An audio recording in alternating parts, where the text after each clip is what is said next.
Sausage, the official smoked sausage of the Alabama Crimson Tide. Also brought to you in part by Cadence Bank, helping opportunity take shape, and by Greenpoint Ag, your premier provider of agronomy inputs and services across the SEC nation.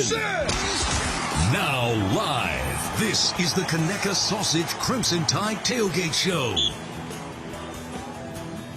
A gorgeous Saturday from Tuscaloosa, Alabama, and we're set for the #1 Alabama Crimson Tide against the Texas A&M Aggies. Well, again, everybody, this is Roger Hoover. Glad to welcome you to the Conecuh Sausage Crimson Tide Tailgate Show as we're back inside the Alabama Credit Union broadcast booth, and I'm pleased to be joined now by today's Cook's Pest Control sideline reporter, Christian Miller, former Crimson Tide linebacker. And Christian, Roll Tide, it's great to see you. The buzz really is in Tuscaloosa today. Roll Tide, and the buzz is here. Walking over here, man, it's exciting. We were talking before we got on here, just the energy around here. There's so many faces, whether it's from A&M or here, and everybody just here to have a good time. Their fans are being real nice, real respectful. So it's exciting, man. I'm excited to see this side of things. Yeah, you mentioned seeing this side of things, of course. Obviously, a great career as a player. Is it probably the first time since maybe one of your recruiting visits where you've kind of seen everything that happens outside Bryant-Denny Stadium on game day? Yeah, and it's exciting, just between the quad and all the tailgates, and there's food and excitement. Everybody's families are in town, man. It's just so fun, and Tuscaloosa is just a special place. And if you haven't been here or experienced, man, you need to get down here because it's awesome. Really great game day environment for today's matchup between Alabama and Texas A&M. And talking football, it's presented by Bojangles. It is tailgate time with the Tide and new Bojangles app. Bring the flavor to your tailgate with chicken, biscuits, and all the fixins by downloading the Bojangles app to order ahead for tailgates and whenever it's bow time. Bojangles, it is bow time, y'all. And for the Crimson Tide, it is time to take on the Texas A&M Aggies. Before we go any further, why don't we pause 10 seconds for station ID. This is the Crimson Tide Sports Network.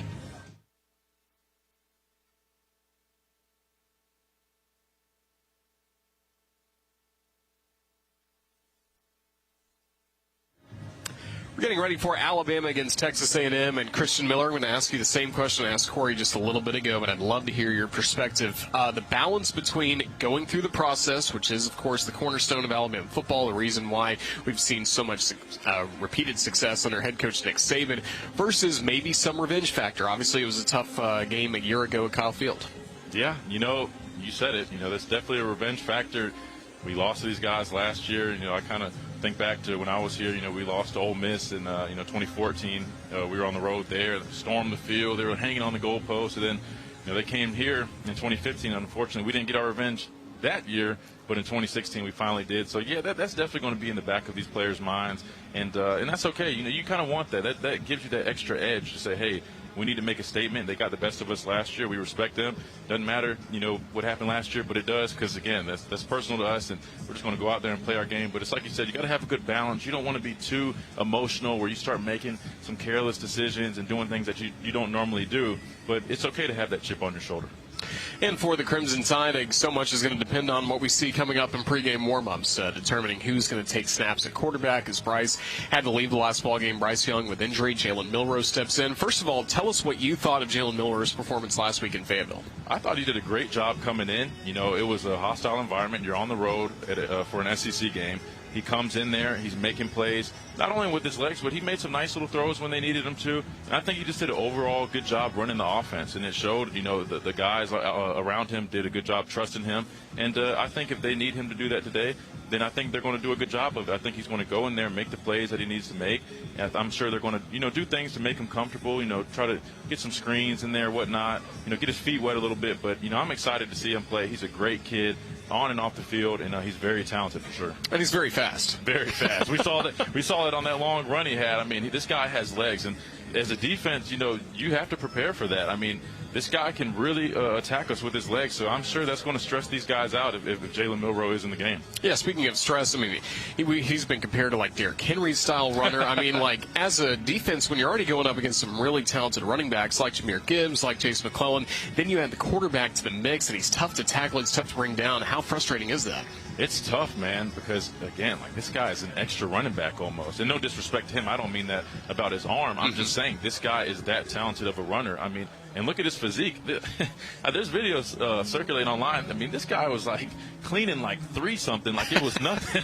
So this is a strong, fast kid. I mean, he looks like a creative player on the video games, man. And you know, as a defender, it's one of those things. You know, you have to bring your A game because he's going to be agile. You know, to be shifty enough to shake you, but he also can lower his shoulder if he needs to. So that definitely is something you got to prepare for when you go against a guy like Jalen Milroe.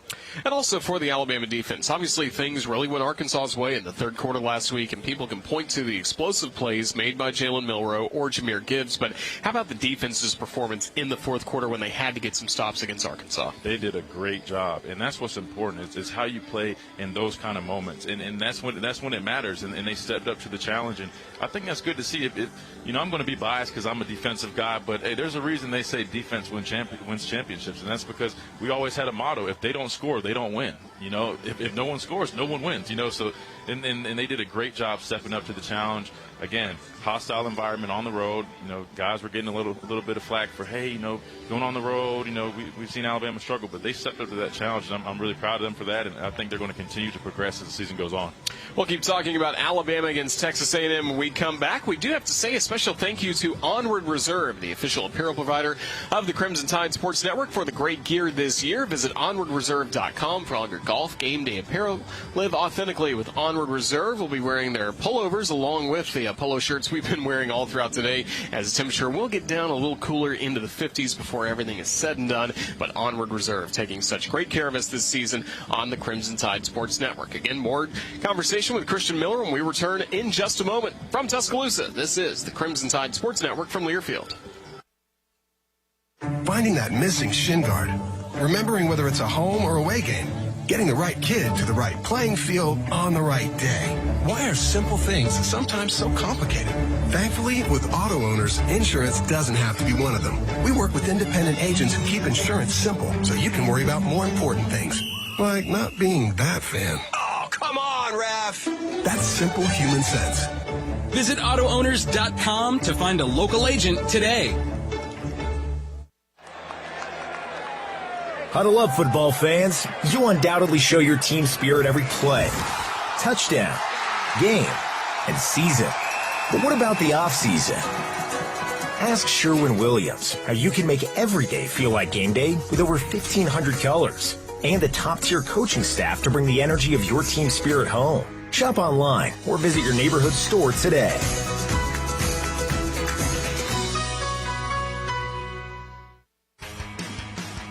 Hey Tide fans, your new favorite delivery app is here. Download the ASAP app to get all of your game day needs delivered right to your door. Be sure to use promo code ROLLTIDE22 to score free delivery on your next order. Also, fans can skip the big lines, not the big plays, this season in Bryant-Denny Stadium with ASAP Concessions mobile ordering. Just scan one of the QR codes around the stadium to place your order and roll through one of the express pickup lines. The ASAP app is a proud partner of the Alabama Crimson Tide.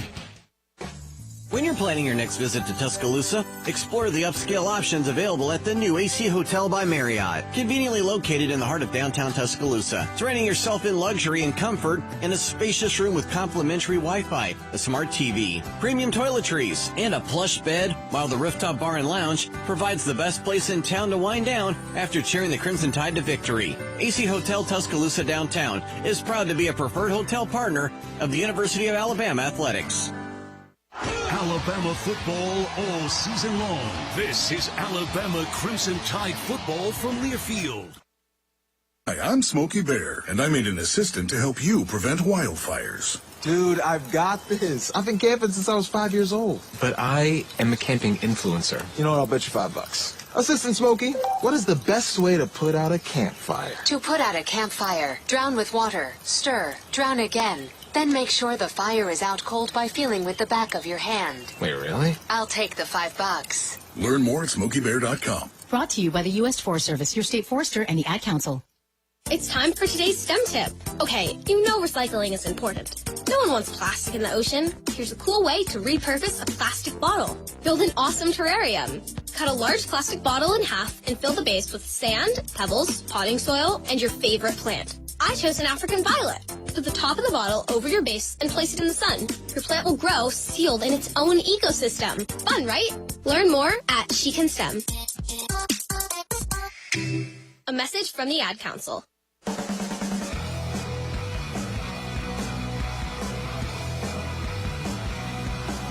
Crimson Tide and the Aggies getting set for football tonight in Tuscaloosa. And tonight's Built Ford Tough Challenge is presented by the Ford F-150. Tackle hard work and make weekends more fun in a powerful and capable Ford F-150, proud partner of the Crimson Tide. To find great offers and learn more about Ford F-150, go to buyfordnow.com or see your local Ford dealer today. Roger Hoover continuing to visit with our Cooks Pest Control sideline reporter Christian Miller. And Christian, what is the tough challenge for Alabama tonight against Texas A&M? I think the biggest challenge is, trusting the process and going out there. There's a big question mark on who's going to be the quarterback. Just, not paying too much attention to that and just knowing whoever's in the game is going to do their job and do what they need to do to help the team win. I think that's the biggest thing going out there. I mean, they're a little banged up as well. I think they're starting quarterbacks out of the game, and there's a lot of things going on with their team as well. But you just have to go out there and play your game. A&M is people got to understand. You can't just look at records, right? These guys have talented players. They've had great recruiting classes, and these guys are hungry to go out there and prove themselves against Alabama. So we just have to go out there and do what we did like we did last week. I thought we did a great job last week of playing physical, kind of had that Alabama-style run game coming back. Jamir Gibbs had 200-plus yards rushing, so I think that's the biggest thing is for us to go out there and play Alabama football and play up to our standard. And how does Alabama try to slow down a player like Devon Achane, who's kind of like Jamir Gibbs? He's really impactful running the football, but also coming out of the backfield as a pass catcher. I mean, A&M's offense, now that they have Aeneas Smith out for the rest of the season, really runs through him in a lot of ways. It does, and it's tough to have Smith out. He's a great dynamic player, but Alabama has done a great job stopping the run this year. They have done tremendous at stopping the run. So they have to go out there and do that again against a talented guy that Texas A&M has. But, again, I always believe, I trust and believe what Coach Saban always says. It's always about what we do. We're going to play guys that are talented, but we go against the best of the best every day in practice. So, you know what I mean? These game days should be easier than the practices because, again, we practice hard and we go against so many talented guys. So that's I know I'm biased because I have the Coach Saban. I'm brainwashed by Coach Saban now. That's a good thing, though. The process works. Hey, the process works, man. You see a lot of success coming from the process, so why change it? And sticking with that as well, the defensive line for the Crimson Tide. I thought Jaheim Otis had his best game last week against Arkansas, and that's probably one of the best offensive lines Alabama's faced all year without the Razorbacks out up front. I agree. Arkansas is known to have big physical guys up front, year in and year out. That's just what they're known as. We even say that when we play them. Every year we're like, hey, these guys are going to have a big offensive line, but Alabama did a great job, especially some of the young guys on the defensive line. They did good stopping the run. They showed great pass rush. They just looked very dominant, and they won the line of scrimmage battle both offensively and defensively. And the game is won in the trenches. As long as we play good up front in the trenches, we have all the playmakers. We have all the defenders. We have everything we need. As long as our trench guys are playing great like they did last week, we should have good success. And that's allowing the edge rushers to get in the backfield. We saw that plenty with Will Anderson and Dallas Turner. It all works in sync, Roger. When you're getting good interior push, it allows you to shorten that edge for the edge guys. And when you have great edge guys like Will Anderson, Dallas Turner, Chris Braswell, when you have that great push up front, it makes everything easier. And vice versa. When you have great edge presence, it squeezes the pocket. And that way, if those interior guys are just pushing the pocket, the quarterback is either going to have to step up to them, or when they get pushed, he's going to step out and try to roll out to the edge guys if they have contained. So I think Alabama's just done a really good job defensively up front of just working together with everybody inside and out. And it looks great, and I'm excited to watch these guys. On special teams, there were some good moments last week, specifically with Kool-Aid McKinstry in the punt return game, but also an onside kick that Arkansas was able to recover. Tough snap on a punt that led to Arkansas getting the ball deep in Alabama territory. Just when things happen like that, what's usually the focus on special teams the next week in practice? Biggest thing is just locking in and making sure that everybody's on the same page. I'll start with the onside kick. I mean, that was a tough one. No one really was probably expecting that. But, again, it's just one of those things that it's probably a good thing it happened, and we still were able to win that game because now going forward we're going to say, hey, we're going to mention that again every week, and that's going to be a point of emphasis that make sure that we don't leave the front guys I'm referring to. Don't leave before the ball is kicked. Make sure you see that ball kicked because that's the rule as a front line guy on the kickoff return unit. You don't want to leave too soon. And that's exactly why, because as soon as you turn your head around, if you don't see that ball, things like that can happen. So they'll put a point of emphasis on that. And in terms of the snap, it could have been a bad snap. I wasn't too sure. I mean, it almost looked like he might have been maybe thinking it could have been almost a fake. It looked like he almost was snapping it to the up back. But it's just one of those things that you just have to hammer on the details and just remember that block out the external noise, take your time, just do your job, and everything will be fine. And now we're getting set for the Crimson Tide and the Arkansas Razorbacks. Later kick, did you like kickoffs this late, or how were you during the day knowing you still had forever to go? Of course, that happened a lot in some SEC and national championship games, too, waiting forever, it seemed like, to play. No, that's a great point, Roger. It's a love-hate thing. Like, you love it because it's prime time, it's under the lights, especially now. These guys have the coolest lights. They didn't have them when I was here, but they have this awesome light system. You're in Bryant-Denny. That's exciting, and it's at night. But at the same time, golly, man, it's a long wait during the day. You know, I remember anytime we played late, you know, we'd have meetings, we'd have, you know, meals and whatnot, but we still just find ourselves back in our hotel room, you know, trying to waste time. We're trying to, you know, look over our notes and whatnot, or we'll tune into other games. But I remember I was just like, oh, man, I just want to play, man. Those nerves would just be waiting. I'm just like, I'm just ready to play. I'm ready to play. I'm ready to play. Well, now we've had the Walk of Champions. The team is here getting dressed, getting ready for this ball game between Alabama and Texas A&M. And coming up, you'll be on the sidelines once again. We're thrilled to have you as our Cooks Pest Control sideline reporter. Just, Christian, have a blast down the sidelines, talking with Coach Saban at halftime, and we look forward to your analysis all throughout the game. Roll Tide. Roll Tide, Roger. Excited to be here. Let's do this. That's Christian Miller. I'm Roger Hoover. We'll continue with more in just a moment from Tuscaloosa. This is the Crimson Tide Sports Network from Learfield. Children's of Alabama reminds you that every child's head injury should be treated like a serious injury until a doctor says it's not. In fact, the CDC estimates some 4 million sports and recreation-related concussions occur each year. Even a minor fall or collision may be a concern. Symptoms typically include headaches, unsteadiness, confusion, or sleepiness. To find out what to do in case of a suspected concussion, visit childrensal.org/concussion and always dial 911 in case of an emergency. Being number one never gets old. Whether you're buying or selling a home or just curious about moving to the Tuscaloosa market, the RE/MAX Premier Group is dedicated to making your real estate experience enjoyable. Our agents live, work, and serve the Tuscaloosa market and scream Roll Tide every Saturday. To connect with a RE/MAX agent, access rolltide.com/RE/MAX. Proud supporters of Alabama football. Like a bold cigar on the third Saturday in October, this is Alabama Crimson Tide football from Learfield. This is your captain. We are going to be experiencing some slight turbulence. Please fasten your... Oh, hold on. Just got a video of my cat. Imagine the pilot of an airplane was as confident as you are texting and driving. Seems kind of crazy when you put it like that.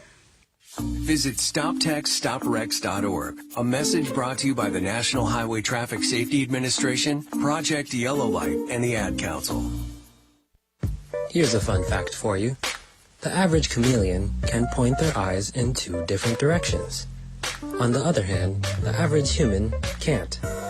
So unless you're a chameleon, there's absolutely no way you can focus on texting and driving at the same time. So don't do it, unless you're a chameleon. Visit StopTextStopWrecks.org. A message brought to you by the National Highway Traffic Safety Administration, Project Yellow Light, and the Ad Council.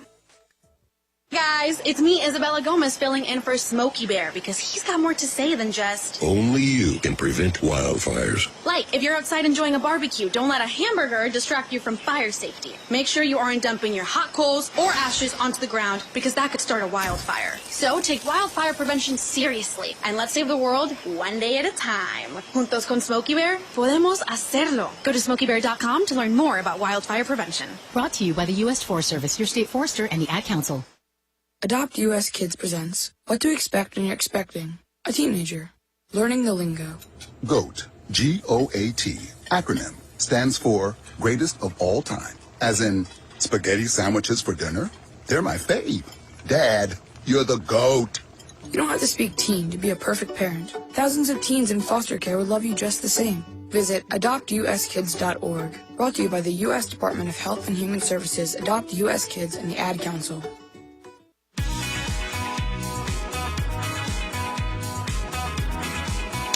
Today's UA Athletics Update is presented by Marathon Petroleum. Marathon Petroleum, get the most out of your drive. And this segment all fall long, we've been talking about Wes Hart and the Alabama soccer team because Alabama is now ranked 4th in the country. Could get even higher when we see the polls come out coming up later this week. But they continue to be on a roll as they have now won 7 straight games, and Thursday night picked up a victory over the Ole Miss Rebels 4-1. Alabama saw goals from Felicia Knox, who leads the nation in assists, along with Riley Parker, Macy Clem, and Brooke Steer in the victory. Now the Crimson Tide are on the road coming up tomorrow, taking on the LSU Tigers at 1 o'clock. And then next Sunday, we'll be back in Tuscaloosa for a huge showdown at 11 a.m. Central against the Arkansas Razorbacks, the team that has won the Southeastern Conference regular season title the last 3 years. So the Crimson Tide certainly look like they're in a good position to possibly win the SEC West for the first time since 1998. The school has never won an SEC championship in soccer before, but we could see it this year. Alabama's a perfect 5-0 in SEC play as we only have 1 month left to go in the SEC soccer season. Also, the Soup Store is Alabama's home for the best selection of Crimson Tide apparel. Visit the Soup Store at their 3 convenient locations in Tuscaloosa, at the Ferguson Center, also on University Boulevard, or on Bryant Drive, all conveniently located near Bryant-Denny Stadium. You can shop online at any time at supestore.ua.edu. Up next, some thoughts on tonight's matchup from Brad Nessler of the SEC on CBS. This is the Crimson Tide Sports Network from Learfield. Are you sick of pretending to like boring hard seltzers that leave you feeling bloated? Tired of drinking the same old light beer? No time to make a mixed drink with all those complicated ingredients? Then it's time for you to try something different. Beatbox is now an official sponsor of Alabama and the Crimson Tide Sports Network. Packing an 11.1 APV punch, each Beatbox is bursting with delicious flavors. Beatbox is gluten-free, low sugar, and resealable, so you can always take the party on the go. There ain't no party like a Beatbox party. Roll Tide. Please drink responsibly, must be 21. How are you the ultimate Bama fan? You saw my house. That houndstooth paint job cost a pretty penny. The city tore it down. It was giving people seizures, man. That's not money well spent. Well, where's your crimson pride, huh? This folding stadium seat. I had it sewn on to me for the whole season. Yeah, and you're standing at a right angle. You can't even watch the game. I don't need to. Roll Tide. Oh, my back. Don't be those guys. Get a fan card. The smart way to be the ultimate Alabama fan. Just go to BamaCards.com. In 2021, our Crimson Tide won the SEC Championship and went to the Sweet 16. Each year, we aspire to have a championship basketball team at the University of Alabama, and we start our journey by understanding and executing the fundamental principles of the game. Secure voter rolls are a fundamental component of a successful election. I want you to join me this year by registering to vote and obtaining your photo ID. Let's make a difference in Alabama and our great nation. Roll Tide. Paid for by the Office of the Secretary of State, Montgomery, Alabama. Hey Crimson Tide fans, as our state moves to the next chapter, the Alabama Department of Public Health is shifting strategies from emergency response to one that minimizes daily disruption to our lives. COVID-19 vaccines and boosters are widely available to anyone 6 months of age and older should you decide that you need one. Together, we can help to protect each other moving forward. For more information on COVID vaccines and virus prevention, visit alabamapublichealth.gov/COVID-19. This is Alabama Crimson Tide football from Learfield. Ready for our little forest adventure? Yes!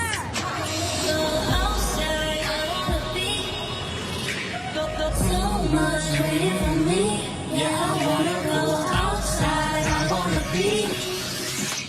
We're here. Whoa, that was fast. There's a forest closer than you think. Find a park or forest near you and music inspired by nature. DiscoverTheForest.org. Brought to you by USDA Forest Service and the Ad Council.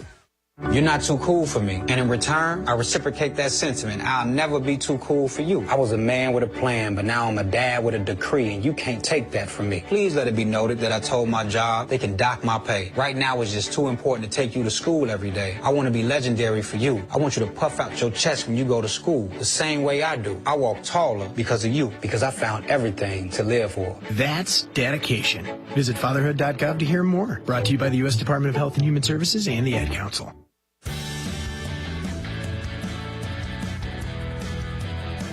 Our next guest is presented by Homewood Suites by Hilton in downtown Tuscaloosa.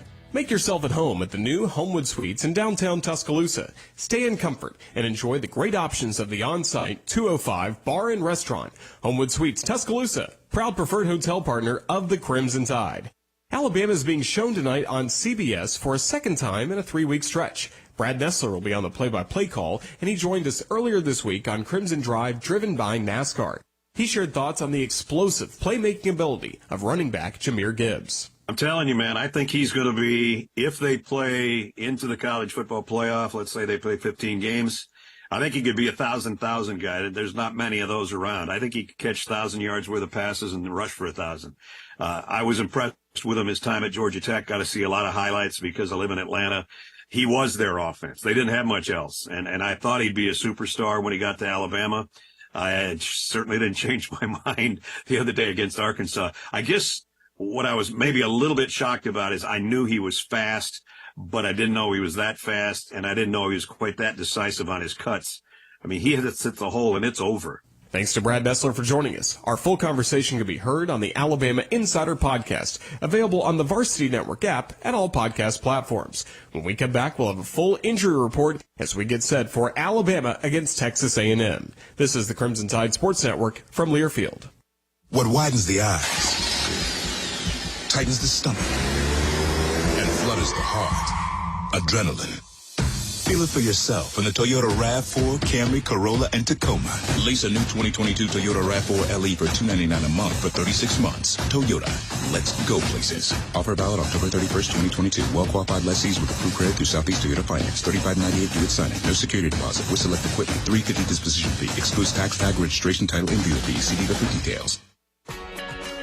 Hey parents and kids, it's a perfect time for students to read their way to the Iron Bowl in AEA's Be a Champion and Read contest. AEA wants to help K-6 students to be academic champions, just like the Alabama Crimson Tide. Students who participate in the Be a Champion and Read challenge could win tickets to the Iron Bowl and a chance to take the field on game day. Ask your teacher about contest rules. Encourage your child to be an AEA champion reader and win a trip to the 2022 Iron Bowl. This is Alabama Crimson Tide football from Learfield. Hi, I'm Smokey Bear, and I made an assistant to help you out, because only you can prevent wildfires. Hey, Assistant Smokey Bear, call me Papa Bear, because I'm grilling up dinner. Did you get it? Yes, good job. So, what should I do with all these coals? Don't just toss them out. Put them in a metal container because those embers can start a wildfire. I understand. The stakes are high. Ha, ha, ha, ha. Learn more at SmokeyBear.com. Brought to you by the U.S. Forest Service, your state forester, and the Ad Council. Uh-oh, Brad's buzzed. Oh, yeah? Yeah, he's starting with the whoops. And now a speech. I just want to say that friendship is about heart and brain. Who's with me? Good thing is, he knows when he's buzzed. And my brain is saying, when it's time to go home, somebody call me a ride. Love that guy. Me too. Know your buzzed warning signs? Call for a ride when it's time to go home. Buzz driving is drunk driving. A message from NHTSA and the Ad Council. To your children's eyes to see the true magic of a forest. It's a storybook world for them. You look and see a tree. They see the wrinkled face of a wizard with arms outstretched to the sky.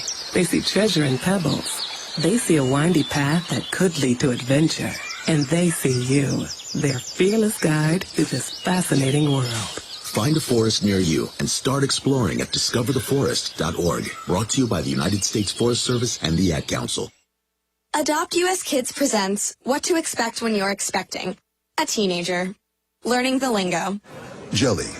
Jelly adjective. Jelly is a shorter, better way to say jealous. As in, Chloe, I am like so jelly of your unicorn phone case. You don't have to speak teen to be a perfect parent. Thousands of teens in foster care will love you just the same. Visit adoptuskids.org. Brought to you by the U.S. Department of Health and Human Services, Adopt US Kids, and the Ad Council.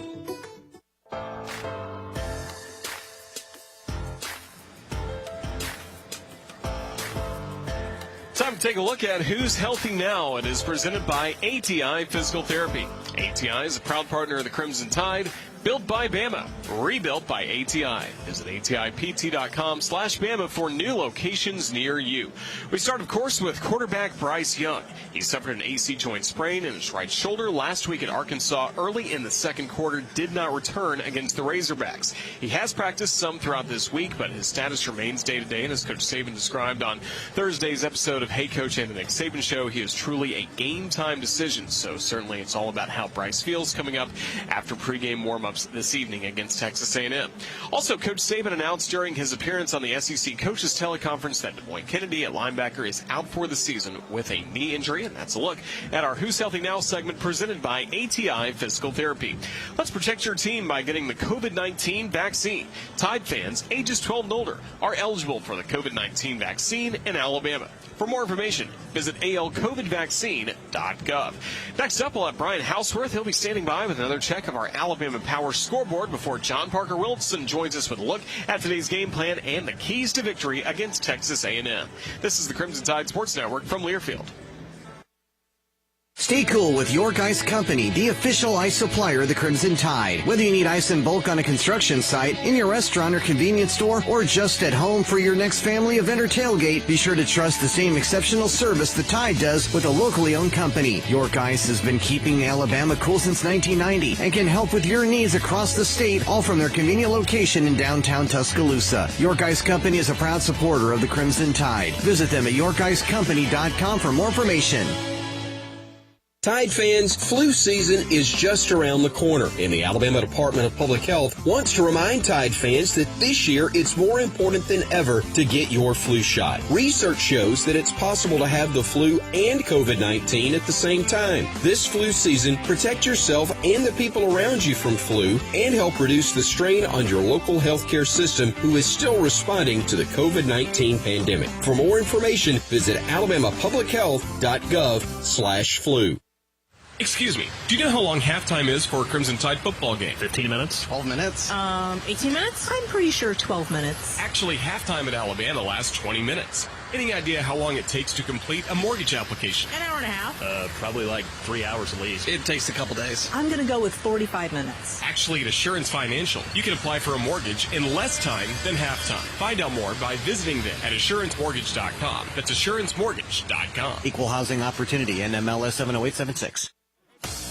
Yellowhammer Brewing is proud to sponsor the Alabama Crimson Tide. Yellowhammer Brewing has been crafting fine beers for the state of Alabama for 12 years running. Their beers include a variety of classic styles, including their latest release, Yellowhammer Gold, a light, easy-drinking American lager. These guys are local and doing great things for their community. You can find their beers at grocery stores, restaurants, and craft beer shops throughout the state. Check them out at yellowhammerbrewing.com. Make your next pint of Yellowhammer and roll Tide. This is Saban Country. This is Alabama Crimson Tide football from Learfield. This is an important message from the Mine Safety and Health Administration. Mining fatalities, accidents, and injuries are preventable.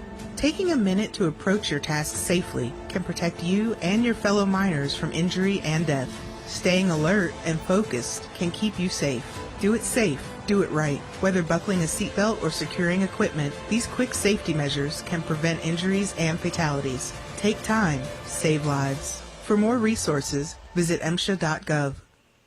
Farming is dangerous. There's dangers all around us. We go through safety training and try and do these things to make sure accidents don't happen. You don't want to hit a gas pipe because that's your life. The other part of it is if you hit certain things, you're liable for it. Farm Safe 811 starts with you. Always call 811 and wait for any underground lines to be marked. Always keep safety in the back of your mind.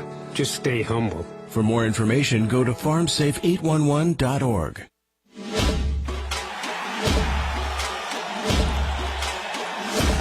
Live from the Learfield Network Studios, this is the College Scoreboard. And a pleasant good evening, my friends, across the great state of Alabama and the southeastern United States. What a beautiful night we've got for football.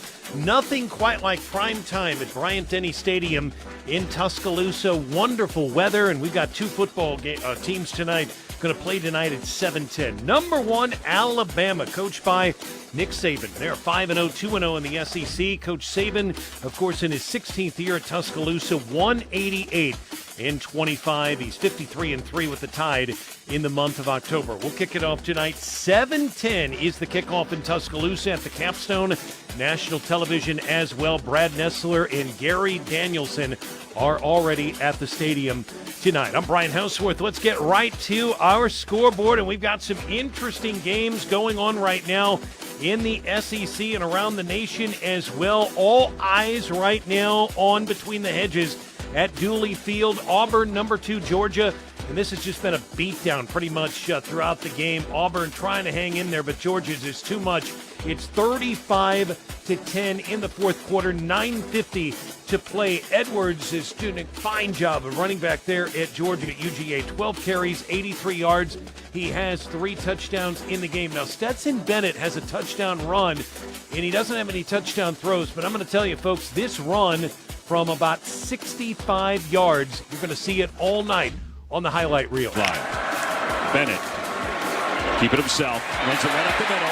Bennett inside Auburn territory. Bennett inside 25. He may be able to go inside the 5. Touchdown, Georgia! Oh, my. Rags to riches indeed.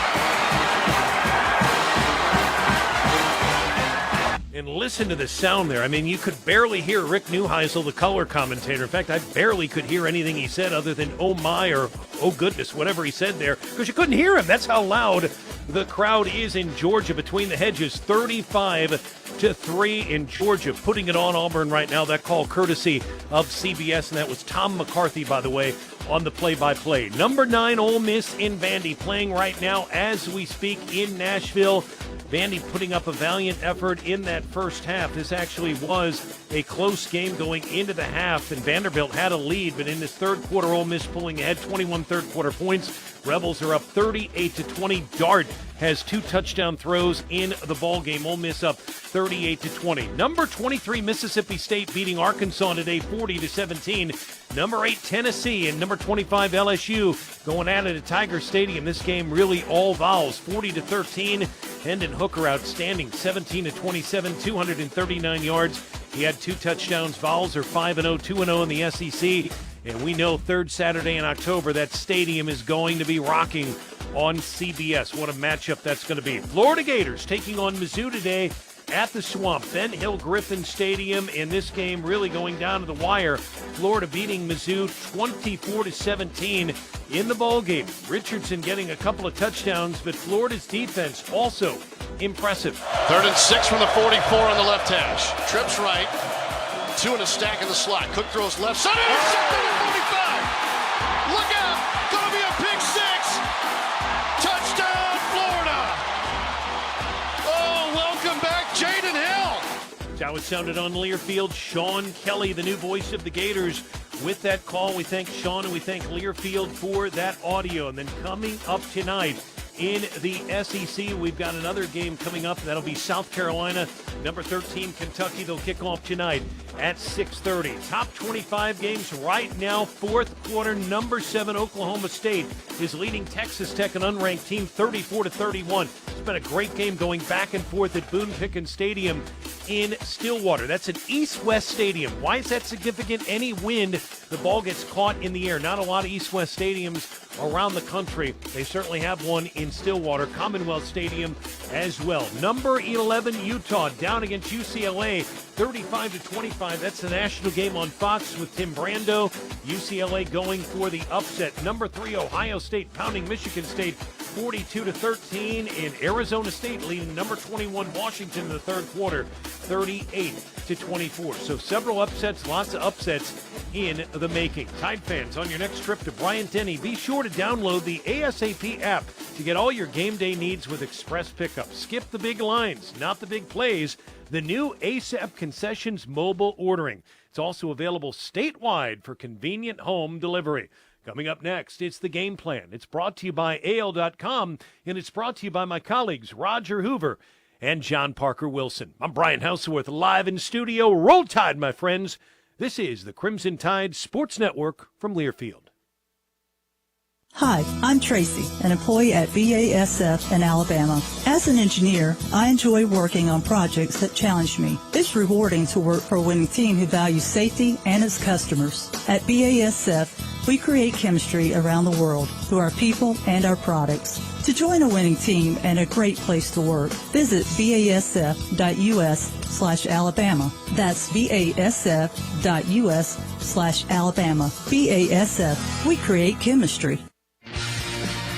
If you're looking for the best selection in Crimson Tide apparel, look no further than the Soup Store. The Soup Store is every Bama fan's ultimate destination for the hottest gear and accessories, with 3 great locations around campus to serve you: in Tuscaloosa on campus at the Ferguson Center, on the Strip in front of Bryant-Denny Stadium, and on Bryant Drive. If you can't get to Tuscaloosa, shop the Soup Store online at soupstore.ua.edu. The Soup Store is a proud partner of Alabama Athletics. It takes hard work to be the best in the game. Planning, commitment, resilience, sweat. That's why Old Dominion Freight Line, the #1 national LTL carrier for quality, works hard to be the best in the game and is proud to support those striving to be the best in theirs. Old Dominion Freight Line, official freight carrier of Alabama Athletics, helping the world keep promises. Here at Payless Drugs, we continue to be just what the doctor ordered. We know getting the medicine you need is especially important during these unique times. And for your safety and convenience, we offer a drive-through at every location. Plus, we have prescription delivery and contactless pickup at all locations. Now's the time to take care of your immunization needs. Stop by any of our convenient locations today. Just what the doctor ordered.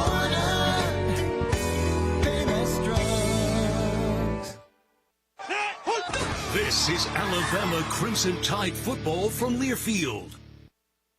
Question: what will you find on all over-the-counter or OTC medicine packages to help you choose the right drug and use it safely? The answer: the drug facts label. This label lists the medicine's active ingredients and purpose, how much to take, and warnings you should know before using it. Remember, even OTC medicines you buy without a prescription can cause side effects you don't want. So follow the information listed on the drug facts label. For more information, visit fda.gov/drug facts label. A message from the U.S. Food and Drug Administration. Some of the best sounds you'll ever hear are generic, safe, effective, even money-saving, just like FDA-approved generic drugs. Even if they don't come in the exact same color or shape as their brand name equivalents, they have the same key ingredients and go through a rigorous review process. Talk to your doctor or pharmacist today and visit fda.gov/generic drugs. Generics are safe, effective, and can save you money. You'll like the sound of that.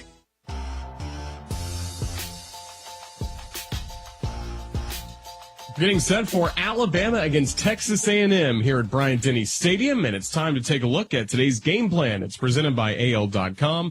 Follow the Tide at AL.com, and remember to submit your question for Coach Saban at AL.com that could be asked during Hey Coach and the Nick Saban Show, presented by Alpha. That's on Thursdays at 6:30 on the Crimson Tide Sports Network. We're back inside the Alabama Credit Union broadcast booth. Roger Hoover now joined by our color analyst John Parker Wilson. And John Parker, we've been talking about Alabama against Texas A&M, at least in the offseason, all the way back to May. But now this game is finally here between the Aggies and the Crimson Tide. It's here. Yeah, there's a lot of talk this offseason. I can't quite remember why, but it was an entertaining offseason. And look, you get a chance to go here and play today after losing to a Texas A&M team on the road last year. Alabama's off to a great start this season. Texas A&M struggling a little bit, but this is a game that everybody had circled at the beginning of the year. And for the players, I don't think really, much changes. This is, it's a revenge game for Alabama in the sense where, you lost last year and you want to make things right. And then, A&M coming off, a tough loss last week to Mississippi State. They're looking to get back on track. What are they, 3-2 right now in the year? So, this is a big game for both squads, as now we're getting into the meat of SEC football play. And Coach Saban made a point of this earlier in the week when he met with the media. Last year A&M was also coming off a loss, not in the top 25, and people may have looked past it a little bit. Is that a motivating factor for the Crimson Tide going into this season, knowing that even though A&M's 3-2, 1-1 in the SEC, this is still a really talented football team? Yeah, absolutely. They're talented and they've gotten young too. So there's inexperience there, but as these young guys play more and more, they get more comfortable in their roles and responsibilities, and their ability to go out there and make plays. So you're exactly right.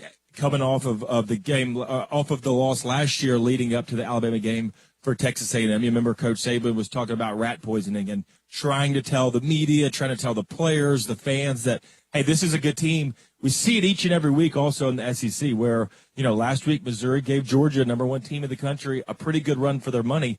It really doesn't matter what you've done previous games when you're playing in SEC football like this because they've got an extremely talented roster. We know how well that Jimbo Fisher's been able to recruit now that, we're 5-6 games into the season now. These players have to start making a turn and getting better and then, showing why they've been recruited so high. This is definitely a game that, I think you've got to be aware of as a player, knowing that it really doesn't matter what their record is. They've got players that can make plays. At the end of the day, that's what it's all about. And you got to go out and execute, for Alabama to try to get out to an early lead, play from a lead, and then control the game, unlike we were able to do last year where, it seems like we were fighting uphill the entire time. Tonight's game is presented by Coca-Cola. Is Coke Zero Sugar the best Coke ever? Find out for yourself.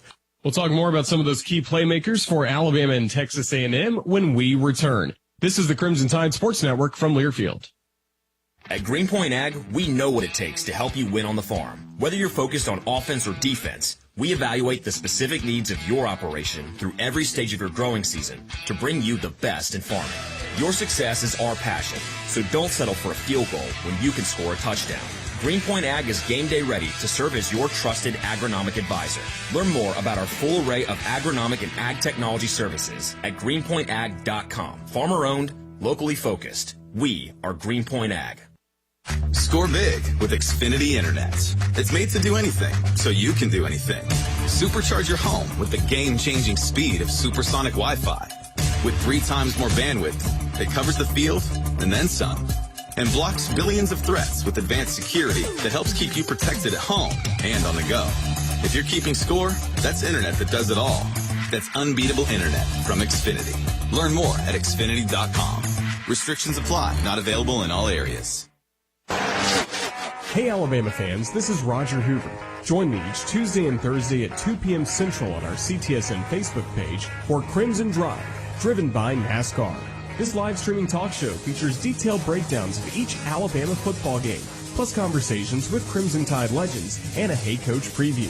Be sure to like the Crimson Tide Sports Network on Facebook, and each Tuesday and Thursday at 2 p.m. Central, join us to roll tide with Crimson Drive, driven by NASCAR. Hey Crimson Tide fans, as our state moves to the next chapter, the Alabama Department of Public Health is shifting strategies from emergency response to one that minimizes daily disruption to our lives. COVID-19 vaccines and boosters are widely available to anyone 6 months of age and older should you decide that you need one. Together, we can help to protect each other moving forward. For more information on COVID vaccines and virus prevention, visit alabamapublichealth.gov/COVID-19. Roll Tide. Oh my! This is Alabama Crimson Tide football from Learfield. Unused prescription opioid pain medicines can spell trouble. They can spell risk if taken by someone they weren't prescribed for, harm if accidentally taken by a child or pet, or overdose if they're not used as directed. Safely dispose of opioids before they can hurt your family. Find a drug take-back option such as medicine drop boxes. You may find these in your community at local pharmacies or police stations. Visit www.fda.gov/drug disposal. Are you thinking about buying medicine online? A search for online pharmacies yields more than 20 million results. But which ones can you trust? Medicines bought from unlicensed online pharmacies can be dangerous. You may get a fake drug, your condition may get worse, or you may experience a bad reaction. Don't put your health at risk. To learn how to find an online pharmacy that's safe and legal, visit fda.gov/BeSafeRx. A message from the U.S. Food and Drug Administration.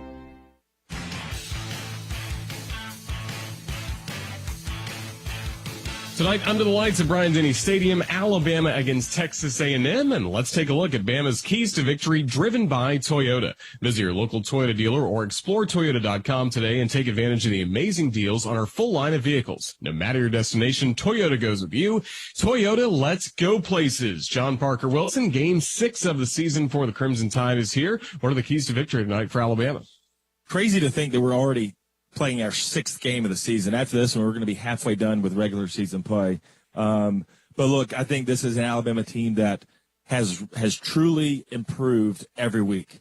You go back to the Texas game and had some struggles, but we're able to figure it out and win a tough game on the road. And we always say 1-point victories are what we're looking for. Sure, we want to go out and blow them out, but you win the game, right? And we were able to win Texas. Went on to Vanderbilt, which was probably our most complete game of the season, 55-3 against them. And, a post-game press conference from Coach Saban where you could tell that it was a complete football game. And then last week against Arkansas, 49-26, where you had your starting quarterback go down, really struggle in the third quarter, but then pull away and show out in the fourth quarter, scoring 21 points. That's what Alabama teams are built for. It's for winning and taking over and being dominant and physical in the fourth quarter. So I think the keys this week, the first one is to continue to build on these performances, right? It's gotten better. We're trending upward. Our needle's pointing up. So it's just keeping that intensity and continuing to get better. And we're playing at a high football level right now, but it's continuing to put pressure on the other team. And we need to do that by getting on the board early. This is an A&M team under Jimbo Fisher that really is comfortable playing from the lead.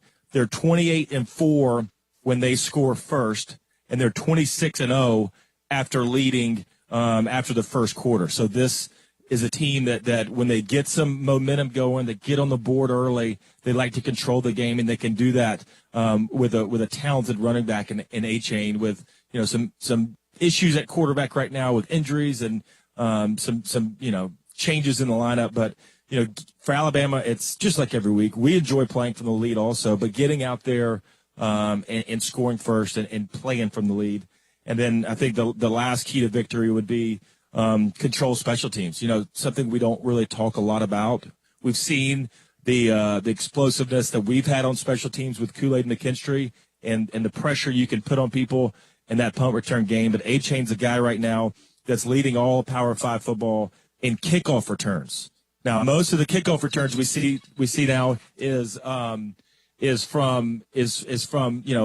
taking a fair catch, right? We don't see a lot coming out because you get the ball at the 25-yard line. This is a team that wants to put pressure on the defense, on the kickoff return team, and they do that with A-Chain. So something that we haven't really had to do this year, but be really good in special teams on the kickoff return.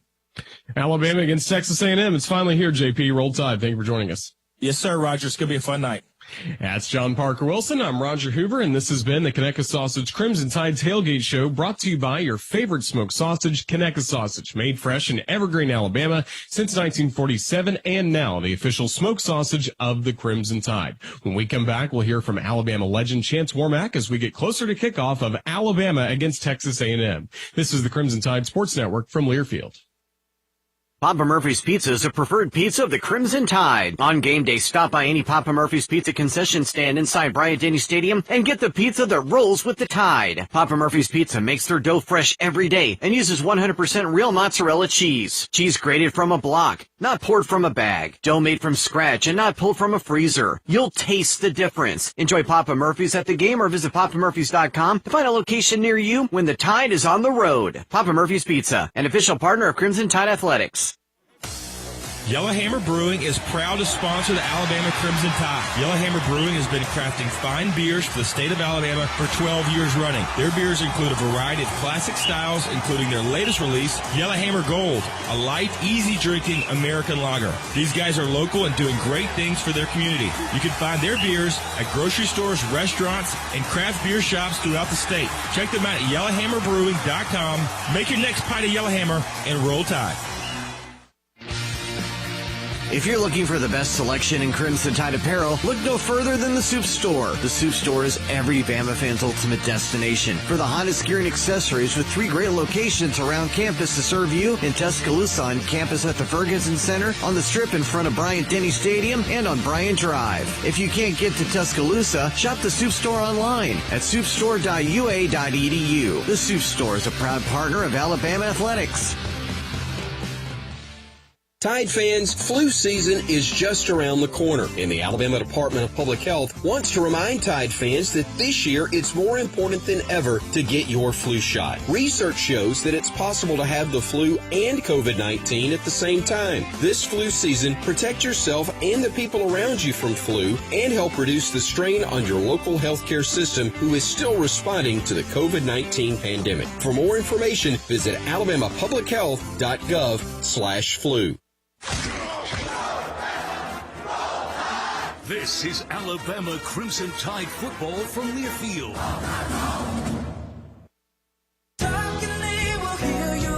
We all want our kids to grow up safe and healthy, so we show them how.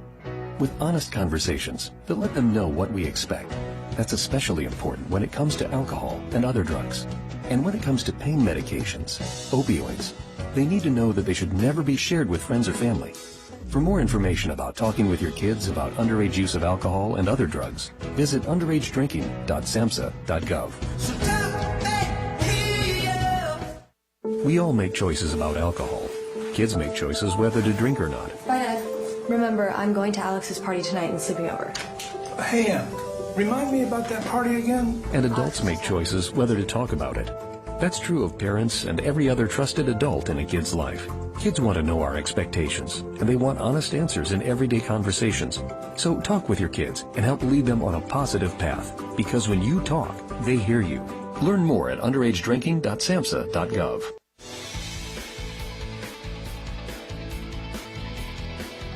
Alabama Legends are presented by Hibbett and City Gear.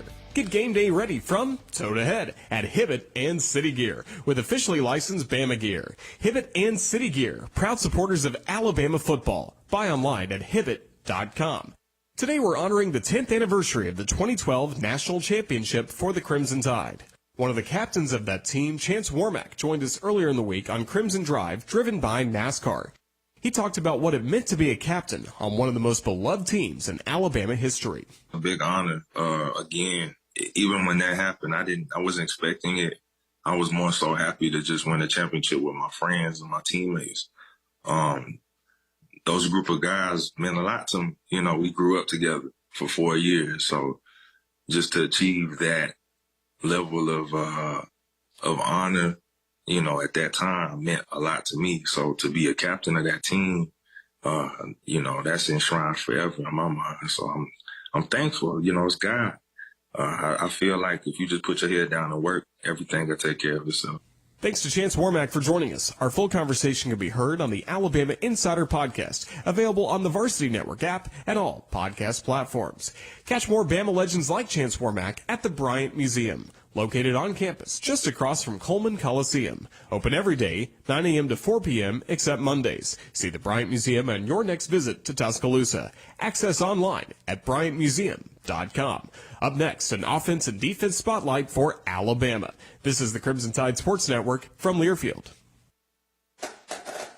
Bama fans, college football is back, so grab your friends and a cold, refreshing Dos Equis lager and make the most of game day. Dos Equis is the one to score for your tailgate, at the bar, or even watching with your friend who went to that other school. So buy a crisp, cold Dos Equis and roll Tide. Dos Equis, proud sponsor of the Crimson Tide Sports Network. Get a dose! Enjoy Dos Equis responsibly. Copyright 2022, imported by Cervezas Mexicanas, White Plains, New York. Buying a home? Rocket Mortgage will cover 1% of your rate for the first year at no cost to you with Inflation Buster. That's more road trips, more front row seats. Plus, if rates drop within 3 years of your home purchase, you'll get exclusive savings when you refinance at that new lower rate. Save when you buy today and refinance tomorrow. Call 833-7-ROCKET today or visit inflationbuster.com to start saving. For fees covered, rate, life date requirements, and other terms and conditions, visit inflationbuster.com or call 1-833-7-ROCKET. Equal housing lender, license in all 50 states. NMLS Consumer Access.org, number 3030. Walk-On Sports Bistro puts everything they've got into bringing you game day with a taste of Louisiana. Dig into their mouth-watering, made-from-scratch Louisiana dishes or fan favorites like juicy burgers and fresh salads. All in front of 70-plus TVs with over 40 beers on tap. Watching at home, Walk-Ons is available to go. Order online or through the Walk-Ons mobile app. Visit Walk-Ons in Tuscaloosa, Hoover, Montgomery, and Mobile. Walk-On Sports Bistro, more than a restaurant. It's football season. Time to take your tailgate tradition to the next level with the Ford F-150 truck. Power up with an available ProPower onboard generator. And with an available 3.5-liter EcoBoost engine, you can tow just about anything you need to rule the stadium lot. For great offers on F-150, visit your local Ford dealer. Proud sponsor of the Crimson Tide. Model models, trims, or features may be available. Contact your dealer for more information. From Bart and Joe Willie to Mac and Tua, this is Alabama Crimson Tide football from Learfield. Meet Ed, movie buff, animal lover, safe driver. 5 years of driving an ambulance teaches you a thing or two. If people knew what I know, lives could be saved. When I see a car trying to rush past a turning bus, I get concerned. You see, when big vehicles turn right, they have to swing wide to make the turn. And that's a lesson you don't want to learn the hard way. When trucks and buses turn, let's you and I wait. It's our roads. It's our safety. Visit www.sharetheroadsafely.gov. I've been driving trucks for a long time, and safety is my #1 priority. I know that my truck has huge blind spots. That's why I remember to check my mirrors often for smaller vehicles. Everyone can help keep our roads safe. Next time you're behind the wheel, try to avoid lingering in those blind spots. It can be dangerous. Let's all plan to share the road safely. Learn how at www.sharetheroadsafely.gov.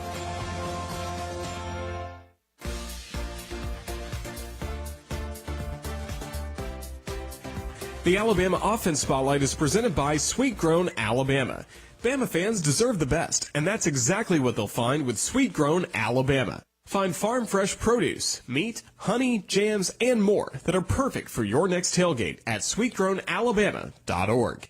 Jamir Gibbs was named the SEC Offensive Player of the Week after his 2 touchdowns and 206 yards rushing against Arkansas. He joined us earlier this week on Crimson Drive, driven by NASCAR, where he praised Alabama's ability to run the football. Felt great. O-line did a great job communicating, getting to where they needed to be. They did a good job all week of preparation and knowing what to do, so I'm very proud of them. The Alabama Defense Spotlight is presented by SportsCollectibles.com. Find authentic, autographed memorabilia from all of your favorite Crimson Tide legends and stars online at SportsCollectibles.com. If you're going to a game, find Sports Collectibles game day auction booths at 4 locations in the stadium and take home the ultimate souvenir today. Roll Tide. Linebacker Will Anderson Jr. also joined us on Crimson Drive, where he talked about how tough it is even for him to try and tackle quarterback Jalen Milroe. He's a big competitor. You know, he can run, he can pass. He did a really good job of, going into the game and, stepping up when we needed him to do. He didn't get nervous or any of that. He stepped up big time for us, and we're appreciative of him as well, and he did a really good job. Is he tough to tackle? Yeah, he is. He got great feet, and he can move really well. Today's quick facts are presented by Rocket Mortgage. Hey, Alabama fans, if you want the competitive advantage to score a new home, Rocket can. If you need a home loan to fit your team and budget, Rocket can. Rocket Mortgage, proud mortgage partner of Alabama Athletics. Today is the first home game in October for the Crimson Tide. During the Saban era, Alabama is a perfect 29-0, playing at home at Bryant-Denny Stadium during this month. Overall, Alabama is 59-3, playing in October under the direction of Coach Saban. This wraps up the Conecuh Sausage Crimson Tide Tailgate Show. I'm Roger Hoover. Conecuh Sausage, made fresh every day in Evergreen, Alabama since 1947. Conecuh is the official smoked sausage of the Crimson Tide. Get some Conecuh Sausage now for your next big Bama tailgate. That's online at ConecuhSausage.com. Tonight's game is presented by Coca-Cola. Is Coke Zero Sugar the best Coke ever? Find out for yourself. When we come back, you'll hear Chris Stewart's pregame conversation with Alabama head coach Nick Saban. Tonight in Tuscaloosa, it's the Alabama Crimson Tide against the Texas A&M Aggies. This is the Crimson Tide Sports Network from Learfield. Chevron with Techron has unbeatable engine cleaning power, and it gives you unbeatable mileage for all kinds of unbeatable destinations, like time in the sun at the beach, or time in the sun riding roller coasters, or a day in the sun hiking mountains. Well, probably just one mountain would be enough for a day, but hiking a mountain is still an unbeatable choice for how to spend time. Download the Chevron app now to get unbeatable mileage at locations near you. Southern homes are particularly vulnerable to termites. In this climate, you need guaranteed protection. You need Cook's Pest Control and Centricon. Termites attack the Centricon stations, exposing themselves to an agent that eliminates their entire colony. Upgrade from old-fashioned liquid service to the proven protection of Centricon and Cook's Pest Control. Call Cook's today for a free evaluation. Looky, looky, looky, here comes Cookie, Cook's Pest Control. At Greenpoint Ag, we know what it takes to help you win on the farm. Whether you're focused on offense or defense, we evaluate the specific needs of your operation through every stage of your growing season to bring you the best in farming. Your success is our passion, so don't settle for a field goal when you can score a touchdown. Greenpoint Ag is game day ready to serve as your trusted agronomic advisor. Learn more about our full array of agronomic and ag technology services at greenpointag.com. Farmer owned, locally focused. We are Greenpoint Ag. Look around you. There's history being made. Has been. Will be. Just something about those blue skies, high banks and high speed, all coming together in one perfect race. And it'll be here sooner than you think. The Daytona 500 at Daytona International Speedway, February 19th, 2023. Get your tickets now at DayTona500.com. Roll Tide. This is Alabama Crimson Tide football from Learfield. I found hope in the midst of an overwhelming situation. Alcoholism is a disease that can affect any family. Everyone suffers, but there is help and hope at Al-Anon Family Groups. Al-Anon gave me my life back. I'm a better father and husband. Are you in an overwhelming situation because of someone else's drinking? Al-Anon and Alateen can help. Local and virtual meetings are available. Maybe one could work for you. Call 1-866-200-0033 or visit alanon.org/hope. Medicaid and CHIP offer free or low-cost health coverage for children and teens. Hospital and doctor visits, prescriptions, shots, and more are covered. That's peace of mind for parents if a child is sick or gets injured. And parents may now be eligible for Medicaid too, even if they've applied in the past. Enrollment is always open. Visit InsureKidsNow.gov or call 1-877-KIDS-NOW. Paid for by the U.S. Department of Health and Human Services. This has been the Conecuh Sausage Crimson Tide Tailgate Show. Conecuh Sausage, the official smoked sausage of the Alabama Crimson Tide. Also brought to you by Cook's Pest Control and Centricon, the unbeatable combination for termite protection. And by Toyota. Visit your local Toyota dealer today. Toyota, let's go places. Coming up, Chris Stewart sits down with Alabama head coach Nick Saban.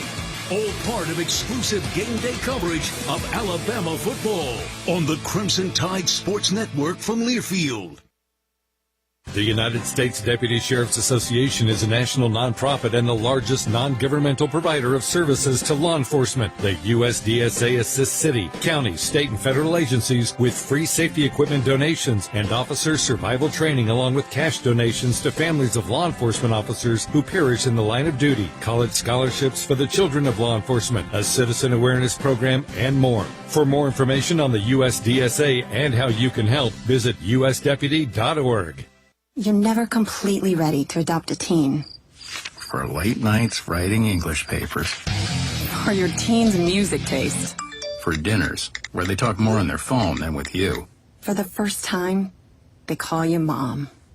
You're never completely ready to adopt a teen, and you can't imagine the reward. To learn more about adopting a teen, visit adoptuskids.org. Brought to you by the U.S. Department of Health and Human Services, Adopt U.S. Kids, and the Ad Council. Brian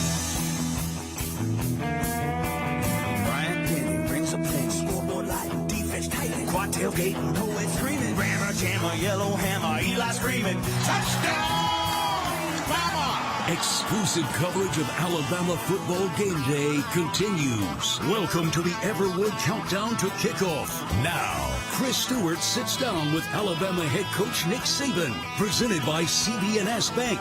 Bank anywhere at any time with CB&S Bank's digital solutions.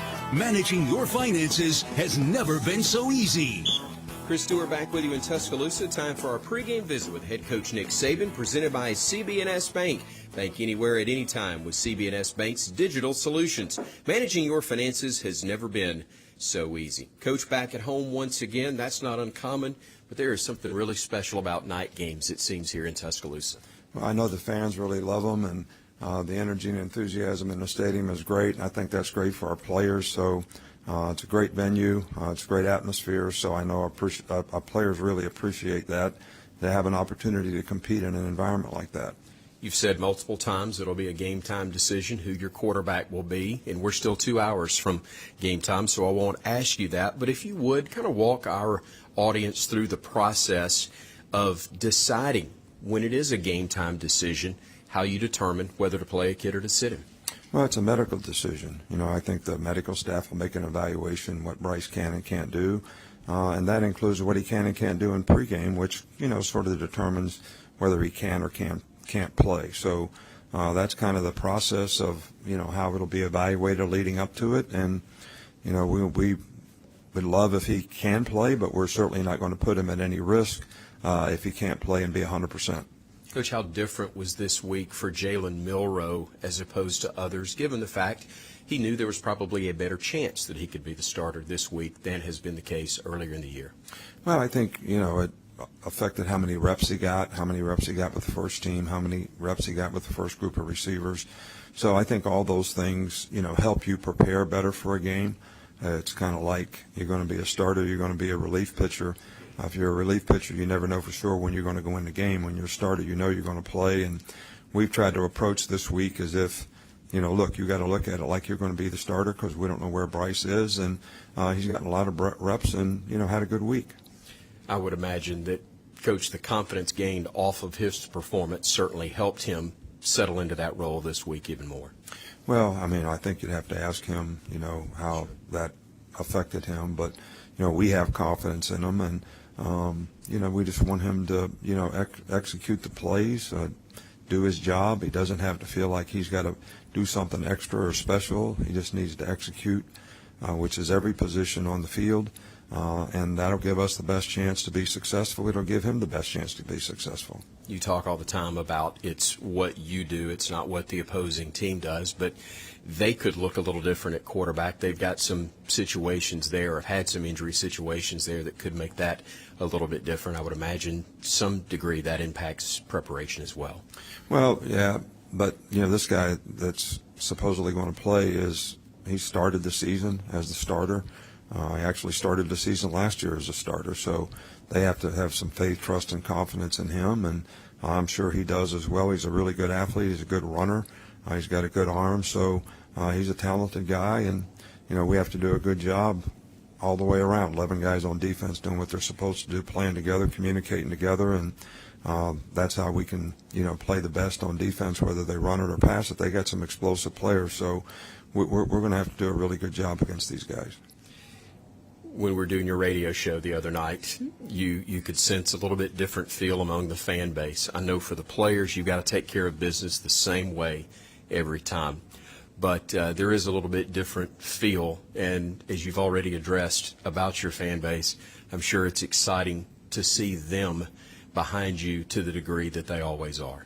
Well, and I think it's great to have them be behind the players. I think it helps the players, you know, maintain momentum in the game, keep, you know, their positive energy, intensity, ability to focus on the task and play at a high level.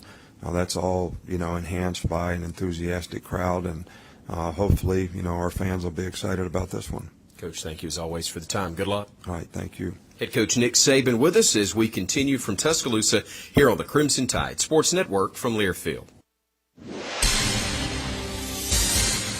And we're back with breaking news. Coke Zero Sugar might be the best Coke ever. That's right, Jim. Make sure. Jim. Ooh, yes, this tastes like the best Coke ever to me. We're on the air. I need to try it first. Hi, this is Coach Nick Saban. They say Coke Zero Sugar is refreshingly delicious. Does that make it the best Coke ever? Find out for yourself. Roll Tide. Producing championship quality lumber is not an easy process, but at Everwood Treatment Company, it's our only process. Wood treated right. Everwood is championship quality lumber for decks, outdoor structures, commercial jobs, and more that you can build your reputation on. No rot, no decay, no termites, no problems. Just wood treated right. To locate your local Everwood store, visit everwoodtreatment.com. Everwood Treatment, official lumber of the Alabama Crimson Tide. Hey Tide fans, do you need to make some extra room in your living space, basement, or garage? Life Storage can help, offering a variety of spaces and sizes, including traditional or climate controlled. Life Storage has the space for you. Prefer to skip the counter? This Life Storage exclusive 100% online rental offers the only true contact-free storage rental solution. Call 844-LIFE-STORE or visit lifestorage.com for more information. Life Storage. It's your life. Store it with care. Saturdays are made for football, and when the game is on, we're finally off. Off duty, offline, out of office. A cracked Coors Light is our do not disturb message to the world. On game day, we don't think about the 9 to 5, but worry about the 4th and 1. So this Saturday, grab a Coors Light, press play on some pigskin, and pause on everything else. Coors Light, mountain cold refreshment, made to chill. Proud partner of Crimson Tide Sports Network. 2021 Coors Brewing Company, Golden, Colorado. Celebrate responsibly. Roll Tide. This is Alabama Crimson Tide football from Learfield. Victor deployed for the first time to Afghanistan in 2003. He sustained a moderate traumatic brain injury. One of the most important elements of caregiving is taking care of yourself. For many military veteran caregivers, their caregiving journey starts earlier in life and lasts longer. Visit aarp.org/caregiving for a free military veterans guide to navigate your caregiving journey and better care for your loved one and yourself. Brought to you by AARP and the Ad Council. When you're high, you feel different. You think different, you talk different, you draw different, you listen to music different, but you probably knew that. Problem is, you also drive different, and not in a good way. That's why driving high is illegal everywhere. So if you're high, just don't drive. Make a plan to get a sober ride. Because if you feel different, you drive different. Brought to you by NHTSA and the Ad Council.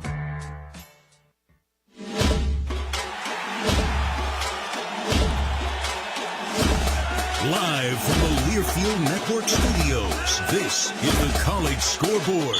And a pleasant good evening, my friends, across the great state of Alabama and the southeastern United States. One more time on our pregame show.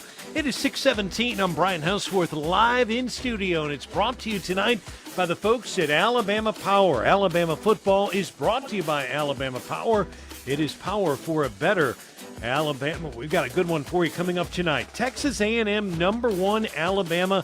We'll kick it off tonight at 7:10 right here on the Crimson Tide Sports Network from Learfield. Our affiliate of the game, the great Eagle radio station, 106.9 in Birmingham. Always great to be on 106.9. Nick Saban's Tide right now 5-0, 2-0 in the SEC. And Alabama under Coach Saban in October, 53-3. Should be a dandy national television as well. We welcome Brad Nessler and Gary Danielson to Tuscaloosa tonight on CBS. Elsewhere in the conference, #2 Georgia and Auburn, Deep South's oldest rivalry. This really hasn't been much of a rivalry, quite frankly, in the last, let's say, 6 years. Georgia has won most of those by blowouts. Today is very similar. Georgia wins it 42-10. DeJuan Edwards, the outstanding dog running back in this game, 12 carries, 83 yards. He had 3 touchdowns. Stetson Bennett, workmanlike, 20-3 right now as a starter. Really did fine as well with his feet. 3 carries, 64 yards. He had a touchdown. Dogs right now under Kirby Smart, 6-0, 3-0 in the SEC. They'll host Vanderbilt next week. Smart, 7th year in Georgia, 72-15. They continue to impress. Number 9 Ole Miss in Vanderbilt. Right now in the fourth quarter, about 5 minutes to play in Nashville. Rebels are going to win it. They're up 45-20 in this game. Rebel quarterback Jackson Dart, 23 of 30, 429 yards. He has 3 touchdowns. The Rebels rushing for 115 yards. They have also rushed for 3 scores. I cannot wait. We got a little taste of that last night. Sounds great. As Evans around the left side sheds one tackle, makes another miss, and scores. That's how it sounded on the SEC Network. We thank them for that audio. Drew Carter there on the call. Coming up here in 11 minutes at Kroger Field in Lexington, it's number 13 Kentucky UK taking on South Carolina. The Wildcats right now are 4-1, 1-1 in the SEC. The Wildcat defense, 21st in the nation. Very good defensive coordinator, a guy named Brad White. Remember that name. He's a fine coordinator. Coach Stoops getting it done down there in Lexington, number 13 in the land. How about number 8 Tennessee, number 25 LSU? Did you see what happened today in Baton Rouge? I've been watching football a long time. I've never seen this happen before. Literally thousands and thousands of volunteer fans singing Rocky Top and singing it loud. You couldn't hear any LSU fans. That's how many Tennessee fans were at the game. And this was a literal beatdown over LSU. 40-13. The Vols right now 5-0, 2-0 in the SEC. They have the nation's top-rated offense, 49 points a game. They get Alabama next week. CBS 2:39 the kickoff, and that should be a dandy. But boy, what a beatdown for LSU. Brian Kelly should have seen his face. He just looked stunned on the sideline when they were singing that song on television. Number 23, Mississippi State and Arkansas State wins at 40-17. Will Rogers, 3 touchdown throws, and Florida beating Mizzou 24-17. Top 25, the top-ranked team in the Big Ten. Some would say is Ohio State. You could make the argument Michigan. Some say Penn State. Buckeyes going to win. They're 5-0. They're going to go to 6-0. They're beating Michigan State 49-20 right now. Sparty really struggling. They're going to fall to 2-4. They're paying Mel Tucker $95 million. They're going to fall to 2-4. Number 7, Oklahoma State leading Texas Tech 34-31. Michigan and Jim Harbaugh beating Indiana 31-10. Wolverines coming in at number 4. And how about this? Brent Venables and Oklahoma have lost 3 straight conference games. They get pounded in the Red River rivalry game 49-0 against the Texas Longhorns today. Coming up in our next segment, we are going to have the Everwood Countdown to Kickoff, and it's going to be brought to you by Everwood Treatment Company, the official treated lumber of Alabama Athletics. How'd you like to be able to listen to the CTSN while synced up to your television in the comfort of your own home? You want to go to syncmygame.com. Find out how. That's syncmygame.com. I'm Brian Houseworth, live in studio. I'll talk to you again at the end of our first quarter. Roll Tide, my friends. This is the Crimson Tide Sports Network from Learfield. Saturdays are made for football, and when the game is on, we're finally off. Off duty, offline, out of office. A cracked Coors Light is our do not disturb message to the world. On game day, we don't think about the 9 to 5, but worry about the 4th and 1. So this Saturday, grab a Coors Light, press play on some pigskin, and pause on everything else. Coors Light, mountain cold refreshment, made to chill. Proud partner of Crimson Tide Sports Network. 2021 Coors Brewing Company, Golden, Colorado. Celebrate responsibly. By now, your daily routine is probably a little too routine. Don't you want to change? Don't you want to start playing by your own rules and escape the routine so your fantasy becomes reality?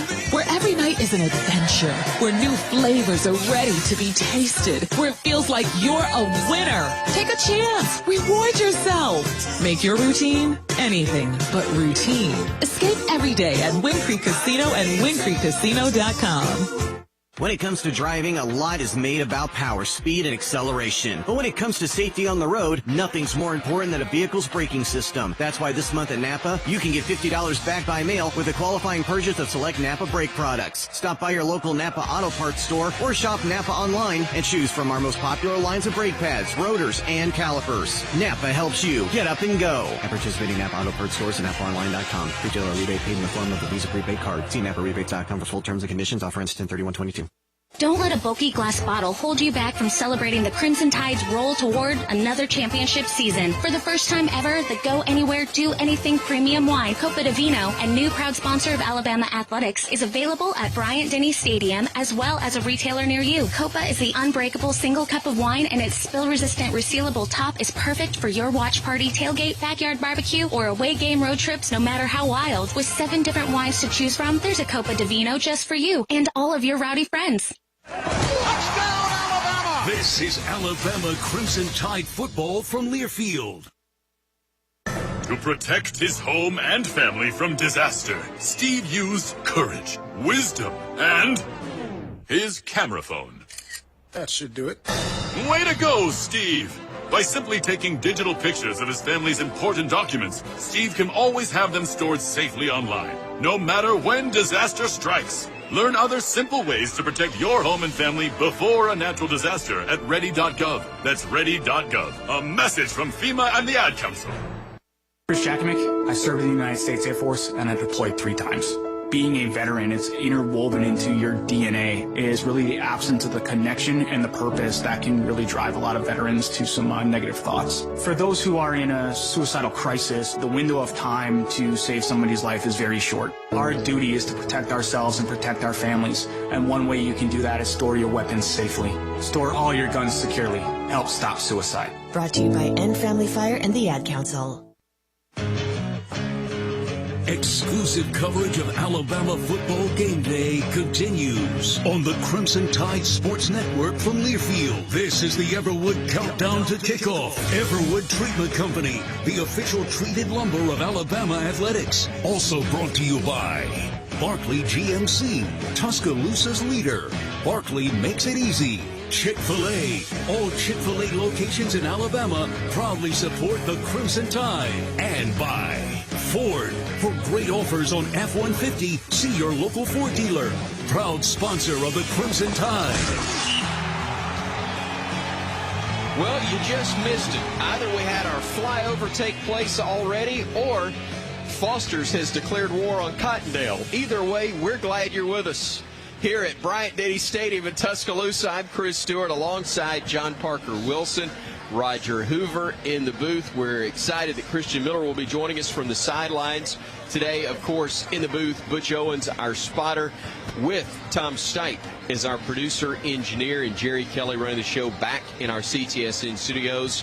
Ethan Carabin, make sure that our Facebook Live feed is up and running and putting our careers even further in peril as you see us, in addition to listening to us during the broadcast. And Jim Carabin is the boss, the vice president, general manager of the Crimson Tide Sports Network. Night games are always special here in Tuscaloosa, but good Lord, is there a lot of venom being spewed this week? Not by the players, not by the coaches. The Bama fans, though, seem more than ready for the Aggies to come yelling here in Tuscaloosa. Yeah, there's no doubt about it. This game was circled back in, what was it, May? Yeah, it was circled earlier in the year, and I think for the fans' perspective, nothing's really changed, right? No. This is a team that beat Alabama a year ago, so this is a revenge game, which Coach Saban turns out he's pretty good at these things, especially when he's got a little extra motivation for himself and for the players of going out and get a chance to play Jimbo Fisher and company again here tonight. But this time we got him at home in Bryant-Denny Stadium. Just under 45 minutes from kickoff, and the Everwood Countdown to Kickoff is brought to you by, not surprisingly, Everwood Treatment Company, the official treated lumber of Alabama athletics. Everwood is wood treated right. Let's get the scouting report from our guy, our quarterback, John Parker Wilson. The scouting report presented by Cook's Pest Control. Where do you go on the scout in this one, partner? The Tide taking on a wounded Aggie team. Wounded indeed, and I think the scouting report's tough to tell, kind of like what we're going to throw out against Texas A&M. It's starting quarterback for A&M was injured last week, Max Johnson. Hanks King, the quarterback who came in and started last season before getting injured. This season was different circumstances after the loss to App State. I think you kind of got to make a change, right? Quarterback. Luckily, Coach Saban didn't do that to me after we lost to Louisiana Monroe. But look, this is an offense. Now that you think about it, maybe there should be more grace given, right? As soon as I said it, I was like, wow. could have been different. He got off to a great start. Haynes King did against Sam Houston, where he went 364 yards through the air. But look, this is a team that's injured. It's extremely young. We know how well they've been recruiting the past couple years, but this is an offense that's struggling big time, Chris.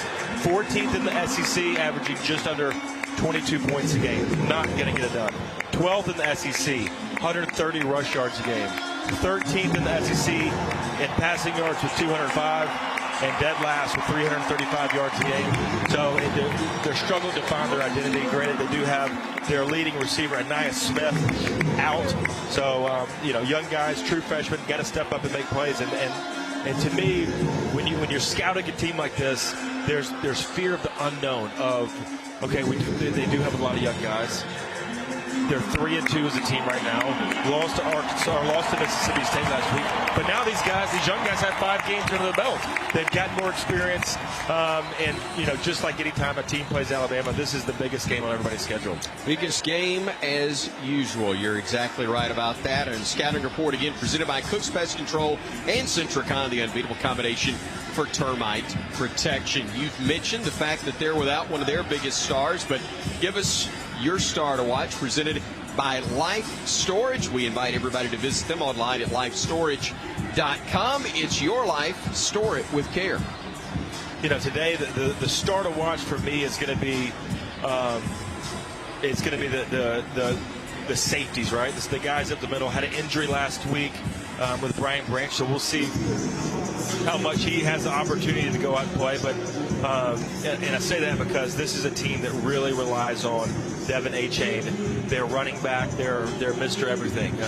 Kickoff return, catches the ball in the backfield extremely well, does extremely well in the running game, and a guy that they rely on a lot because of the young quarterbacks, young wide receivers. A-Chain is their Mr. Everything on offense. The last 2 games, he's got 35 touches, 270 yards. That's 7.7 per carry. And then last year against Alabama, had 79 rushes yards, 96 kickoff return yards. One of them went for a touchdown. So he is everything for this offense, and that's why DeMarco Hellams, George Battle, Brian Branch, Malachi Moore, they've got to be able to play him, come down to the box, guard the run, but also guard him out of the backfield. Devon A-Chain, Maxwell, Doak Walker, Paul Horning Award watch list, all coming into the season after being named second team All-SEC as a running back a year ago. Excited about this matchup here in Tuscaloosa. And again, those stars to watch presented by Life Storage, which offers convenient storage units to keep your memories, family history, and accomplishments safe and sound. Call 844-LIFE-STORAGE, or again, visit online, lifestorage.com. How do you keep your emotions from making you prepared to play this game right now as opposed to 35 to 40 minutes from now when this one actually gets started? Yeah, look, big games like this, it's tough, and that's where experience comes in. The young guys look up to the older guys and seeing how they're preparing, what they're doing. Night games are different. Look, we're used to being off the practice field right now. This is usually when practice is getting done. You head to the showers, then training room, off to study hall. But you got to lay around the hotel room all day. Watch the other teams, not get too excited because you can't peak too early. You got to be able to sustain your energy, intensity. Probably most important, your focus from what's going to be 7 o'clock to 10:30, 11 o'clock. It's a long time to keep your focus. So. Coach Saban does it better than anybody else. We've got veteran guys that you try to teach the young guys how to do it and hope for the best, right? And you got to come out prepared. You got to come out swinging, especially early in this game. This is a really good Texas A&M team when they got the lead. They're 28-4 when scoring first under Jimbo Fisher, and they're 26-0 under Jimbo Fisher here at A&M when they're leading after the first quarter. So that's a team that wants to play out in front, that needs to play out in front. We got to limit that this today early often. We buried the lead. We haven't talked about the quarterback situation for the Crimson Tide, but in looking at warm-ups, Jalen Milroe appears to be taking the primary snaps at the moment. Bryce Young is dressed. He is with the quarterbacks positioned down near the end zone to our right. That is the north end. He is applauding his teammates. He is giving low fives to his teammates as they come by. Have not seen him take any snaps as of yet. That does not mean that it hasn't happened. That doesn't mean that it won't. I'm telling you that I haven't seen it, and his body language on the sideline gives the indication anyway that it will be Jalen Milroe who will get the bulk of the work, with Ty Simpson as the backup today potentially. Yeah, I think right now, just as a starting quarterback, if you're not out there getting warmed, getting ready to go, you're not going to play, right? It's like a starting pitcher. You just don't walk out of the tunnel and go out there and be the starter. You got to get your body ready, get your mind ready to go. So probably going to be Milroe, as you said. That was, Bryce, assuming he was limited here in practice. That means Milroe is going to have the bulk of the reps. It's going to change his mindset going in. It's going to change Bill O'Brien, the offensive coordinator, the plays that he can call. Now he's expanded it, right? When you're the backup, you only get 10% of the reps during the week of practice. So that's going to shrink the playbook down. You really don't want to call a play unless it's been repped, unless you've been through it. Now Milroe's had the full week of practice go out there, and you got to treat him like the starter. This happens. Injuries happen, and Milroe's done everything he's supposed to do to this point to give this chance to go start. Now you got to go out and show what you can do. That being said, he's better equipped right now than he was 1 week ago, is he not? To take the snaps, given the fact he came into a ball game where it was only 14-0 Crimson Tide at the time.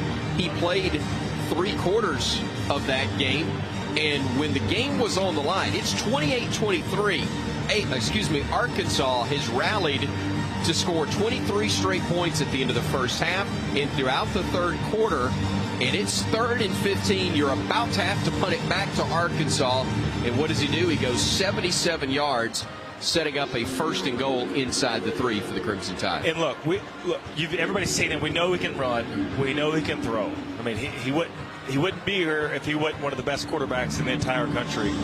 But to me, what he did last week against Arkansas, of going out there and handling that test, of just sucking it up and finding a way to win, it was kind of similar to what our team did against Texas when you go on the road and you win ugly.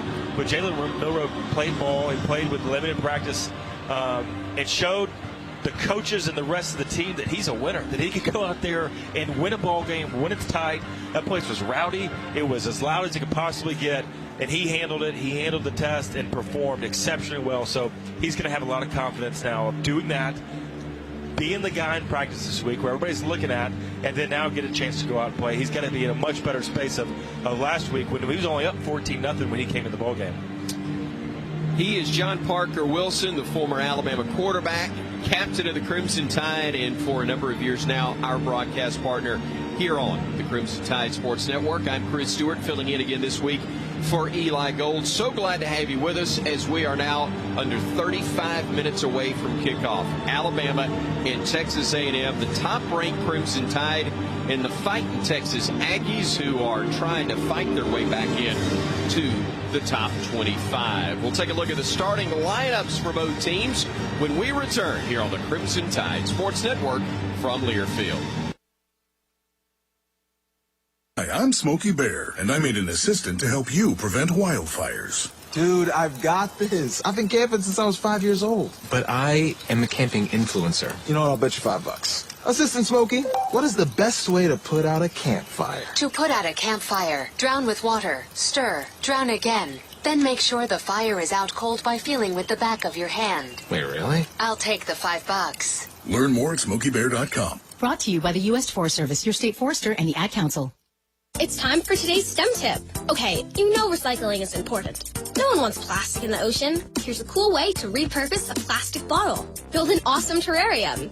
Cut a large plastic bottle in half and fill the base with sand, pebbles, potting soil, and your favorite plant. I chose an African violet. Put the top of the bottle over your base and place it in the sun. Your plant will grow sealed in its own ecosystem. Fun, right? Learn more at She Can STEM. A message from the Ad Council. This is your captain. We are going to be experiencing some slight turbulence. Please fasten your... Oh, hold on. Just got a video of my cat. Imagine the pilot of an airplane was as confident as you are texting and driving. Seems kind of crazy when you put it like that. Visit StopTextStopWrecks.org. A message brought to you by the National Highway Traffic Safety Administration, Project Yellow Light, and the Ad Council. Here's a fun fact for you. The average chameleon can point their eyes in 2 different directions. On the other hand, the average human can't. So unless you're a chameleon, there's absolutely no way you can focus on texting and driving at the same time. So don't do it, unless you're a chameleon. Visit StopTextsStopWrecks.org. A message brought to you by the National Highway Traffic Safety Administration, Project Yellow Light, and the Ad Council. Guys, it's me, Isabella Gomez, filling in for Smokey Bear because he's got more to say than just... Only you can prevent wildfires. Like, if you're outside enjoying a barbecue, don't let a hamburger distract you from fire safety. Make sure you aren't dumping your hot coals or ashes onto the ground because that could start a wildfire. So take wildfire prevention seriously and let's save the world one day at a time. Juntos con Smokey Bear, podemos hacerlo. Go to smokeybear.com to learn more about wildfire prevention. Brought to you by the U.S. Forest Service, your state forester, and the Ad Council. Adopt US Kids presents What to Expect When You're Expecting a Teenager. Learning the Lingo. GOAT, G-O-A-T, acronym, stands for Greatest of All Time. As in, spaghetti sandwiches for dinner? They're my fave. Dad, you're the GOAT. You don't have to speak teen to be a perfect parent. Thousands of teens in foster care would love you just the same. Visit adoptuskids.org. Brought to you by the U.S. Department of Health and Human Services, Adopt U.S. Kids, and the Ad Council.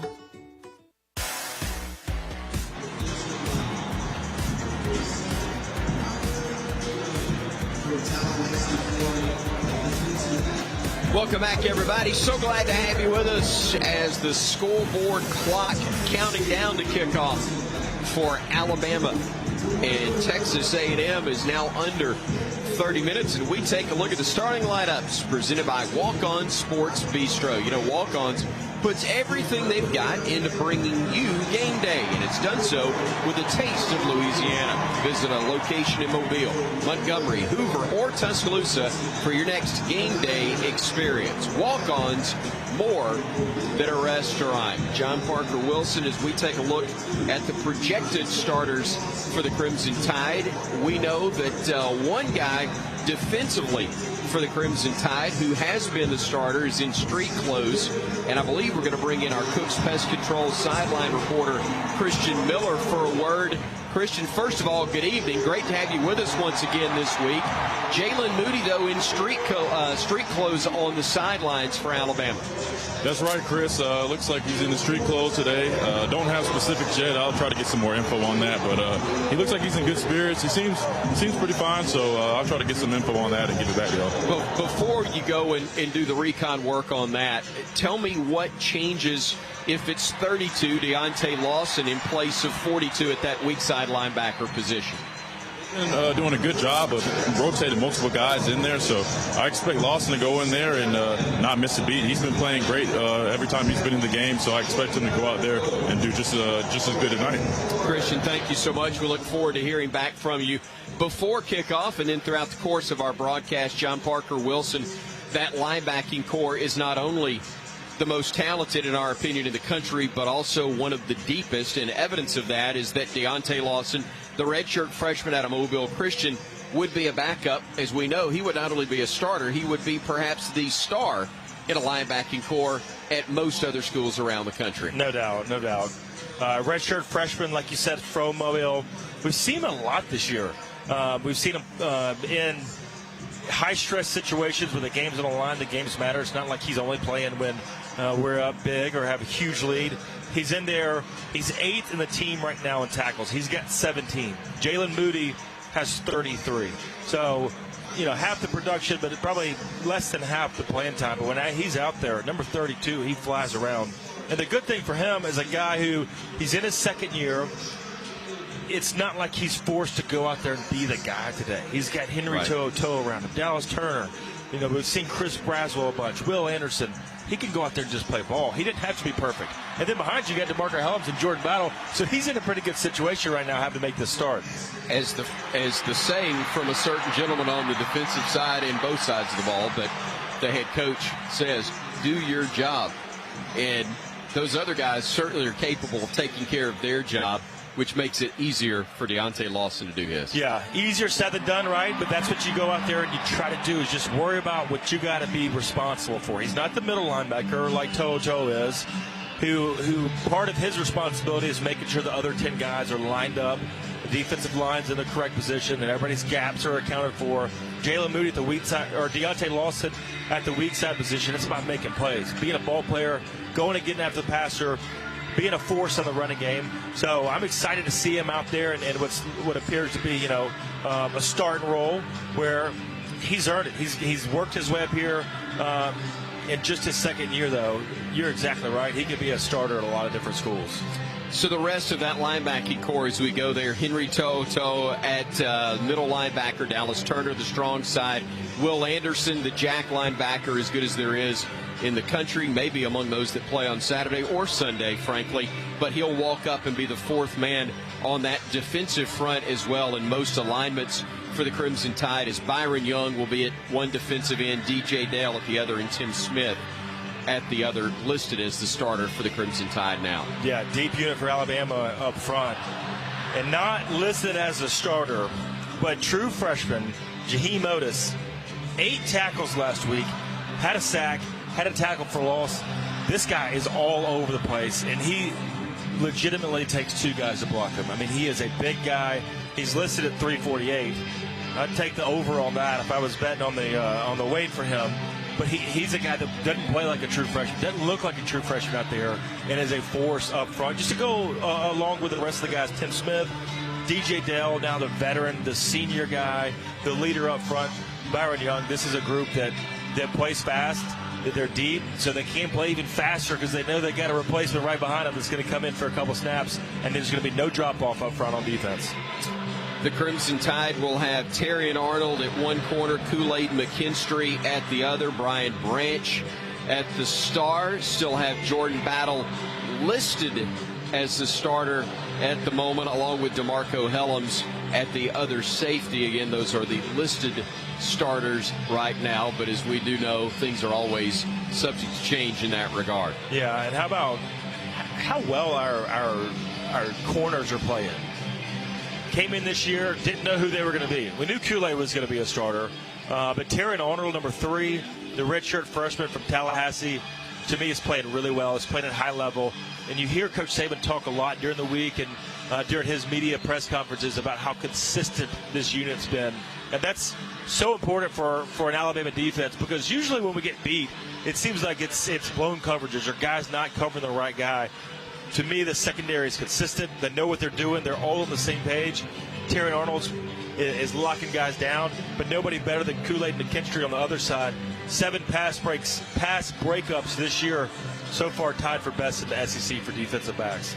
So again, it's a defensive unit that shows up in a bad mood. That is good news for the Crimson Tide. Obviously, it's a defensive unit that not only is deep, but plays with the swagger of many of those that we have seen over the last several years at the University of Alabama. Unfortunately, they had the lapse at the end of the first half, which allowed a very tough and talented Arkansas offense to get jump-started. It almost bit the Crimson Tide. Yeah, it did. Arkansas had a great third quarter where, Alabama had that bad snap on the punt. Just had some things that didn't go our way, but the defense stood strong in the fourth quarter and only gave up 3 points, and that was the difference of the game, was Alabama just taking it over the fourth quarter. But I think you're right. This defense plays with just like a chip on their shoulder, like they're not second right now, giving up 11 points. Second in the SEC, only 11 points. First against the rush, first against the pass, first in total yards, or first in third down situations. This is a team that plays nasty and not mean, but just with an edge. And to me, it's all from their leader, Will Anderson. You hear him talking to the media, getting mad that other teams are even showing up. And that's what it's about. It's out here. We're not giving up a first down. We're not moving the chains at all. That's the mindset they have. It's fun to watch because it's a team unit, right? People swarming to the ball, 5-6 guys in on tackles. That's what you want to see on defense. Let's flip it over to the Alabama offense and the projected starters. Now, here's again what we're given. It doesn't mean that this is what we will see. But last week, Seth McLaughlin was the guy who started at center. Darian Dalcourt did not play. Bama offensively, especially out of the gate, did miss a beat, and should be noted, they did what they did against that Arkansas team with the number 2 center, albeit a veteran, talented one in Seth McLaughlin, and the backup quarterback, who is likely to be the starter today in a redshirt freshman, Jalen Milroe. Yeah, probably the best stat, and we had some really good ones last week on offense. The best stat was we only gave up 1 sack to a team that came in leading the country in sacks, had the number 1 pass rusher in Drew Sanders, and the 1 sack was the play where Bryce did get hurt. He was extending the play to the right, trying to hit Kobe Prentice downfield. He saw him open. He tried to catch an edge, tried to give him 1 extra half second so he could complete that ball. It would have been a first down. It would have moved the chains. That's why he held on to the ball. But that was the only sack of the game, and really all day long, a clean pocket. I mean, we're throwing balls downfield, really working the play action, and I think our offense really settled into who we want to be. 274 yards passing, 251 yards rushing a game so far for Alabama, resulting in 48 points. And, Chris, that just becomes really difficult to defend. That it does. Let's take a look at the rest of the offensive line. Javion Cohen at left guard, Emil Ekiyor on the right side, and the tackles Steen and Latham. Look, there were question marks coming in, I think, because of issues that took place last year and new faces this season. But this offense, by all appearances, is getting better and better. You put 49 up on the road in those circumstances, in that environment. You don't do that unless you got a group that's coming together, especially tackle to tackle. Yeah, and it had your backup quarterback playing most of the game. And, yeah, look, everybody's going to have something to point to in the offseason, right? There's going to be weaknesses somewhere at Alabama. But so far up front, they got the 7 guys we have starting. Tyler Booker plays a lot, number 52. He plays at guard, kind of swings to both positions, spends most of his time over there at left guard. And then you got Kendall Randolph, who has become, really wanted to focus him at tackle, but he's become the tight end to go along with Cameron Latu when we run the 12 personnel. So 1 running back, 2 tight ends, which has become more and more popular as the season's gone on for Bill O'Brien. But this group up front, they're playing physical, they're playing with an edge. And it was really after the Texas who we play, ULM, that's when, to me, okay, we're going to go out here and we're going to run the ball against these guys. Let's dominate the line of scrimmage. They hadn't looked back since. Have not looked back. And as you look at the wideout position, Jermaine Burton, Trayshawn Holden, and Kobe Prentice have been the starters at wideout a good bit of the year. But great news, JoJo Earl is back. We saw him last week. You're seeing a lot more of Isaiah Bond. You're seeing a guy in uniform during pregame warmups, though, that could be awfully important as we go forward. A 5th-year senior from Miami, Florida, Tyler Harrell, the Louisville transfer. If you're able to get him back, you're able to work him in the mix, gives you a dynamic in terms of speed that may not be on that offense, even though it's a talented group that's getting better each week as well. Yeah, look, Tyler Harrell was one of the fastest guys in the country coming into the season. Hasn't been able to play, hadn't got on the field, but we're getting healthy. JoJo Earl made his first start of the season last year. Conveniently had 1 catch, 22 yards on that screen pass, going in for a touchdown. So he's back, kind of just sprinkle him in, let him get his feet wet last week. You're not going to have a huge package or a huge workload. Going to ease you back into the game plan, so good to see him back. But Tyler Harrell has the potential to change this offense in a way that I think you're right, we just don't have on the roster right now. And that's speed. That's forcing it downfield. That is making teams respect the downfield pass where we don't have to have a play action or anything special. We're just going to drive back, take a 5-step drop, and let it rip. Let him outrun you. That changes the game plan. That changes what defense is going to do to us. So as he is able to come back, and hopefully he can, even his presence out there is going to be a big deal for Alabama on offense. Ja'Cory Brooks also in that mix among the wideouts that I should have referenced for the Crimson Tide as well. And in the backfield, as we said already, Jalen Milroe, 6'2", 212, the redshirt freshman from Katy, Texas. Probably the starter at quarterback, although it hasn't been officially announced yet by Coach Saban. But based on what we just saw in pregame warmups, Bryce Young not likely to go. Ty Simpson moves up to the number 2 guy, if that is indeed the case. A true freshman out of Martin, Tennessee's Westview High School, 6'2", 200 pounds for him. But the backfield, man, we saw the speed, the explosiveness last week with Jamir Gibbs. We already knew it from Jace McClellan. They were fun to watch, to say the least. Yeah, Jamir Gibbs, 19 for 207, 3 touchdowns. No, let me take that back. I was reading the wrong line right there, Chris. 18 for 206 with 2 touchdowns. Jace McClellan had 6 carries, only 11 yards, but followed up with touchdowns. Look, this is a group right here that really plays well together. It's not a first down, second down back, and then you bring in a third down back. Both of these guys can play all 3 downs, meaning they could pass protect. They could both catch the ball in the backfields. Kind of when one's hot, he's probably going to get the ball more like last week with Jamir Gibbs. But Gibbs, to me, though, watching him on tape after this Arkansas game, talked about the offensive line, how well they're playing together. It's opened up a ton of cutback lanes. His vision at cutback, the first long run he had, it was a play that really looked dead. It was a stretch play to the right, zone blocking scheme. He was able to slip right behind the right guard and cut it back and go, and that's when you become dangerous on offense, when those cutback lanes come open. So you got to honor the edge and try to keep contained, but it really puts pressure on the backside of the defense where, hey, we can go 88 and out the gate and hit your head on the goalpost when you go in the end zone, and both of these guys have the ability to do that. At midfield right now here in Tuscaloosa, the 2012 national champions of college football, the Alabama Crimson Tide, hard to believe, celebrating a 10-year reunion, getting their picture made out on the field. Among those that have come out to get their picture made with that group for this year's reunion, their head coach, and hallelujah still ours, Nick Saban.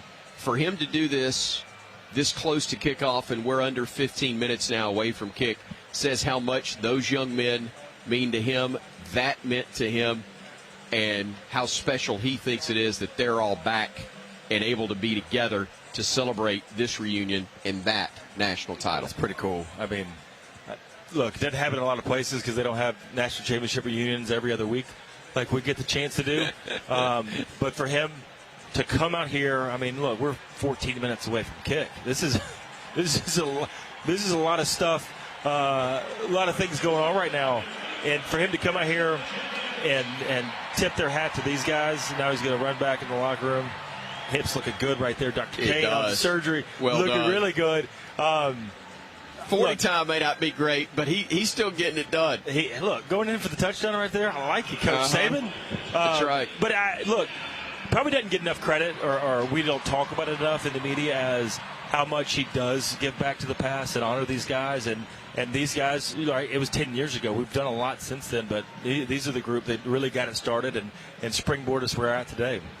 Those are your Alabama starters for today's matchup, the Crimson Tide and Texas A&M. They also call themselves the Fightin' Texas Aggies. They provide the opposition for today's ball game between Alabama and A&M. We're going to take a look at the starters. For the visitors, we're going to have the kickoff as well. A lot still to come your way. Stay with us as we are inside now. 15 minutes to kickoff. Presented by BeatBox. It's bursting with delicious flavors. It's gluten-free, low sugar, and resealable. Look for it in stores across the Southeast for your next tailgate today. We'll kick it off when we come back on the Crimson Tide Sports Network from Learfield. This has been the Everwood Countdown to Kickoff Show. Everwood Treatment Company. Everwood. Wood treated right. Also brought to you by Bud Light. It's for the fans. Let's go! Kickoff is just moments away on the Crimson Tide Sports Network from Learfield. Finding that missing shin guard. Remembering whether it's a home or away game. Getting the right kid to the right playing field on the right day. Why are simple things sometimes so complicated? Thankfully, with auto owners, insurance doesn't have to be one of them. We work with independent agents who keep insurance simple so you can worry about more important things. Like not being that fan. Oh, come on, ref! That's simple human sense. Visit AutoOwners.com to find a local agent today. Convenience is the name of the game at the Holiday Inn Express and Suites Tuscaloosa University. Located on Veterans Memorial Parkway, the Holiday Inn Express and Suites Tuscaloosa University offers just the right amenities for a relaxing getaway or a productive business trip. The University of Alabama, Bryant-Denny Stadium, Coleman Coliseum, and the Bryant Conference Center are within 2 miles, making any visit to the Capstone convenient. Whatever you're visiting Tuscaloosa for, the Holiday Inn Express and Suites Tuscaloosa University is the perfect hotel destination and a proud preferred hotel partner of the Crimson Tide. Hey there, folks. Head fry cook Bob Baumhauer here, and I just want to say thank you for allowing Baumhauer's Victory Grill to serve you for 40 legendary years. When I first delivered Alabama's first taste of buffalo wings back in 1981, people thought I was crazy. For the first few years, I had to give wings away. Imagine that. 40 years later, I'm still proud to serve the great people and visitors of Alabama our famous buffalo wings and much more. Here's to 40 years of legendary fun, legendary food, and many, many more. We've all been caught up in the little chores that pile up every day. The dishes in the sink, the trash that needs taking out, the pesky check engine light. Isn't it time to make a change and escape to a whole new world of possibilities? Where there's dinner without dishes, nights filled with adventure, and every day you feel like a winner. A little change can go a long way when you escape every day at Wing Creek Casino and WingCreekCasino.com. Ready for our little forest adventure? Yes! So much waiting for me. Yeah, I wanna go outside. I wanna be.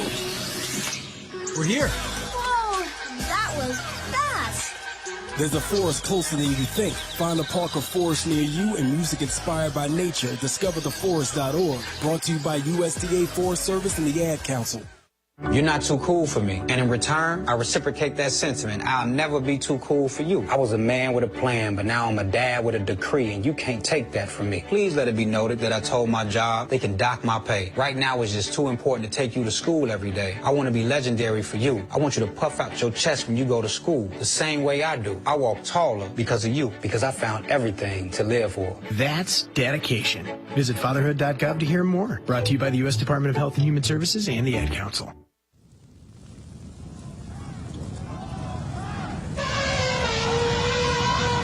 On the Crimson Tide Sports Network from Learfield, turn it up. It's game time. Brought to you by Coca-Cola Zero Sugar. Is it the best Coke ever? Find out for yourself. And by Golden Flake, the official potato chip of the Alabama Crimson Tide. Now with a call of the game, here's Chris Stewart and John Parker Wilson. So glad to have you with us as we continue from Tuscaloosa and Bryant-Denny Stadium. Our national anthem set to be performed momentarily as our Salute to Service honoree is William Roundtree. The Salute to Service honoree is presented by Royal Furniture. Let's pause 10 seconds so our local stations can identify themselves to you. Welcome to the Crimson Tide Sports Network.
Not that they need any introduction in Tuscaloosa, but the University of Alabama's $1 Million Band providing our national anthem before a capacity crowd busting at the seams here at Bryant-Denny Stadium. Our countdown to kickoff continues, presented by Everwood. Everwood wood treated right. And by the way, tonight's game is presented by Coca-Cola. Is Coke Zero Sugar the best Coke ever? Well, find out for yourself. John Parker Wilson, we are now inside a 10-minute window from kickoff on this matchup. Juice is flowing again, as we've talked about. An important game. Staying locked in, staying focused, keeping control of your emotions, very big.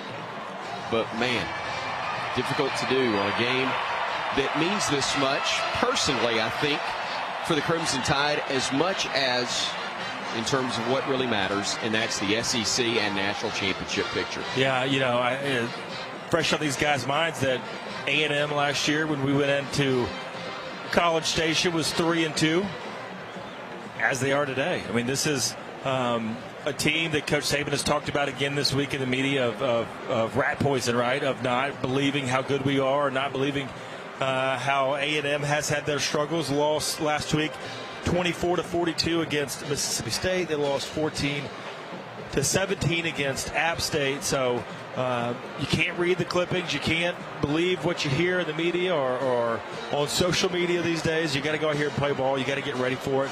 And you got to bring the intensity early. The Aggies, by their standards, struggling at 3-2, known for the 12th man, also known for 8-4. They are right on pace for that at the moment. But Alabama trying to get them to 3-3 after today's contest. Looking at their starting lineups, presented by walk-ons Fadil Diggs, Shamar Stewart, and Shamar Turner listed as the starters along the defensive front, with Edgerrin Cooper, Chris Russell Jr.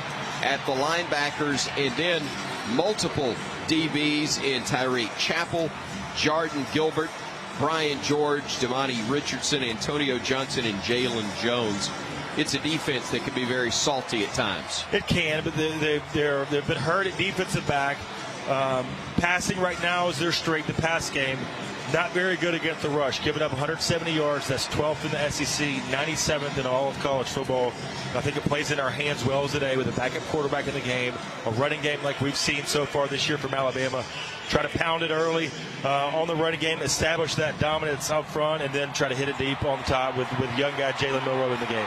Haynes King, the 6'3 sophomore from Longview, Texas, expected to be the starting quarterback in today's game. Max Johnson out with a broken left hand, likely the thumb officially that is broken after he had a player's helmet making a pass last week in their very difficult loss to Mississippi State, 42-24. Left tackle, Aki Ogunbi will be at the left tackle after being at left guard a week ago. They're expecting Matthew Wyckoff to be at guard there. Bryce Foster again at center.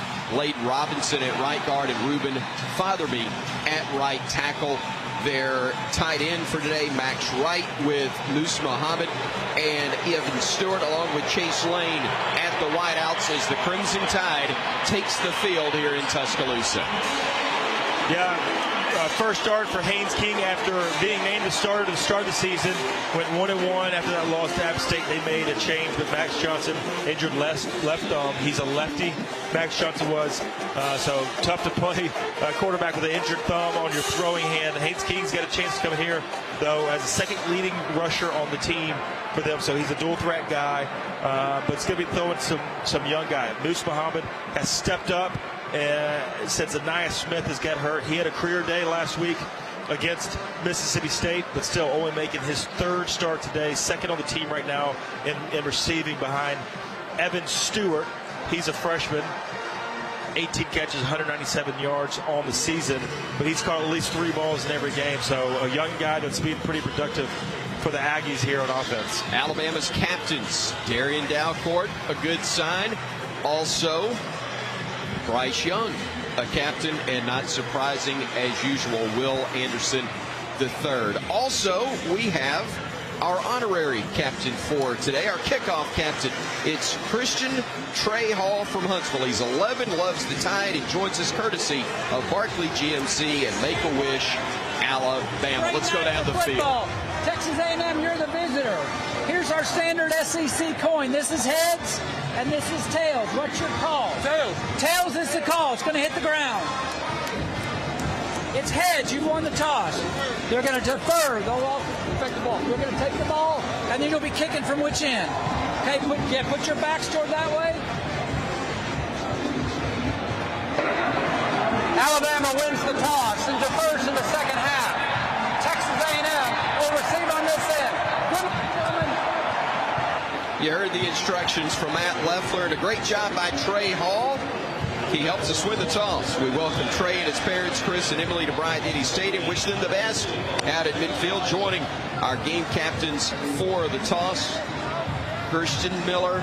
An exciting atmosphere, and you do a great job of making sure that our game captain gets to center field and then back to his parents. Man, you got the most important job out there.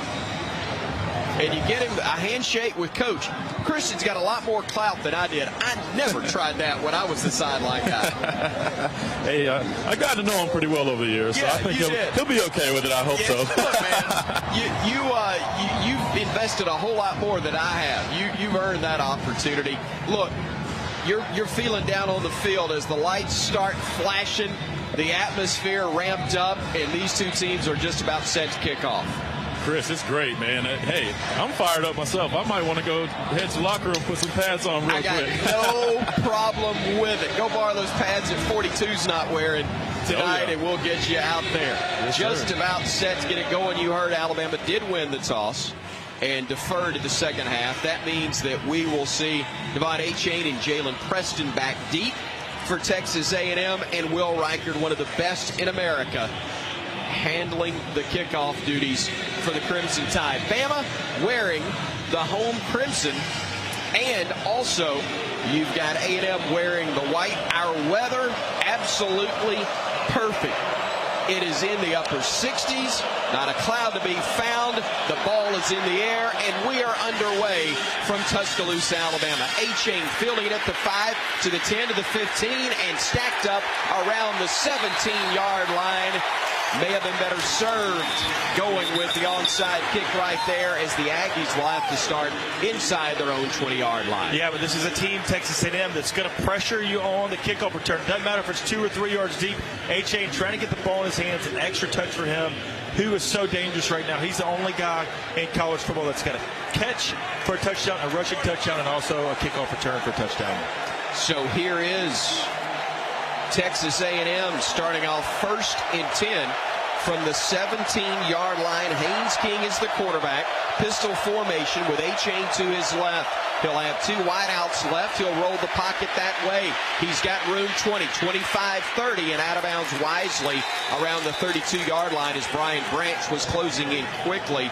Max Wright with a block that sprung him on the left edge, and that's a big play for the Aggies to get things going. Good pickup on first down right there. Move the pocket to the left, fake the play action underneath, roll to the left. It was a wheel route from the slot receiver, so he runs a flat and then back up. Nobody for Haynes King. He has a nice pickup on the first play of the game. 3 wideouts to the right, 1 to the left to get Achane to the right side of King. Now Achane will leave an empty set as he goes wide to the left side. On 1st and 10 from the 30, ball batted in the air, knocked down. Bama almost was able to secure that one. Byron Young slapped it down, the senior from Laurel, Mississippi. Byron Young right there getting disruptive, but Haynes King looking to the right, deep out. Had a guy right there, but Byron Young, pass break up.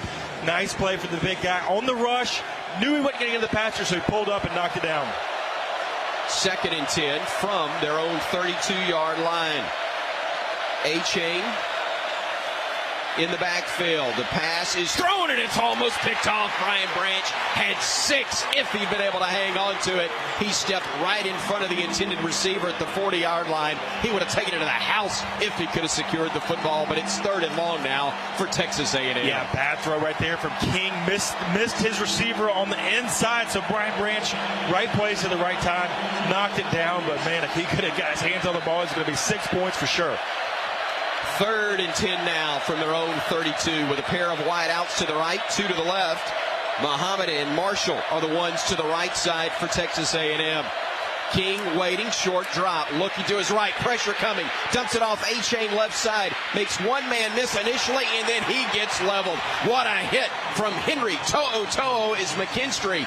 Got there quickly, and Christian Miller, what are you seeing? Hey, Chris, we just saw that cheetah package that they like to roll out. That's where you see Will Anderson, Dallas Turner, and Chris Braswell, all 3 edge guys on the field at the same time. And they got pressure right there and a big hit to get off the field right there. Great job by the defense. Huge job. Nick Constantino is the punter, standing back at his 22, gets the snap. The left footer, a high spiraling kick. Kool-Aid calls fair catch late, makes it at the 20, and wisely so, as there was a man right at his feet making, as he made that grab. Texas A&M covering it well. A 45-yard punt, beautifully done there by Constantino, and the ability to limit McKinstry in special teams will be key for A&M in this one. Yeah, McKinstry's been dangerous when he gets the ball on the punt return right there. Nice high boomer. Tons of yards on it, setting up Alabama from the 20-yard lines. But just like we don't want to kick the ball to A-Chain, they don't want to kick the ball to Kool-Aid. Jalen Milroe, who was outstanding at times for Alabama a week ago, will operate with 2 men in the backfield. He will hand it off to one. That will be going to the left side. Jamir Gibbs gets to the edge, gets 7, maybe 8 yards, and that'll set up 2nd and short for the Crimson Tide. Yeah, just a give to the left, going for Gibbs.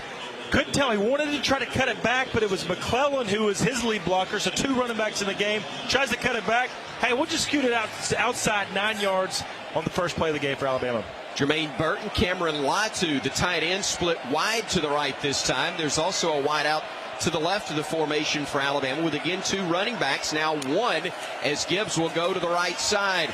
Looking in the pocket, Milroe, flush to the right, dumps it off across the middle. Great catch, Gibbs. First down, Alabama.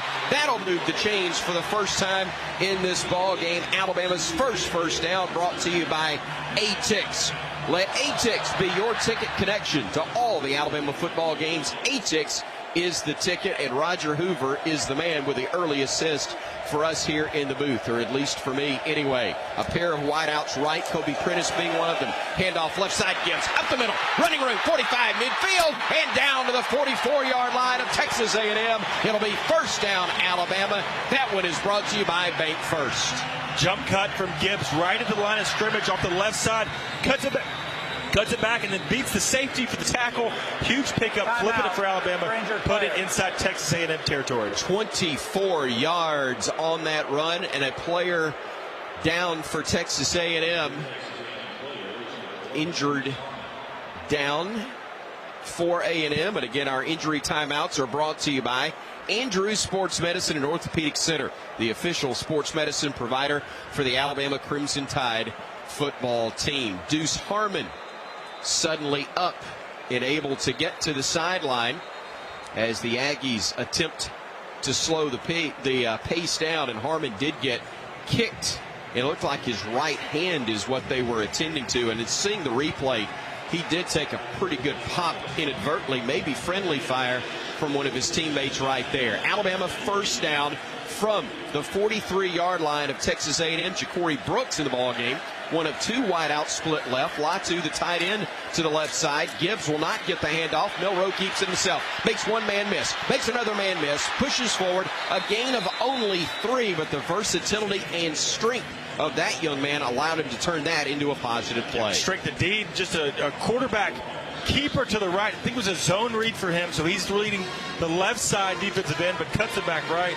Good block from Burton on the corner right there, just holding up the DB long enough so Milroe can catch the edge. Burton and Latu right. Latu now comes in to be the tight end on the left side, joining 2 men to that side of the formation. That is where the quarterback will roll, and instead he's going to be brought down. It was Milroe trying to roll to the left side, but a great job by the middle linebacker, Chris Russell, a senior from Dyersburg, Tennessee, to bring him down back at the 49-yard line. It'll be a loss on the play. The sack setting up now a 3rd and about 16 for the Crimson Tide. Milroe faked the handoff to the right. He's going to roll or put a bootleg going to the left, but unblocked on the left side of the line. was an A&M defender. I mean, that was a blown coverage or a blown protection from Alabama. Low snap, picked up. They'll throw across the middle, and that is going to be off the mark. He was trying to connect with a tight end, Latu, but it goes incomplete. And so the sack forcing Alabama into a 3rd and long in the incompletion, setting up a punting situation for Alabama here. Yeah, I think Latu kind of deked Milroe right there, gave a head move to the outside on his streak route. When the tight end is going down the middle, he can either keep it straight up the hash or cut it back to the middle of the field right there. Kind of sold the outside move and cut it back. That's why Milroe threw it behind him. James Burnip averaging 43.5 yards per punt on the year.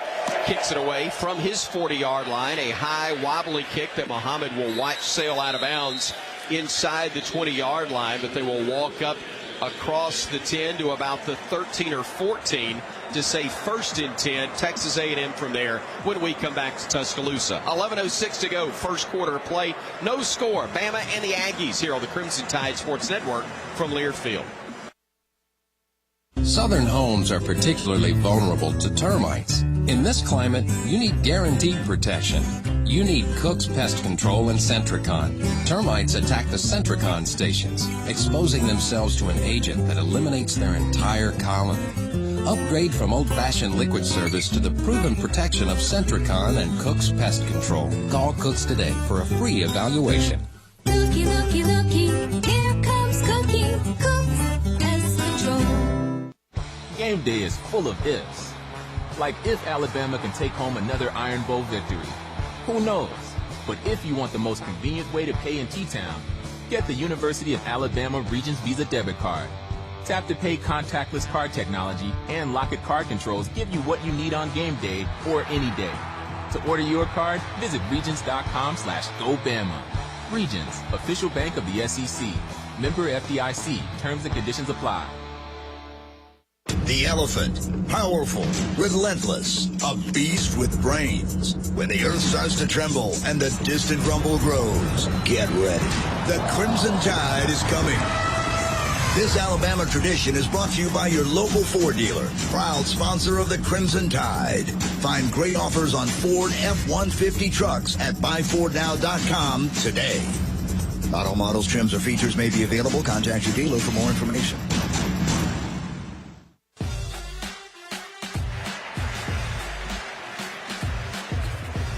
11:06 left to go in the first quarter. We are scoreless between Alabama and Texas A&M as we come to you live from the Alabama Credit Union broadcast booth. And tonight's game is presented by Coca-Cola.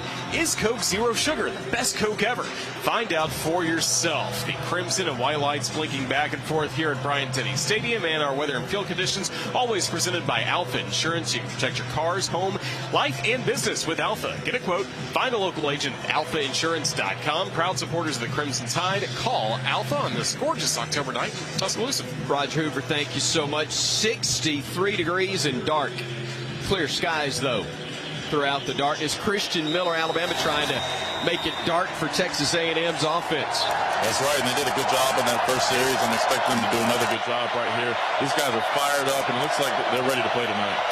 Noah Thomas, Jalen Preston, Devin Price, the wideouts out there for A&M as the handoff goes right side to A-Chain. He'll cut it back, and, boy, that's a nice pickup of 7 or 8 yards on a play that was almost busted up in the backfield, John Parker Wilson. Yeah, by Will Anderson coming from his defensive end. He's down in a 4-point stance and blows past it.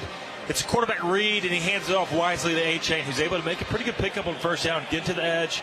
Looks like then Jordan Battle brought him down. 9 yards as they spotted at the 23 of Texas A&M. They'll go to the strong side right with 3 wideouts to the right side, and A-Chain in the backfield alongside quarterback Haynes King. They will hand it off to A-Chain. He spun around. He'll fight. He won't get to the first down mark, though. Deontay Lawson is the linebacker who was there to keep him from getting to the first down mark. Yeah, A-Chain tried to spin around at the line of scrimmage. Deontay Lawson, boom, hits him hard.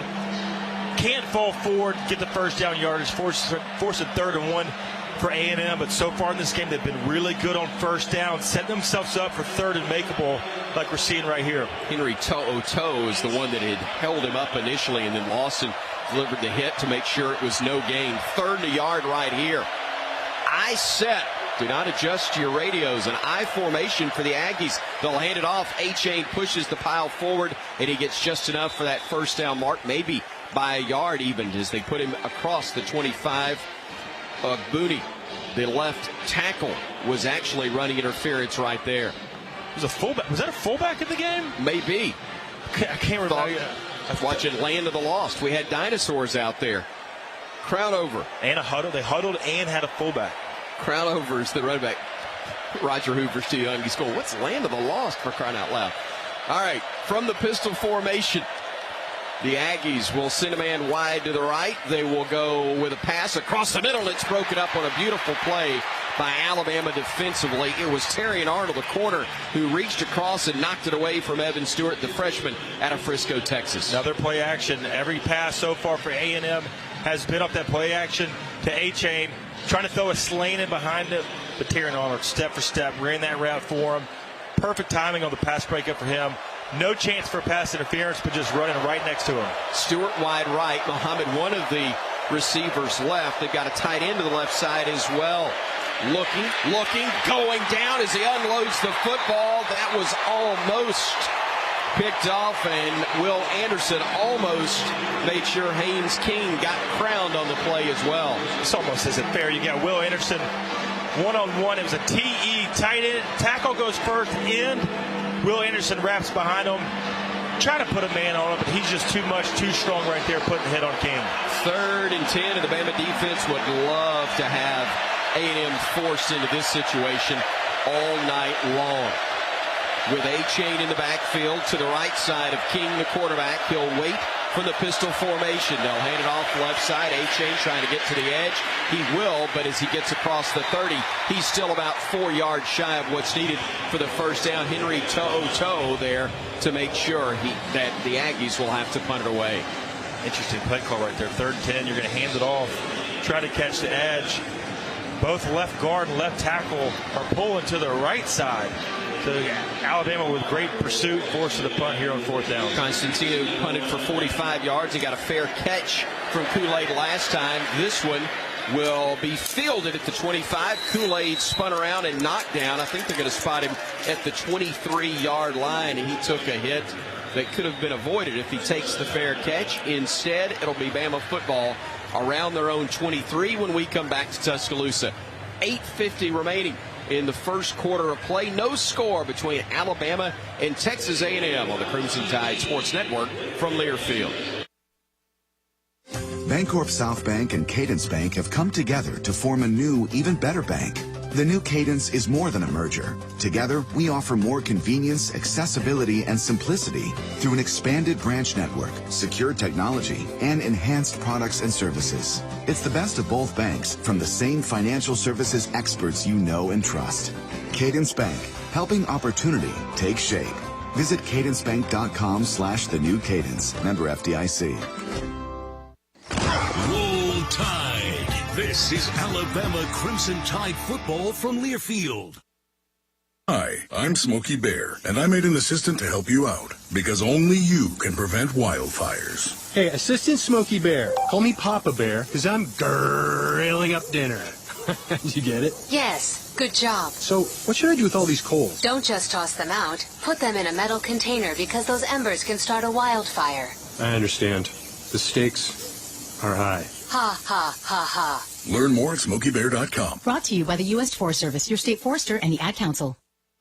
Uh-oh, Brad's buzzed. Oh, yeah? Yeah, he's starting with the whoops. And now a speech. I just want to say that friendship is about heart and brain. Who's with me? Good thing is, he knows when he's buzzed. And my brain is saying, when it's time to go home, somebody call me a ride. Love that guy. Me too. Know your buzz warning signs? Call for a ride when it's time to go home. Buzz driving is drunk driving. A message from NHTSA and the Ad Council.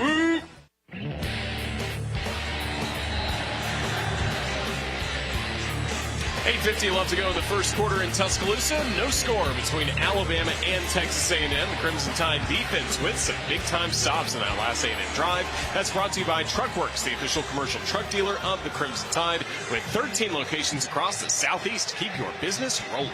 Roger Hoover, thank you so much. Trayshawn Holden out on the field for the Crimson Tide right now. Also looks like Amari Nyblack, the freshman wide receiver, will join him along with Jermaine Burton is the third wideout. Cameron Latu, the tight end, split to the right side, and Jace McClellan, the single setback, alongside quarterback Jamir Gibbs, who will keep it himself, or Jalen Milroe pushing across, running like Jamir Gibbs near the 40-yard line, just shy of that. Cameron Latu running interference, which is not a surprise at all, JP. No, the design quarterback run right there. Had Nyblack out on the edge, Latu with a seal. And look, Milroe is fast and as good as he is with the feet. I like the play call from O'Brien. Milroe play action. Looking from the pocket, pump fake, steps to his right. Now he'll just run it. Gets across the 40, has a first down, sidesteps a man, kicks out of bounds near the midfield stripe. That'll move the chains for a bank first down for the Crimson Tide after a 14-yard pickup. Trying to hit the double move to Trayshawn Holden up top on the wide side of the field. It wasn't there. Max protect. Milroe pulls it down. Latu, he knows what he's doing. See him coming, make a block. McClellan gets the handoff and has nowhere to go. Gets stacked up immediately by Edgerrin Cooper, the weak side linebacker from Covington, Louisiana. No gain, and interesting to see how Alabama operates here. They had a negative play on second down earlier, a sack that forced them really out of attack mode and killed some momentum that ultimately resulted in a punt. Yeah, now we got JoJo Earl checking into the game in the slot. He's done here with Jermaine Burton, so see if Milroe looks for him. They get a special package for 10. Earl had a touchdown catch last week for the Crimson Tide. Milroe bobbled it, now grabs it, now runs to the right, now gets across midfield again and gets to the 45-yard line, or maybe they're going to spot him just shy of it. It looks like it'll only be a gain of about a yard or two as Denver Harris, the corner, came up to deliver the hit. It'll be third and long. Alabama hurries to the line of scrimmage with two wide outs to the left, one to the right. Bama 0 for 1 on third down so far. The single setback is McClellan to the left side of the quarterback, Jalen Milroe. Claps his hands, gets the snap. Blitz coming, throws it out right side, unloaded it too quick. He had Latu there, but he had to throw it so quickly because of the pressure coming up the middle from Texas A&M. Yeah, he had to get rid of it. They brought one more than we could block. Showing blitz on the right side, pulled it back, and then it came from the left side. But Milroe just throws it to the ground, move on, pump the ball. That's fine. That's fine. Second drive for him as a starter. Don't have to do too much early. Moose Muhammad again, the deep man for Texas A&M, back inside his own 10. First punt went for 35 yards from Alabama's James Burnip. Another high-end, under-end kick. A fair catch called for wisely and made around the 7-yard line. So the Aggies will start deep in their own territory when we come back to Bryant-Denny Stadium. 7:06 to go, first quarter, still scoreless. Tide and Aggies doing battle here on the Crimson Tide Sports Network from Lear Field. When you open a crisp, cold Bud Light, you know game day is here. You owe me $5. We mean every sound. Enjoy responsibly. 2022 Anheuser-Busch Bud Light Beer, St. Louis, Missouri. Introducing new Bud Light Seltzer Hard Soda Variety Pack. You hear that? It's seltzer with the pop of soda, all with zero sugar. Bud Light Seltzer Hard Soda, the loudest flavors ever. Enjoy responsibly. Anheuser-Busch Bud Light Seltzer Hard Soda, IRC Beers, St. Louis, Missouri. You know, in today's world, companies are looking for business partners, other companies they can depend on to help make their business successful. At the Crimson Tide Sports Network, we have found that partner in Dex Imaging. So when it comes to office solutions and a partner you can depend on, give Dex Imaging a call. For more information, go to DexImaging.com. Dex Imaging, the official copier and printer provider of Alabama Athletics. Tide fans, it's game day. Time to huddle up with friends and family, take your seat, and open a bag of your favorite Golden Flake snacks. So rip open that bag of Golden Flake or any of our other delicious snacks from the Utz family of brands and settle in, because when you snack with Golden Flake, you're taking part in an Alabama football tradition. Golden Flake, celebrating 65 years as the official chip of the Alabama Crimson Tide.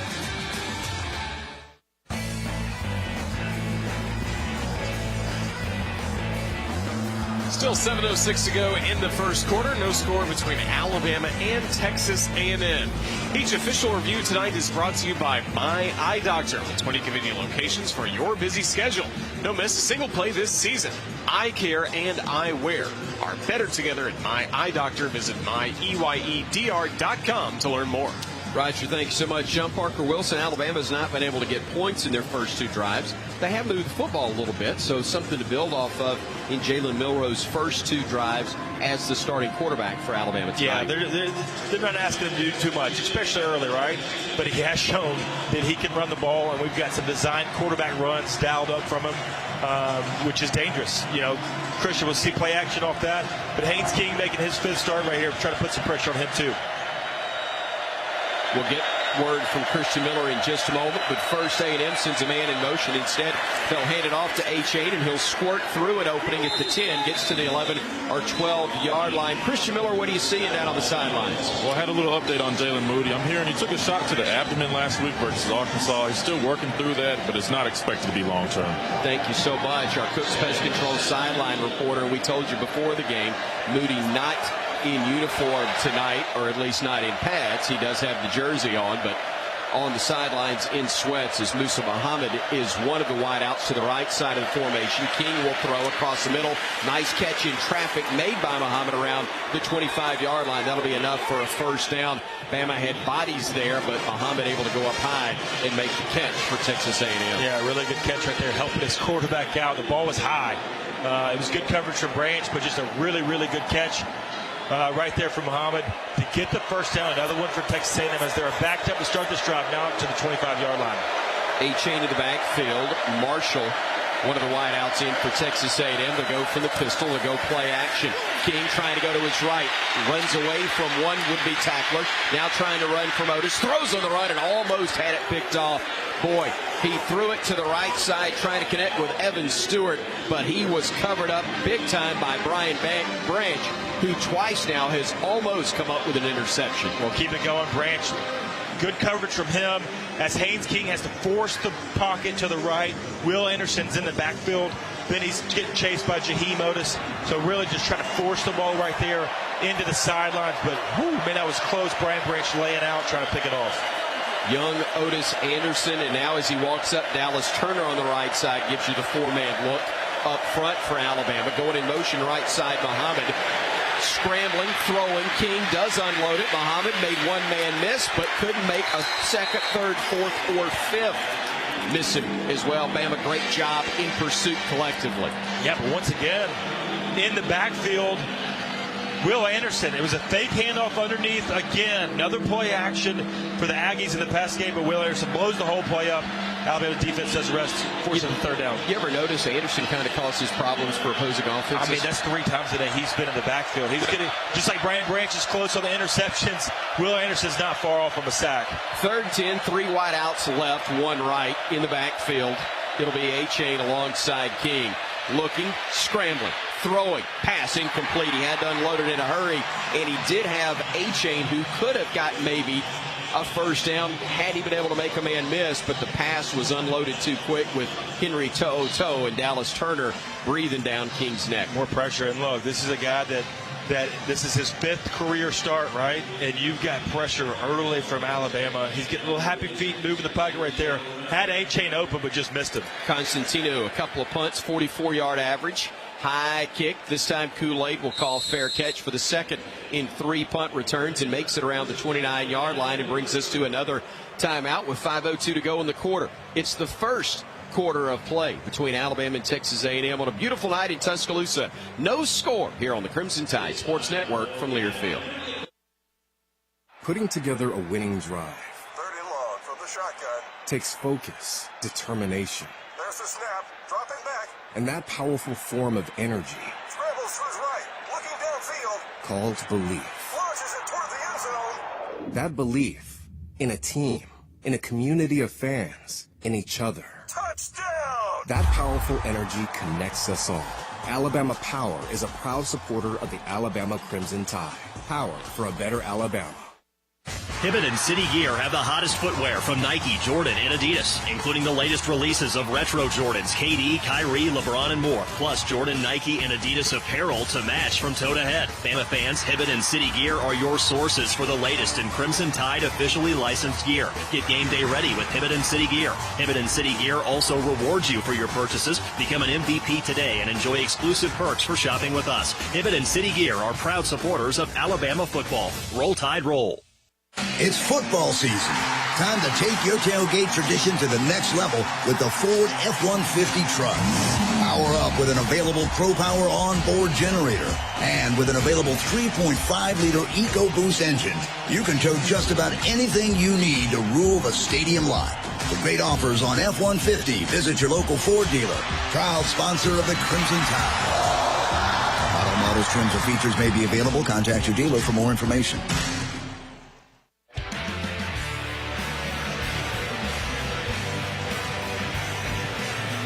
Alabama and Texas A&M scoreless as we have 5:02 left to go in the first quarter from Bryant-Denny Stadium. Wanted to remind you, if you recently tested positive for COVID-19 or have COVID symptoms, you might be eligible for a monoclonal antibody treatment that could keep you out of the hospital. Visit crushcovid.com to learn more. Get tested, get treated, and go to crushcovid.com. Roger, thank you so very much as we again are broadcasting live here in Tuscaloosa.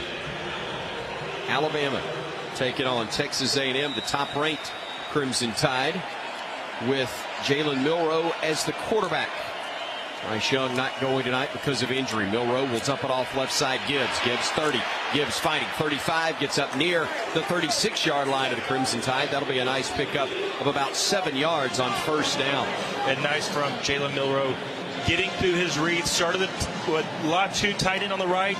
Then he went to the slant right from Ja'Cory Brooks on the left side. Checked it down to Gibbs, picking up good yardage on first down. Got a couple of wideouts stacked in left side of the formation for the Crimson Tide. The handoff will go to the right side. Nice cutback initially on the part of Jamir Gibbs, but he gets stacked up maybe a yard at the most. He may have just gotten back to the line of scrimmage, but Alabama will have now a third down, and so far that has not been very productive. They're 0 for 2 on third down so far. No, this is the shortest third down they've had. Exactly. Better situation right here to pick this up. You know, the first drive we had the big sack, and then the second drive the tackle for loss. So right here, Alabama much more manageable to pick up this third down. 3 wide out stacked to the right side for Alabama. The running back to the right side of the formation is Gibbs.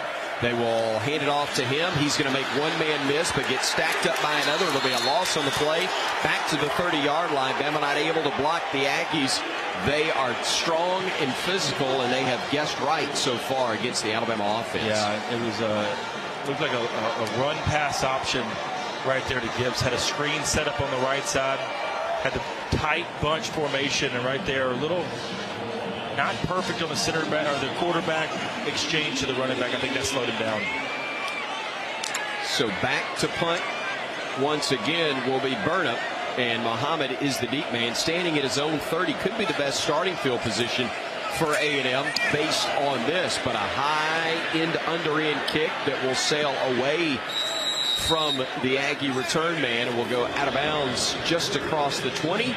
They'll spot him out, or spot the ball out at the 22, and that's where A&M will begin their series, 1st and 10, with just 3 minutes and 4 seconds remaining in the opening quarter and no score here at Bryant-Denny Stadium. Well, not what we're used to, Chris. Alabama right now scored 83 points in the first 5 games in the first quarter. Right now, 3:04 left to go. The first here with A&M hadn't scored yet. 3 drives for Alabama on offense, 3 punts.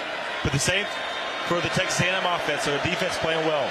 Lane and Preston, the wideouts to the right side. They'll bring the tight end to the near side in Donovan Green. Play action, quarterback King trying to get to the edge left side, gets knocked out of bounds around the 22 or 23-yard line.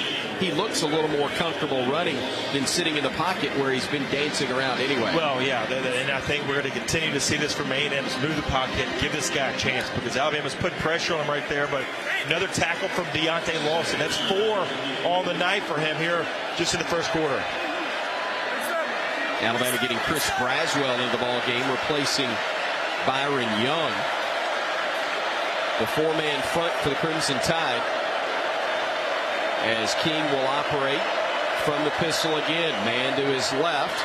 That will be A-Chain. He'll get to the 30, and he'll get close to the first down mark around the 32-yard line. Braswell made the hit along with Jordan Battle, but not until he got very close to it, in fact beyond the first down marker there at the 32. They hurry to the line of scrimmage, the Aggies do, and go two wideouts right, one left. The tight end to the right side again is Green, with A-Chain in the backfield and King operating from the pistol. He will hand it off. A-Chain will get wrapped up and gets a yard at the most before he's slung back by Tim Smith, the junior defensive end out of Guilford, Florida. Christian, this is going to be tough on our defense tonight with a young quarterback, not all the receivers back, tons of misdirection, moving the pocket from A&M. That's right, and they're doing a lot of zone reads and whatnot, too. You got to do a good job closing on the quarterback, and when they do hand off in the perimeter, the DB's got to make sure they're playing sideline to sideline and making those tackles. A half-yard gain on the plays. They spot it between the 32 and the 33. They bring a man in motion to the right side, and that'll be Muhammad. They'll run it to the left side with Stewart, and Stewart will get to the 35, knocked out of bounds by Jordan Battle, just shy of the 40-yard line. It'll be third and about 3 from there. The reverse, I love to see it. Love a gadget trick play right there. Trying to send your quarterback as the lead blocker, but nice job from Alabama, keeping it home. Jordan Battle coming up from a safety position to force the tackle. Poor guy on the sidelines. You got to know, you got to keep your head on a swivel on the sidelines if you're not wearing pads, or you will go down. That's what happened for whoever that was on the A&M bench. Stewart, Marshall, and Muhammad go wide to the right side. They're stacked together there. Once more, A-Chain in the backfield alongside King. Gets the snap, looks to his right, has to step up, has to go down. Deontay Lawson wraps him up. Chris Braswell there as well for the Crimson Tide, and Alabama forcing Texas A&M to punt as they record. The Tide does their first sack of the night. And more pressure from Alabama this time. It was just a four-man rush. It was Braswell one-on-one with the right tackle. Kind of a bull rush going up, and then slipped underneath for the sack as Haynes King was trying to climb up in the pocket. Kool-Aid trying to return one for the first time. May not get a chance here either. Fair catch called for, and he will make it around the 27. That's a nice grab on another high, beautiful spiraling punt from Nick Constantino, the junior from Melbourne, Australia. 40 yards on that punt after a couple of 43-yarders earlier, or the average of 43 on 3 previous punts. So now with 13 seconds remaining in the opening quarter, Alabama scoreless at the moment with Texas A&M. They've been outscoring the opposition 83-6 in the first quarter. So in that regard, already a victory for Texas A&M. No question. I mean, keeping this game tight is what they want to do, especially early. Milroe will hand it off, give it off to Gibbs. He'll fight forward for 1.5 yards, maybe 2 on the play. That'll be the final play of this opening quarter of action. Well, we played 15 minutes, no score between the top-ranked Tide, the unranked fighting Texas Aggies. Second quarter coming your way in a moment here in Tuscaloosa on the Crimson Tide Sports Network from Learfield. Nobody protects you from mayhem like Allstate. I'm your game day face paint, and you just rubbed me right into your eye. Now your vision is super irritated. So is that driver you just hit. And if you have cut rate car insurance, these damages will rob you blind. So switch to Allstate, save $744, and get protected from mayhem like me. Average annual savings of new customers surveyed in 2021 who reported auto savings when switching to Allstate. In most states, prices vary based on how you buy. Subject to terms, conditions, and availability. Allstate Fire and Casualty Insurance Company and affiliates, Northbrook, Illinois. From Bart and Joe Willie to Mac and Tua, this is Alabama Crimson Tide football from Learfield. Barkley Buick GMC Cadillac is a local family-owned dealership in Tuscaloosa. Barkley has an award-winning service department, a state-of-the-art body shop, and a beautiful showroom waiting to welcome you. And BarkleyGMC.com opens our online showroom to you. Do what thousands of satisfied customers have already done. Get your new car, truck, or SUV from Barkley Buick GMC Cadillac, keeping Crimson Tide fans on the road for over 42 years. To your children's eyes to see the true magic of a forest. It's a storybook world for them. You look and see a tree. They see the wrinkled face of a wizard with arms outstretched to the sky. They see treasure in pebbles. They see a windy path that could lead to adventure. And they see you, their fearless guide through this fascinating world. Find a forest near you and start exploring at discovertheforest.org. Brought to you by the United States Forest Service and the Ad Council.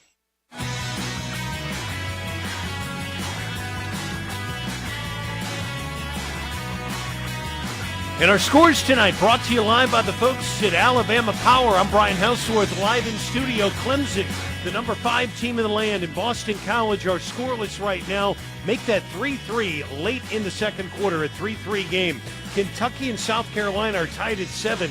They've got 2 minutes to play in the second quarter at the Commonwealth Stadium. And number 6 USC trails Washington State 14-10 second quarter. Let's send you back right now to Tuscaloosa. Roger Hoover.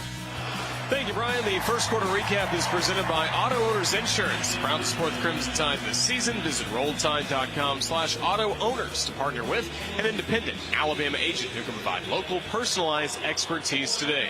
Scoreless game through the first 15 minutes between Alabama and Texas A&M. The Aggies with 68 total yards compared to 63 for Alabama. 27 through the air for A&M. 9 passing yards for Alabama's Jalen Milroe was 2 of 4 passing to begin this game. Crimson Tide with 54 yards rushing compared to 41 so far for Texas A&M. And again, through the first 15 minutes, Alabama and Texas A&M are scoreless. Roger Hoover, thank you so very much. John Parker Wilson, when you look at Alabama and the success they've had, as I said, outscoring the opposition 83-6 in the first quarter so far, but a goose egg, obviously, it starts with the fact that Bryce Young's not available, but there's more to it than that. Yeah, right? I mean, Milroe 2 of 4, only 9 yards in the first quarter, so Bill O'Brien, you got to try to get him going, right? You got to let him throw the ball downfield. You got to take the training wheels off and just run the offense.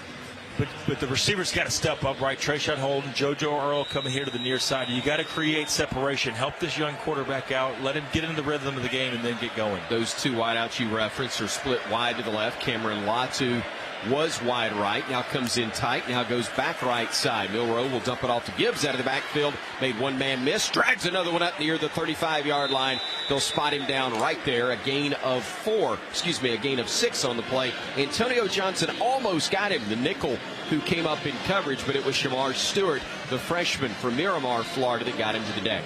Screen pass right there to Gibbs, offensive line trying to get downfield and helping him out on third down. That's exactly what they did. Set up 3rd and 4 for Milroe. Burton and Earl wide to the right side. 3rd and 4 is the situation, and we almost had movement. In fact, we did have movement on that line of scrimmage, and it was Texas A&M, I believe, and I hope, that moved. Based on the reaction from both sides, that appears to be the case. Offside on the defense. Number 35, that 5-yard penalty results in a first down. First penalty of the ball game, and it goes on the opposition, and glad it did, especially in that circumstance where Bama had been 0 for 3 on 3rd down so far. Well, I mean, talk about a veteran right there. Emil Ekwar, right guard, 5th-year senior. They jump off sides, but he's got a chance to get back in the neutral zone. Ekwar comes out of his stance, and that's what draws the penalty. So 1st and 10 now from the 40. Play action, Milroe looking downfield. Plenty of time now, flush right. He'll run right. He'll get to the 40, 45, across midfield. Makes one man miss and bounces out of bounds almost of his own volition around the 46-yard line. A gain of 14 on the play. Yeah, Bill O'Brien trying to throw the ball deep right there, but it was good coverage from A&M downfield. Only 2 receivers out in the route, but the entire right side of the field's open. Milroe recognizes it, and I like at the end of that play, he doesn't take a big hit. You're the starter now, kid.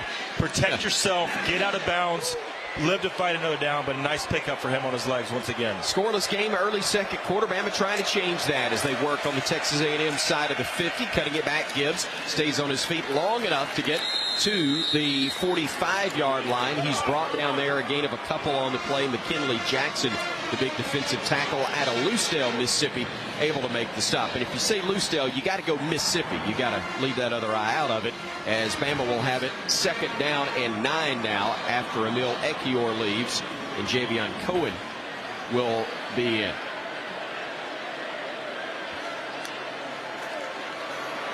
Snap goes to Milroe, running right. Tons of green grass, 30, 25, 20, goes to the left side, 15, runs out of bounds wisely at the 12, took what was there, and then got out of the way. getting inside the 15-yard line. A gain of 35 on the play for the Crimson Tide. Same concept for Bill O'Brien. Once again, max protect, 2 guys out on the route. Let's try to throw it deep.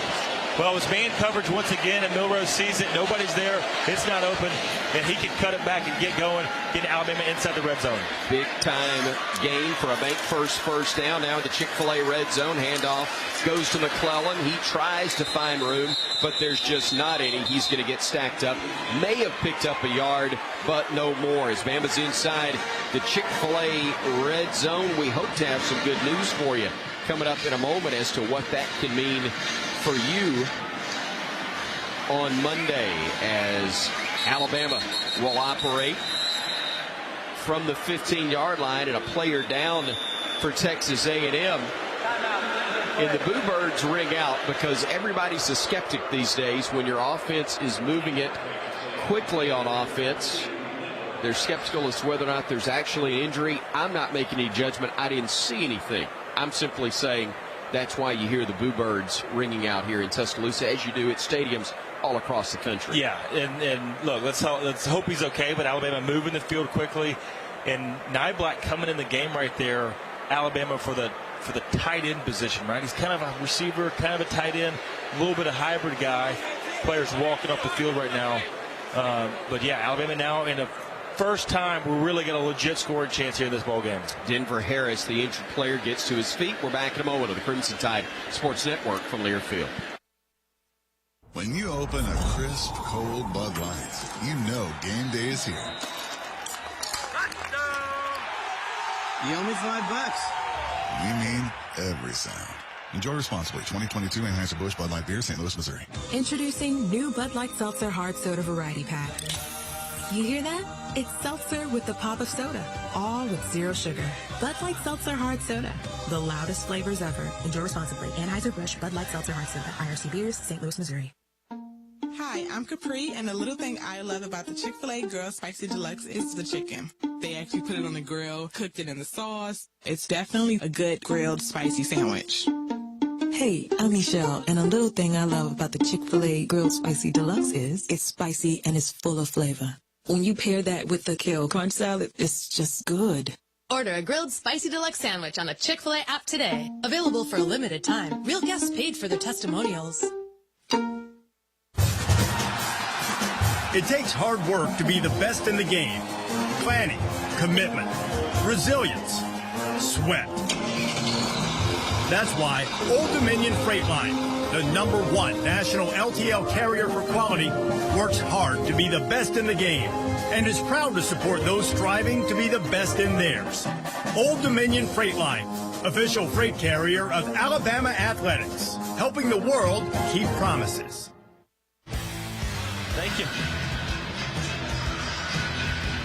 12:15 still to go in the second quarter. No score between Alabama and Texas A&M. And this game tonight brought to you by Coca-Cola. Is Coke Zero Sugar the best Coke ever? Find out for yourself. We continue from the Alabama Credit Union broadcast booth as the Crimson Tide driving in that Chick-fil-A red zone. Roger, thank you so very much. Jace McClellan is the single setback behind quarterback Jalen Milroe in the pistol formation. He's got wide outs to each side, 2 left, 1 right. Tight end right side is Milroe. The handoff, no. Keeping it himself will be Jalen Milroe, and he will stretch forward inside the 10-yard line, I do believe. No, they're going to say his knee was down just outside of it. Damani Richardson, the safety, was there to make the stop, and it'll set up 3rd down now.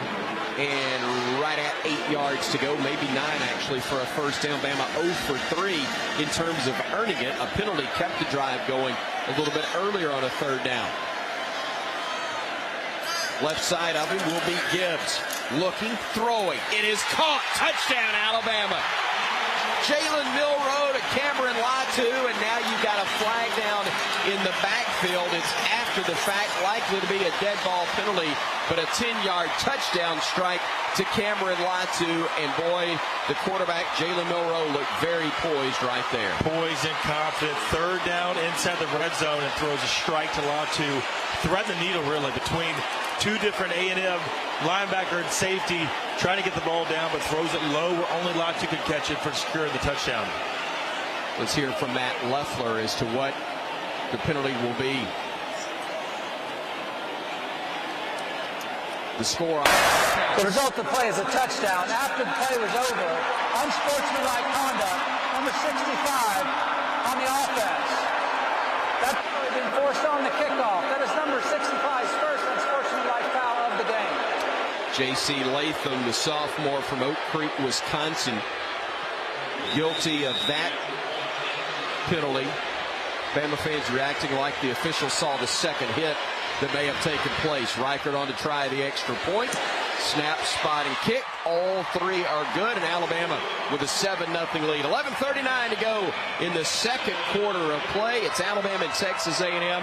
7-0 our score in Tuscaloosa. Good guys on top here on the Crimson Tide Sports Network from Learfield.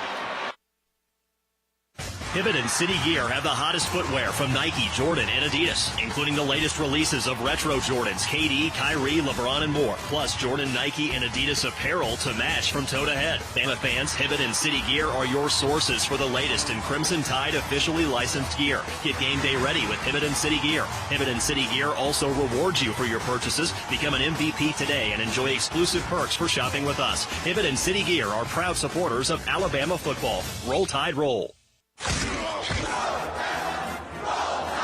This is Alabama Crimson Tide football from Learfield. Adopt US Kids presents What to Expect When You're Expecting a Teenager. Learning the lingo. Jelly. Jelly adjective. Jelly is a shorter, better way to say jealous. As in, Chloe, I am like so jelly of your unicorn phone case. You don't have to speak teen to be a perfect parent. Thousands of teens in foster care will love you just the same. Visit adoptuskids.org. Brought to you by the U.S. Department of Health and Human Services, Adopt U.S. Kids, and the Ad Council. This is an important message from the Mine Safety and Health Administration. Mining fatalities, accidents, and injuries are preventable. Taking a minute to approach your task safely can protect you and your fellow miners from injury and death. Staying alert and focused can keep you safe. Do it safe. Do it right. Whether buckling a seatbelt or securing equipment, these quick safety measures can prevent injuries and fatalities. Take time. Save lives. For more resources, visit MSHA.gov.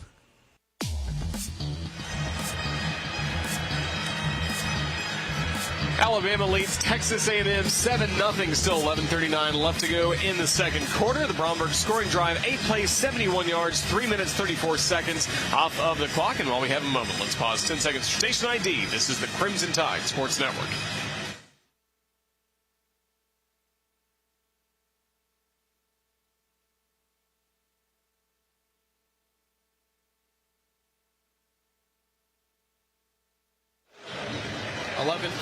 Remaining in the second quarter of play here in Tuscaloosa on a picture-perfect night. Temperature down to 60 degrees, maybe a tad below that right now as Alabama has the 7-0 edge. Will Reichert on to kickoff for Alabama. The deep men for A&M will wait on it and field it from the 15.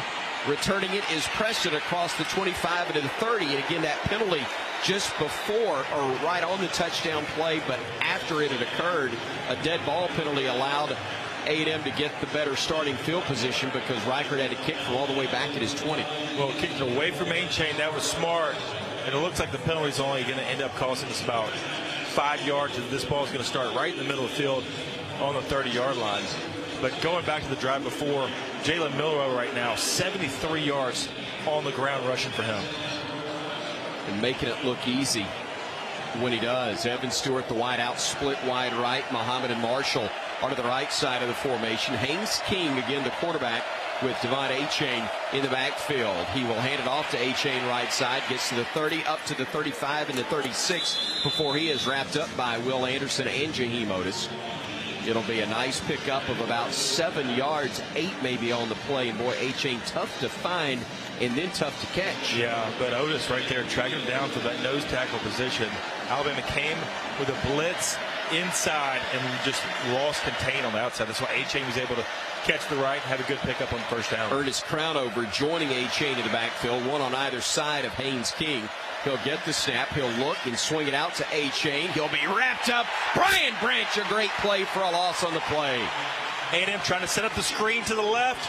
One-on-one, man-to-man blocking against Brian Branch, and he just blows right through it. Tackle for loss for A&M, and 2nd and 3 now has become about 3rd and 6 for the Aggies, and that's a huge play for Branch. He's been so close to this game with 2 almost interceptions, but right there, huge tackle for loss. All the way back, as John Parker Wilson told you, around the 33-yard line. They've got to get to the 40 to keep the drive going.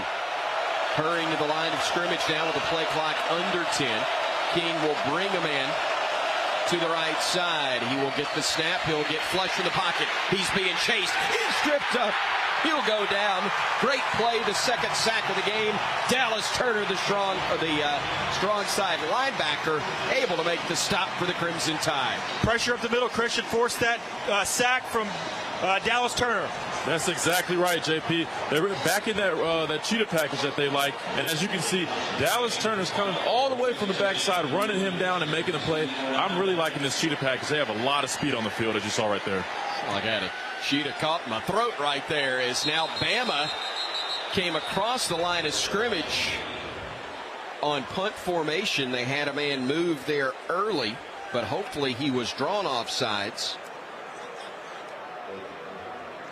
I think it was Quandarius Robinson, reserve linebacker. Offside on the defense.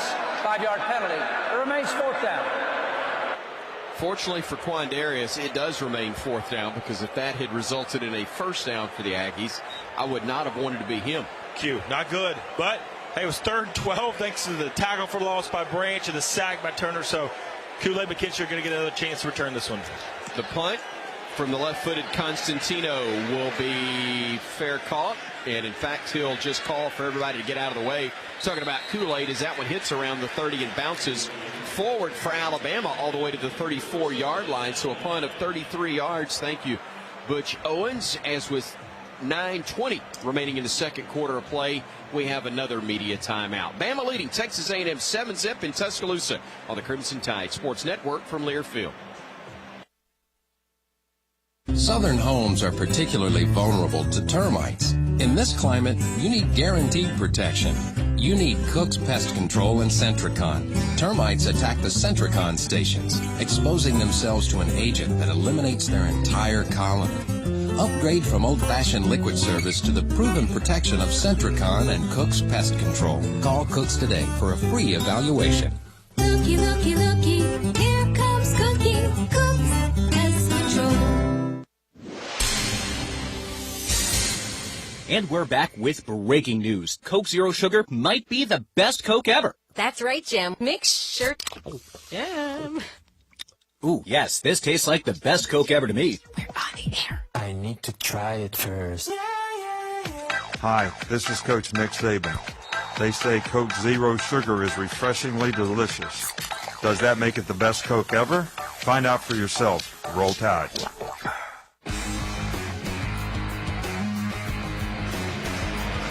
9:20 left to go before halftime. 7-0 Alabama leads Texas A&M. Last drive for the Alabama offense. Crimson Tide scored from the Chick-fil-A Red Zone. You can download the Chick-fil-A app to claim your free Chick-fil-A chicken sandwich by midnight tonight. The offer is redeemable at participating Alabama Chick-fil-A locations next week, Monday through Friday. Taking a look around the conference, it's presented by T-Mobile, bringing 5G to hometowns across the SEC, and a proud partner of the Alabama Crimson Tide. Of course, Brian Houseworth will take a look at our Alabama Power scoreboard update all throughout this ball game, but it is notable that Alabama currently with a 7-0 lead against Texas A&M, and right now it's a tie ball game between South Carolina and Kentucky. We also know next week's opponent, Tennessee, picked up a win 40-13 over LSU, so the Vols will enter next week's matchup 5-0, including 2-0 in the SEC. Roger, thank you. Boy, beat them 40-13, and it wasn't that close.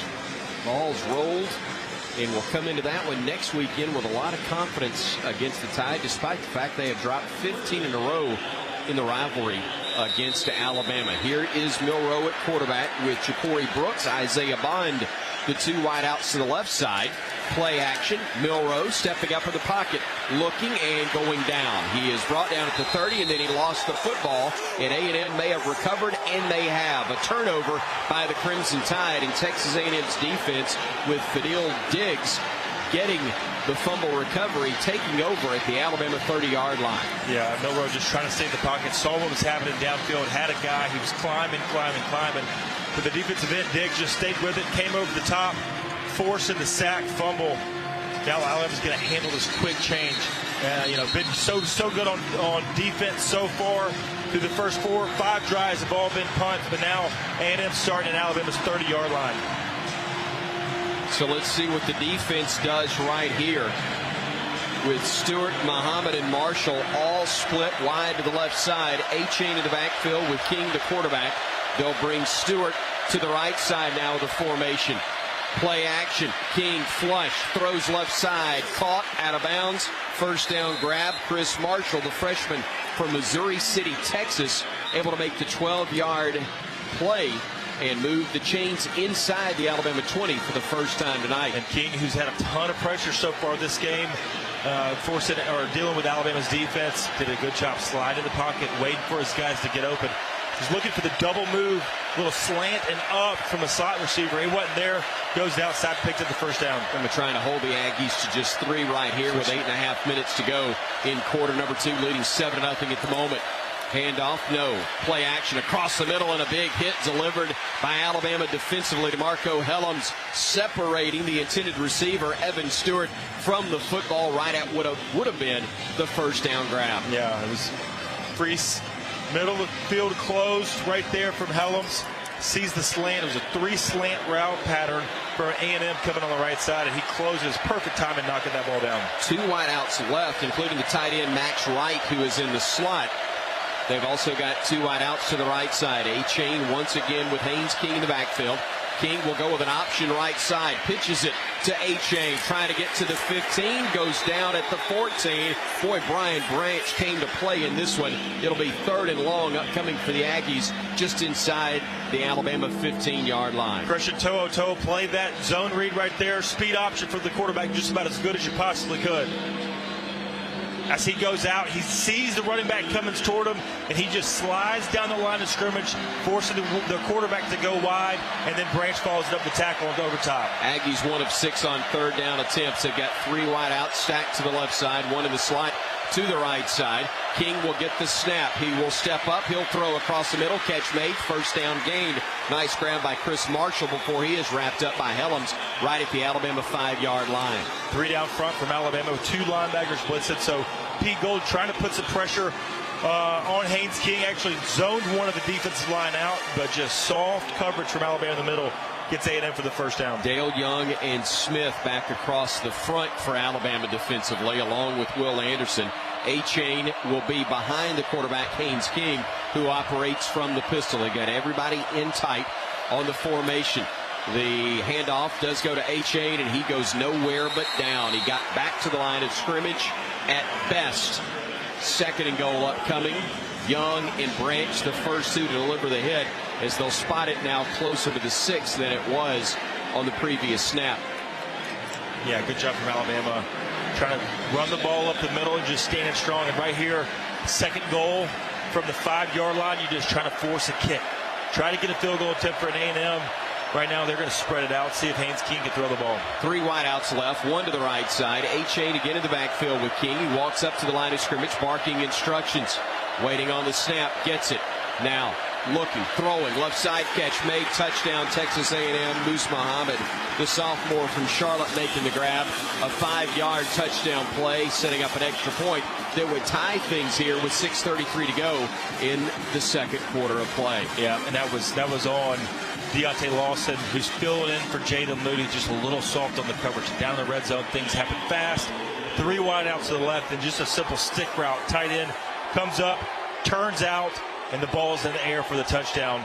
Got to be more forceful down here in the red zone in these coverages. Randy Bond on to try the extra point. His kick is up, and it is good. And we are indeed tied at 7 with 6:33 to go in quarter number 2. Got a ball game in Tuscaloosa between Alabama and Texas A&M. Roger Hoover joining us here up in the booth. What do you got for us, partner? Wanted to salute our radio affiliate of the game, 106.9 FM, The Eagle in Birmingham. You can follow the Crimson Tide Sports Network on Facebook. Also, tell us where you're listening from for a chance to win 2 free meals from Jack's. Big thank you to 106.9 FM, the Eagle in Birmingham, for carrying Alabama football this season. And coming up in 6 minutes and 33 seconds, we will have the Full Moon Barbecue halftime report. And Bama fans, after another Alabama victory, you can drop by and celebrate at Full Moon Barbecue. Now with 16 locations, there's always one near you. The best little pork house in Alabama. Join us for the Full Moon Barbecue halftime report. Still in 6.5 minutes, as now it's a tie game 7 between Alabama and Texas A&M. Roger, thank you so very much. Great job as always. JP, what'd you see there? From Texas A&M to be able to move effectively, granted a short field, but that's about as sharp as they've looked offensively in this one. Yeah, Haynes King 3 of 4 on that drive for 27 yards. They only rushed the ball twice for 3 yards. Defense couldn't handle the short field, and you got to be able to handle a quick change like that after the first play. Milroe fumbles the ball, then A&M gets it back. But for me, it was King. Settled down in the pocket. He's had a ton of pressure tonight, but that drive was able to slide in the pocket and then find his guys. And really, to me, showed some poise. And that's tough to do, to come back after you've been rattled early in the game, to show poise and come back. And now we got a ball game. And Milroe, how do you handle it now? Had a first turnover as a starter. After 3 punts to start the game, orchestrated a beautiful drive for the touchdown that resulted in the touchdown pass. Now you got to come back here and answer A&M score and try to regain the lead. Let's bring in our Cooks Pest Control sideline reporter, Christian Miller. A week ago, for the Crimson Tide in Fayetteville, Christian, Alabama's defense looked invincible until it didn't. There was a change there with Bama up 28-0. They give up a score, and then they struggled in the third quarter. How do you keep that from happening once again against this Texas A&M squad? That's right, Chris. You just got to do a good job fighting the fatigue, and that's both mental and physical. As the game goes on, you want to get tired. You want to get tired mentally as well, but you got to stay locked in. Right there, they had a tough break with the short field. You want to hold them to a field goal if you can. Unfortunately, we gave them a touchdown, but you just got to look forward and keep playing and move forward after that. And offense can help right here. Go down and answer, put some kind of points on the board. 6:33 left, so we might have one more drive after this. But you got to sustain a drive right here and try to score. Cade Davis will kick off deep for Alabama. Ja'Cory Brooks and Jamir Gibbs, and both will watch it sail beyond the back of the end zone. That'll be a touchback. 1st and 10, Crimson Tide at the 25. We saw the impressive drive engineered by Alabama's young quarterback in Jalen Milroe earlier. Then we just saw a fumble the last time he had possession. Alabama looking for more of the previous than what we saw most recently. Yeah, but we got to get some receivers involved here, Chris. Jamir Gibbs, 3 catches. Cameron Latu, that 1 catch for the touchdown, but not one wideout for Alabama has caught a ball so far. So with 2 wideouts left, 1 right, Milroe will now bring Prentice wide right and hand it off to Gibbs, trying to bounce free up the middle. He will gain about 3 yards on the play. And again, 6.5 minutes to go before intermission. Your full offense available to you. Plenty of time right here for Alabama, which would love to run some clock, love to chew up some yardage and end the drive with some points. Yeah, because remember, we deferred the coin toss, so we're going to get the ball to start the third quarter. Latu comes in motion all the way to the right side. Handoff goes again to Gibbs, waiting to read the hole and finds it. 40, 45, 1 man to beat, midfield and beyond. Gets down near the 30-yard line before being bumped out of bounds. They say he is out of bounds at the 35 of Texas A&M, but another big gain for Alabama offensively. 37 yards, Jamir Gibbs in the open field. So very dangerous. Well, he scored on that same play last week against Arkansas. Zone blocking to the left. Be patient, can't catch the edge, boom, cutting it back, and then outrunning everybody. 1st and 10 from the Aggie 35. Milroe looking across the middle. Catch made. Burton breaks the tackle. 20, 15, 10, 5. Touchdown, Alabama. 35 yards. Milroe finds Burton. Broke the tackle. Found pay dirt. And Bama leads it again. Right there, Jermaine Burton. His 3rd touchdown catch of the season, and just a slant. Perfect timing for Milroe. As soon as he breaks, Burton gets out of his cut. The ball is right there, and then breaks the tackle. Yards after catch right there for the touchdown. Get some receivers involved here to score some touchdowns. Bryce Young, the first man to greet Jalen Milroe before he got anywhere near the Alabama sideline. A perfect strike, and the Crimson Tide striking quickly. Here's Reichert on to try the extra point from the hold of James Burnett. The snap coming from Nealon Hibbett. All three phases executed perfectly, and Alabama now has a 14-0 lead. A Bromberg scoring drive recap. 3 plays, 75 yards, 1 minute exactly. Thank you, Roger Hoover. Coming off the game clock, and John Parker Wilson. Alabama, still Alabama when they get things headed north and south. It's a huge answer for Alabama right there. Tight game, 7-7 coming out of this drive. 3 plays, 75 yards, 2 huge explosive plays. Jamir Gibbs, though, man, this guy continues to impress. He's got 8 carries on the night, 71 yards. But you talk about how does defense handle that of giving up a touchdown right there. Hey, offense, let's go help them out. I mean, that gets the momentum back in our sides with 5:33. Now we're thinking, let's get off the field and give Jalen another chance to go put points on the board. That I gave you was when I saw the replay on television. The window was a tight one for Mr. Milroe to throw that pass, but he put it in a perfect spot for Burton to catch it in stride. And that's what you want to see from a young guy here making his first start at Alabama. Last week he was on point with every one of his throws. Went to the right guy, a little late on some passes, right? Not perfect timing, but right there, that's a bang-bang slant play. It's got to get out of your hands. You got to be decisive with where you're going, with what you're seeing from the defense, and there he does. Delivers it to Burton, and then Burton, boom, breaks the tackle for a touchdown. So the Crimson Tide regaining the lead. It took them only a minute to get it back. After A&M, they made it a 7-7 ball game after the Tide had turned it over. A fumble from Milroe, trying to step up in the pocket, had it stripped. A&M recovered at the Bama 30. They were able to find the end zone, but now it's the Tide on top as Reichard will kick it off. And his kick will be angled towards the edge where it'll be grabbed by Preston. He'll get across the 20, but no further than the 22-yard line. Alabama covers the kick very well, and the Aggies deciding not to go with a fair catch cost themselves some yardage once again. Yeah, kicking away from A-Chain, though. Smart game plan from Alabama, because this is the team that's going to take it out. They're not going to fair catch it unless the ball is out of the back of the end zone or fairly deep. And right there, another good field starting drive for Alabama's defense. So operating from their own 22 now, again, will be the Aggies with King at quarterback. A-Chain the single setback. Stewart and Muhammad are wide to the left side. They've got one wide right. Muhammad now joining that receiver to the right side. He'll roll the pocket to the right. He'll try to get to the edge. Now he'll throw it away, and wisely so, out of bounds and incomplete. And the Crimson Tide forcing a 2nd and 10 now. Can't blame King for unloading it. If I had Will Anderson and Dallas Turner chasing me, I'd unload a lot more than the football, I'll tell you that. Yeah, he had to, because it was perfect coverage from Battle. It was an out and up or a wheel route from the slot receiver. Nowhere for King to go with the ball. Nowhere to pull it down and run it. He has to get rid of it, forcing now 2nd and 10.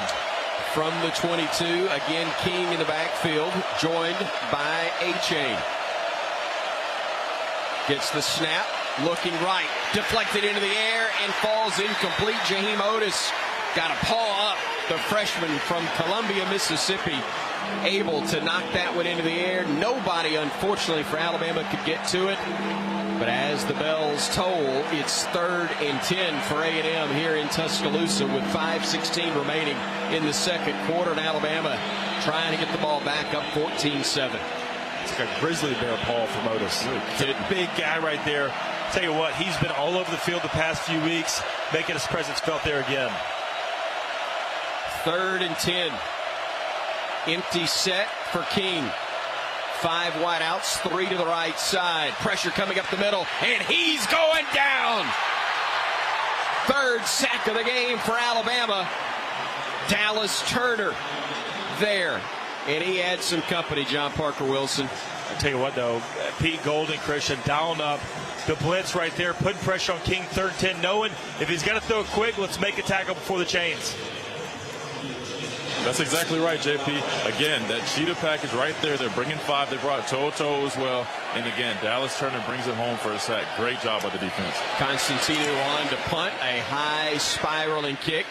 Kool-Aid will fair catch it late. Does so right at the 40-yard line. That's great starting field position for Alabama with 4:34 remaining in the first half. A 41-yard punt, but no return on the play, and the Crimson Tide will have it. And again, with great confidence, having just scored on a 3-play drive the last time they touched it. Yeah, well, defense going 3 and out. Plenty of time left from Alabama. 4:34 here in the second. Alabama 3 timeouts, so you don't even have to get the 2-minute drive right now. Just go out there, take your time, trust what you see, Milroe.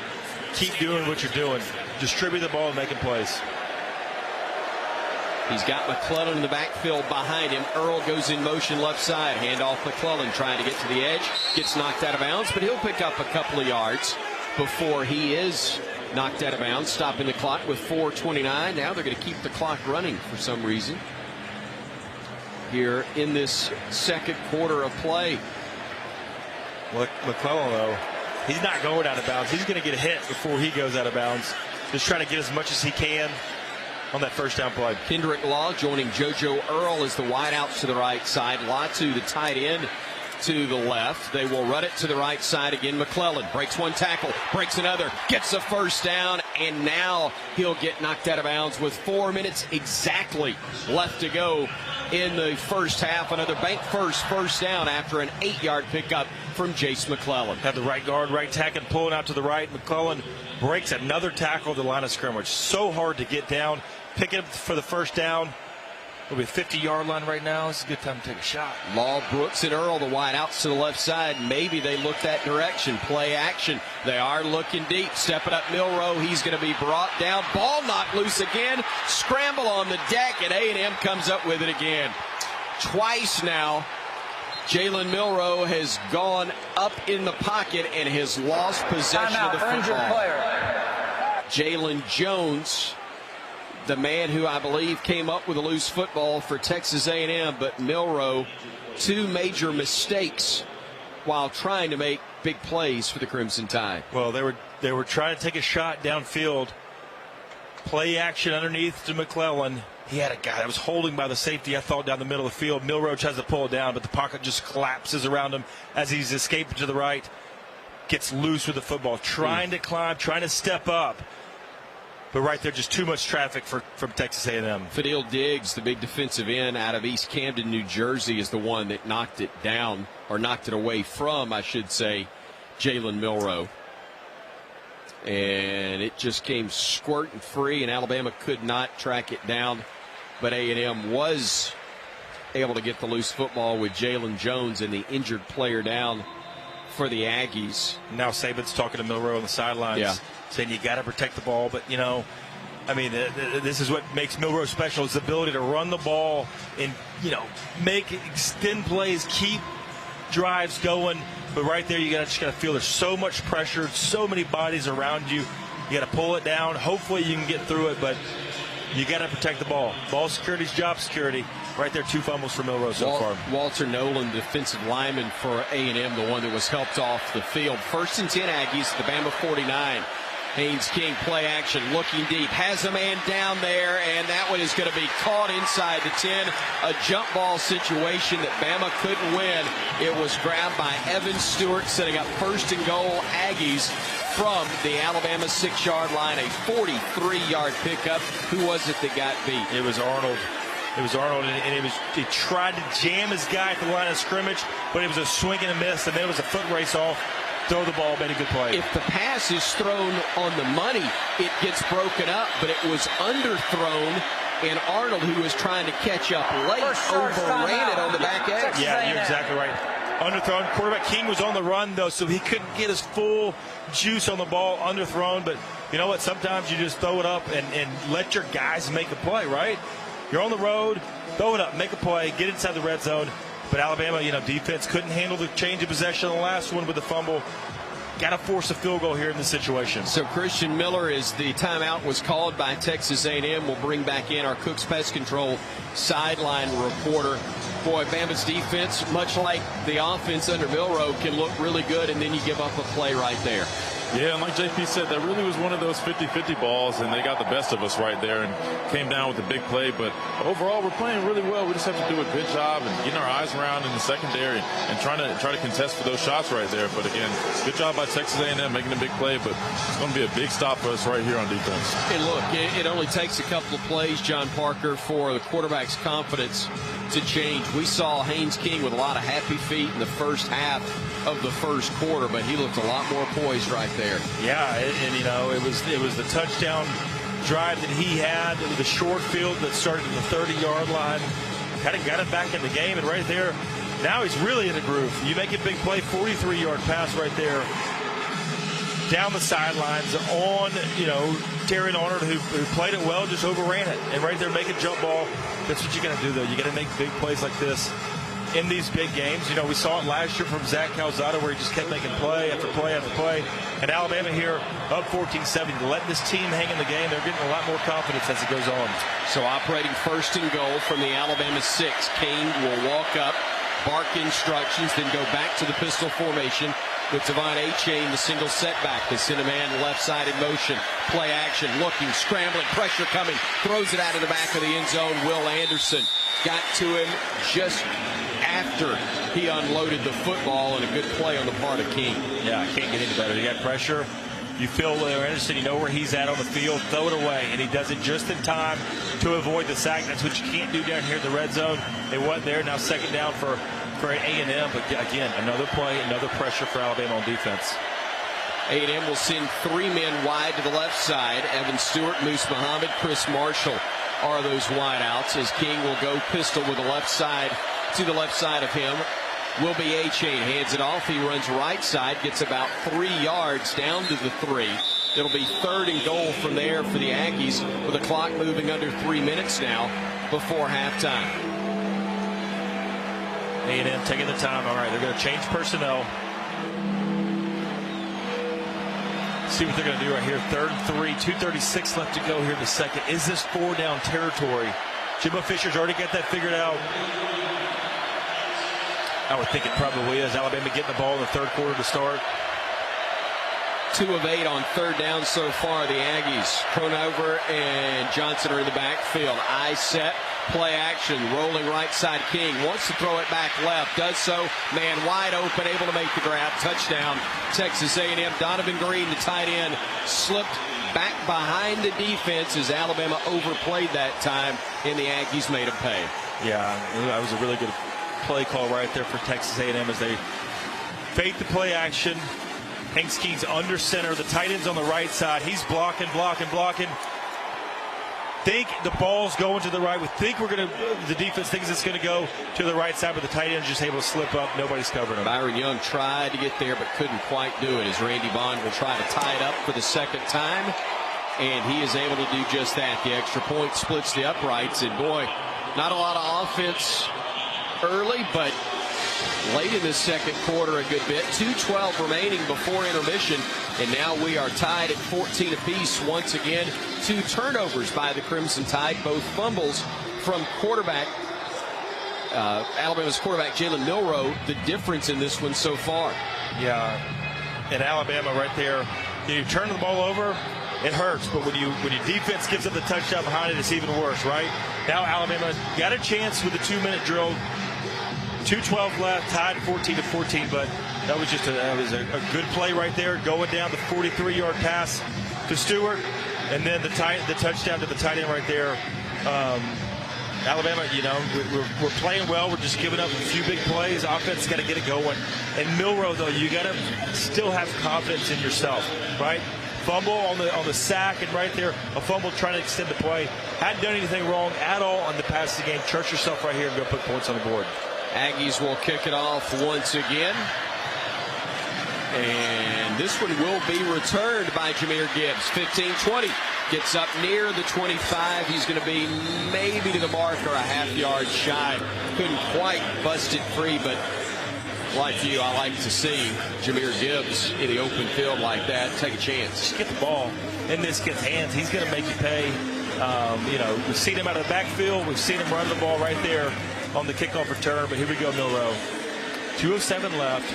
We're looking for points. We're looking for points and the momentum as we get the ball back. One good, one bad, one good, one bad. Now we're due for another good one. We're due for a good one. We are indeed. Jamir Gibbs will be the single setback to the right side of Milroe. 2 wideouts, sack to the right. Tight end left will be Latu, and a wideout is to the left side as well. Handoff, Gibbs, nowhere to go. Stacked up, brought down, and The fans will see that and go, well, the line did block, and I know there's an element of truth there, but was that a misread on the part of the quarterback, Milroe? On the run-pass option, I don't know. My eyes were downfield. I didn't see it, but Tyler Steen, left tackle, just got beat. It was man-to-man, and you got to be able to block that guy because he's in the backfield. You got no chance. Tackle for loss. Last thing you want to do as you start a 2-minute drill is go backwards, go the wrong way. 2nd and 13 now for Alabama with 1:33 to go in the half.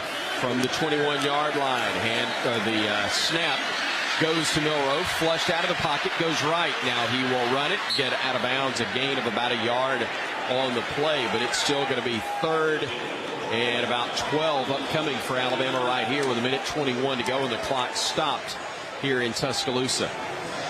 Alabama 1 of 4 on 3rd down conversions thus far. Yeah, here 3rd and 12, right? We hadn't talked about this in a long time. Bryce Young, different probably play call than what we got with Milroe here. Looks like they're going to go 5 wides with Gibbs split out to the right, but you can't turn the ball over in this situation because A&M is going to put points on the board if they do. They still got their 2 timeouts left, so you got to protect the ball. Don't forget he ran for 3rd and 15 a week ago. He's going to throw deep. He's got a man down there, Burton, but it's picked off. Intercepted around the 35-yard line of Texas A&M. The deep ball underthrown to the safety, Jordan Gilbert, able to make the grab. That's not the same as a punt, but yardage-wise, it's very similar. Yeah, I'm okay with that interception. We're trying to throw it downfield. 1:13 left, so A&M's still going to have some magic right here, but you got to throw that ball sooner. He was late on the deep ball. If you're late on the deep ball, especially across the middle like that, trying to run a deep corner route, they're going to make you pay. But you know what? It's like a punt. It's like a punt. Now defense haven't been able to handle the other 2 situations after a fumble of giving up points. Chance for the Bama defense right here because this is not A&M's strong suit. The hurry up, the quick passing game with only 1:13 to go in the half. Maybe they make a mistake right here, and Bama can get a takeaway. King stepping up in the pocket, throws it. It's knocked away, or was it? No, it was caught. What a great grab by Evan Stewart with a defender, and Terrion Arnold draped all over him, but it's a gain of only 5 yards on the play, and the clock ticks under 1 minute remaining in the half right now. Good coverage from Arnold. It's just a low throw where the receiver could use his body to shield out Arnold for the catch. 2nd and 5. Looking, King with time, throws left side, a missile that goes incomplete. It went right through the hands of the intended receiver. Stewart may have taken some of his digits with him. I mean, that would look like Nolan Ryan out there throwing a 108-mile-an-hour fastball. Goes right through the hands. Had no chance of catching it, but incomplete, stops the clock. Aggies 3 of 9 so far as they operate from their own 38-yard line. 46 seconds remaining in the half. The cheetah package again from Alabama. Only 1 defensive lineman in the game. See if the Cheetahs can eat right here. King looking, blitz coming, being chased, throws it, is intercepted. Arnold the pick, 40. Arnold down the sideline, left side, backed out of bounds at the 30, and there's the takeaway for Alabama. The Tide will have it with 38 seconds remaining in the first half. The Aggies roll the dice, and Alabama with a chance for the payoff. Yeah, just like we talked about with Milroe, you can't turn the ball over, but this time A&M does it. It gets terrible or great field position for Alabama. It was Braswell on the right side that forced the pressure on Haynes King that made him throw it early. Bad, terrible decision for King throwing it up, and Arnold is right there. Perfect position for him, and good yards after catch, putting Alabama at the 28-yard line. For every Crimson Tide interception, Chick-fil-A restaurants in Alabama donate $2,000 to Children's of Alabama as our Picks for Kids partner. That's 4 picks for Bama on the year, and now it is at, $8,000 for Children's of Alabama. 1st and 10 inside the 30-yard line. Milroe getting the snap. Looking, bouncing it out to the right side. Milroe throwing, has a man Latu, but it's over his head and incomplete. He got a hand on it, but Cam couldn't bring it in. It's incomplete, stopping the clock with 31 seconds remaining in the first half. Okay, so we're in field goal range here. Ball on our own 28. I mean, good decision right there for Milroe. Pocket starts to break down, roll out. Latu's got to bring that ball in, though. That would have been the first down for Alabama. See if they let him throw it again here. 31 seconds left. Milroe again from the pistol. Left side as usual. Jamir Gibbs. 2 wideouts, right, 1 left. Looking. Looking, throwing across the middle. Catch is made by the freshman Kobe Prentice out of Clear, Alabama. That'll be enough. No, a flag is going to come in as you had. Good grief. Jermaine Alabama Burton takes its first timeout of the half. Bama will use a timeout. You heard they've got 2 left, but I think Jermaine Burton got slapped with a 15-yard penalty for unsportsmanlike conduct. We'll wait and see. There was some jawing and some shoving going on, and the official was looking at Burton when he threw the flag. And Nick Saban is far from happy at the moment. No, because this is going to take us to the 25-yard line all the way back out of the 40. So out of field goal range, going to completely change what Bill O'Brien does here, calling this play, try to get back close. Christian, what have you got down there? After the play was over, unsportsmanlike conduct, number 3 on the offense. That's a 15-yard penalty. It's 3rd down. That's number 3's first unsportsmanlike foul of the game. But Christian, that's 2 unsportsmanlikes on Alabama, 30 yards right there that are highly unnecessary. That's right, Chris. Very uncharacteristic of us right there, and we can't have those, especially right now. This is a critical situation in the game. We have a chance to put some points on the board, at least get a field goal right here. Alabama takes the first timeout of the half. And maybe retaliation both times, John Parker, which doesn't make it right. You know where it's coming from, but Alabama's got to have more poise than that. They always get the second guy, right? Sure. I mean, he's getting pushed. Burton's getting pushed out of bounds. You know, an extra shove. Not a penalty on A&M, I didn't think, but it was the retaliation that got him, and that's a huge penalty right there. You gotta know the situation of the game, and you never want it, but especially 2-minute drill inside of field goal range. Now we got to just work hard to get back. 3rd and 22. We'd love to have 10 right here, but operating from the 40-yard line of the Aggies. Milroe from the pistol, looking, stepping up, spinning away from one man. Gets to the 40, 35, and runs out of bounds at the 32-yard line. Still going to be a lengthy field goal try with 18 seconds to go, but within range of Will Reichard, who has already drilled a couple of 52-yarders in his career, including one at Texas. His miss this season came from 53. It had plenty of leg. It was just slightly wide right against Texas A&M. Or excuse me, against Arkansas. Now he'll try to make one from 50 at the left hash with 18 seconds remaining in the first half against Texas A&M. The snap, the spot, the kick is up, plenty of leg.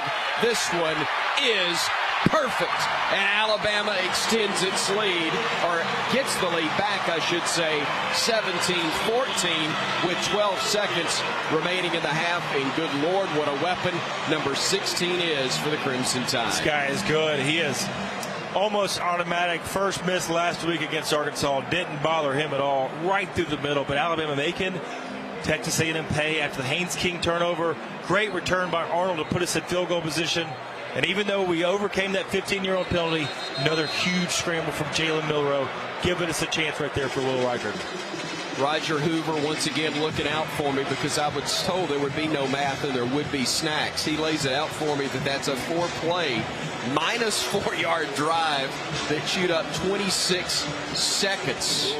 That Bromberg's scoring drive recap, really delivered by Roger Hoover. It was just my voice that read it for you, but the Crimson Tide gets back on the board and at least gets the lead, even though it has been far from perfect in this opening half. Yeah, not perfect at all, but we're going to go in. Looks like with a lead at halftime, got to make some adjustments. Reichard boots this one through the back of the end zone, and A&M will have it from the 25, where frankly I'd be surprised if they did anything other than take a knee right here, because down only 3, that's a pretty good spot for them. I think they would have taken it coming into the game down only 3 points, limiting Alabama to 17 points. I mean, this is an Alabama offense that came into the game averaging 48 points per game. So A&M able to put some pressure on Alabama up front. You know, really not doing a lot in the past game. 61 yards for Milroe, 157 on the ground for Alabama. They will go into what we call victory formation. We hope it's surrender formation for the Aggies, as Nick Saban's Crimson Tide will go to the locker room with a 17-14 edge. Again, they've been their own worst enemy so far with 2 fumbles.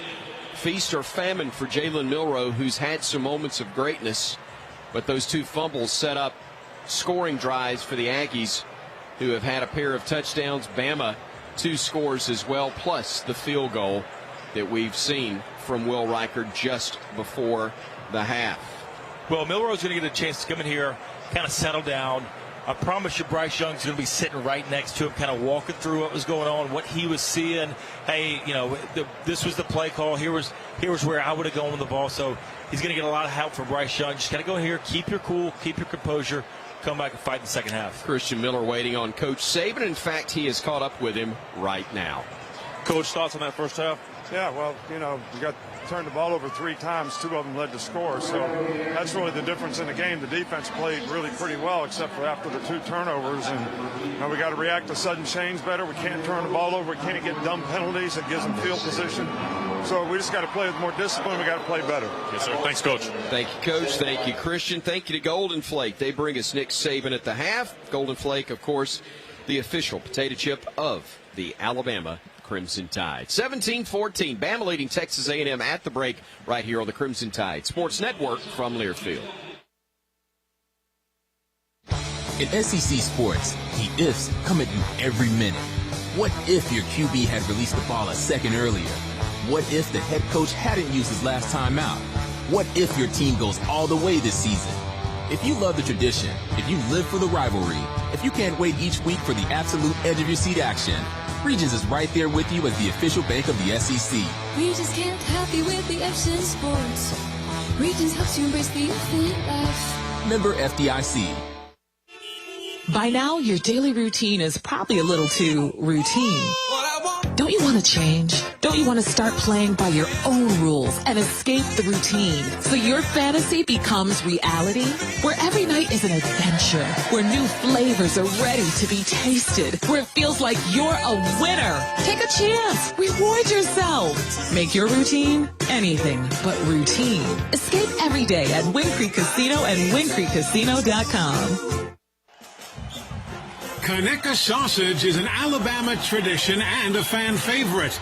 Made fresh in Evergreen, Alabama since 1947, Conecuh sausage is the best tasting hickory smoked sausage you'll ever put in your mouth. Always great for breakfast, Conecuh sausage is now a tailgate grilling favorite.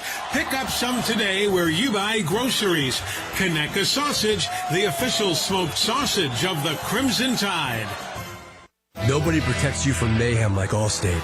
I'm a grill at your college football party. My full grease trap, that's something you clean? Now you're smoking your car and garage instead of your meats. And if you don't have the right coverage, fixing this could be a trick play. So bundle your home and auto with Allstate to save up to 25% and get protected from mayhem like me. Bundled savings discounts will vary by state. Saving up to 25% is a countrywide average of savings off the home policy. Combining the multiple policy discount for having auto insurance with Allstate and the welcome discount savings at enrollment. This is the Full Moon Barbecue Halftime Report on the Crimson Tide Sports Network from Learfield. Full Moon Barbecue, the best little pork house in Alabama. Also brought to you by BASF. We create chemistry. Barkley GMC, Tuscaloosa's leader.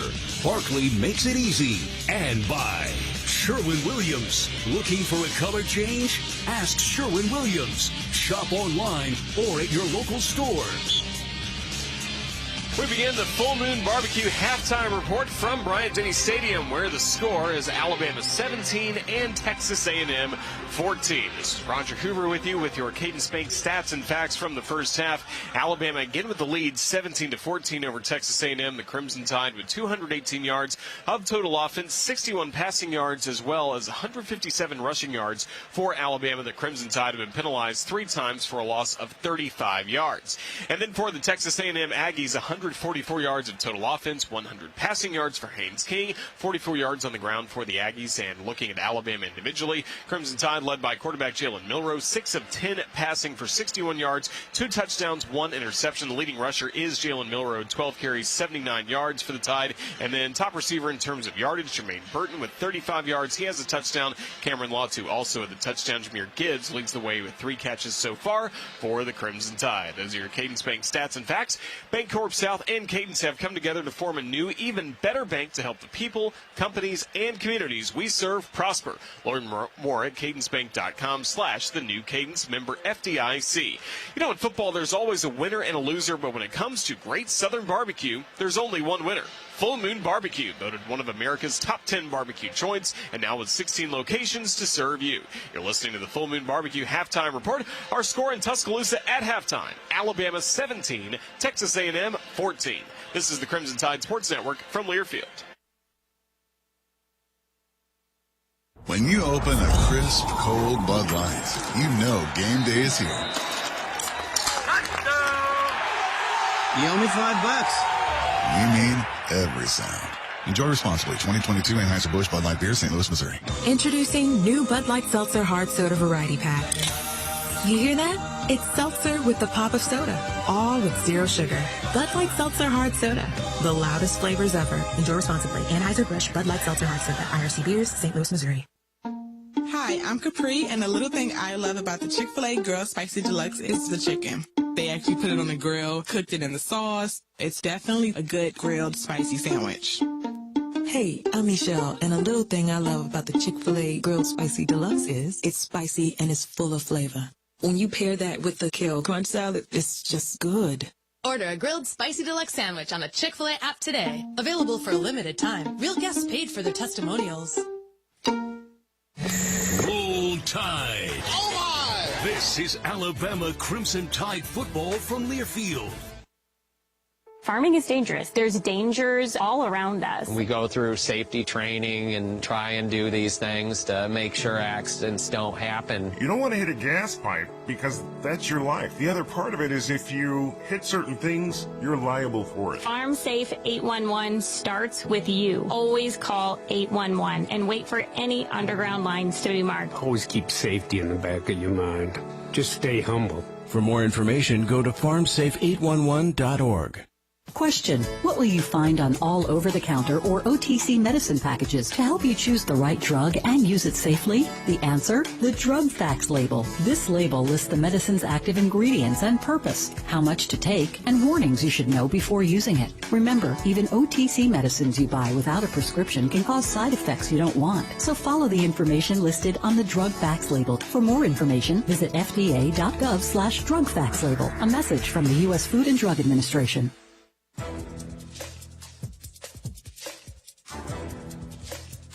This copyrighted broadcast is an exclusive presentation of Learfield under the broadcasting rights granted by the University of Alabama. Reuse of this presentation is prohibited without the expressed written consent of the university and Learfield. Announcers are provided by Learfield and approved by the university.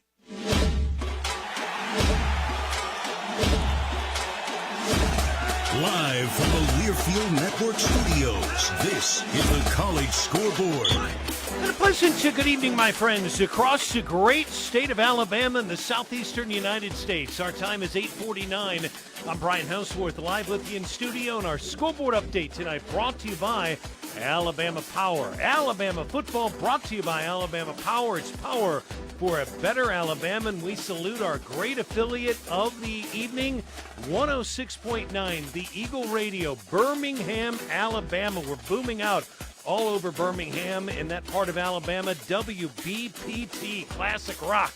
Normally they're playing some Led Zeppelin, some great music tonight. Alabama football going out over the airwaves. We're thrilled to be on. Number one Alabama beating A&M right now at the half, 17-14. Big field goal from Will Reichert late in that half. We'll have your halftime highlights presented by Made in Alabama in just a moment. Elsewhere in the SEC, all eyes right now in the conference, especially on the eastern side, Georgia and Tennessee. And we're going to see, obviously, Tennessee in a week. They look really good, folks. Number 8, Tennessee beating LSU today at Tiger Stadium in Baton Rouge, 40-13. Josh Heupel's Vols now 5-0. They are 2-0 in the SEC. Hendon Hooker outstanding today, 17-27, 239 yards. He had 2 touchdowns in the ball game. I've never seen this before. LSU's crowd very quiet. Thousands and thousands and thousands of Tennessee fans wearing orange in Tiger Stadium in Death Valley singing Rocky Top, and some of them were smoking cigars as well, having a good time. That was very interesting to see. 40-13, the final there. Number 13, Kentucky and South Carolina playing right now on the SEC Network. In this game, pretty impressive for Spencer Rattler. They and the Gamecocks are up by a score of 17-7 in this game. Rattler getting it done for the air, 12 of 17, 149 yards and a big touchdown. Play action, go for the wide receiver screen. This is Wells, and Antoine Wells has a first down, and he's got a foot race. Touchdown, South Carolina. That's how it sounded on the SEC Network just a little bit ago. The great Tom Hart there on the call. 17-7 again is our score. Number 9, Ole Miss beating Vanderbilt that's a final now, 52-28. Jackson Dart, 25 of 32, 448 yards. He had 3 touchdowns in the game. Lane Kiffin, folks, the Rebels looking really good right now. 6-0. They are 2-0 in the SEC. They'll get Auburn next week at Oxford. They'll be partying at the Grove, no question. Number 23, Mississippi State beating Arkansas earlier today, 40-17. Will Rogers, very impressive, 31 of 48. He had 395 yards and 3 scores. Number 2, Georgia beating Auburn, 42-10. Between the hedges, Sanford Stadium was very loud. Stetson Bennett right now as a starter, 20-3, 3 carries, 64 yards. He had a touchdown in the game. Edwards, 3 touchdown runs as well. Florida beating Mizzou, 24-17. Our halftime highlights for Alabama, presented by Made in Alabama. Career opportunities in the fields of tomorrow. They include automotive, bioscience, and aerospace. You can find all about it, madeinalabama.com. I'll tell you what, Tide quarterback Jalen Milroe looking very impressive, very workmanlike, 6 of 10, 61 yards. He has 2 Alabama scores for the Tide. 1st and 10 from the Yankee 35. Milroe looking across the middle. Catch made. Burton breaks the tackle. 20, 15, 10, 5. Touchdown, Alabama. 35 yards. Milroe finds Burton. Broke a tackle. Found pay dirt. And Bama leads it again. Yeah, that is really very impressive. Chris Stewart there on the call. Milroe had another touchdown in that first half. Left side of it will be Gibbs. Looking, throwing. It is caught. Touchdown, Alabama. Jalen Milroe to Cameron Latu, and now you've got a flag down in the backfield. It's after the fact, likely to be a dead ball penalty, but a 10-yard touchdown strike to Cameron Latu, and boy, the quarterback, Jalen Milroe, looked very poised right there. No question, great call there from my friend Chris Stewart, doing a great job on the CTSN. Again, the other points was a field goal. Were a field goal, I should say. Will Reichert, the young man from Hoover, from basically 50 yards out, making it 17-14 right now at the half. Give all credit to Nick Saban and the Alabama team, but give a lot of credit to A&M. They're playing their hearts out, and this Haynes King looks really good as well. Coming up next, we'll have a top 25 update, some history from C.J. Stroud. Wow, did he look good. And Brent Venables taking some heat, to say the least, in Norman, Oklahoma. You're listening to the Crimson Tide Sports Network from Learfield. At Alabama, Coach Saban talks about the process. It's about doing everything the right way all the time to be successful. While at Dex Imaging, we believe in the process as well.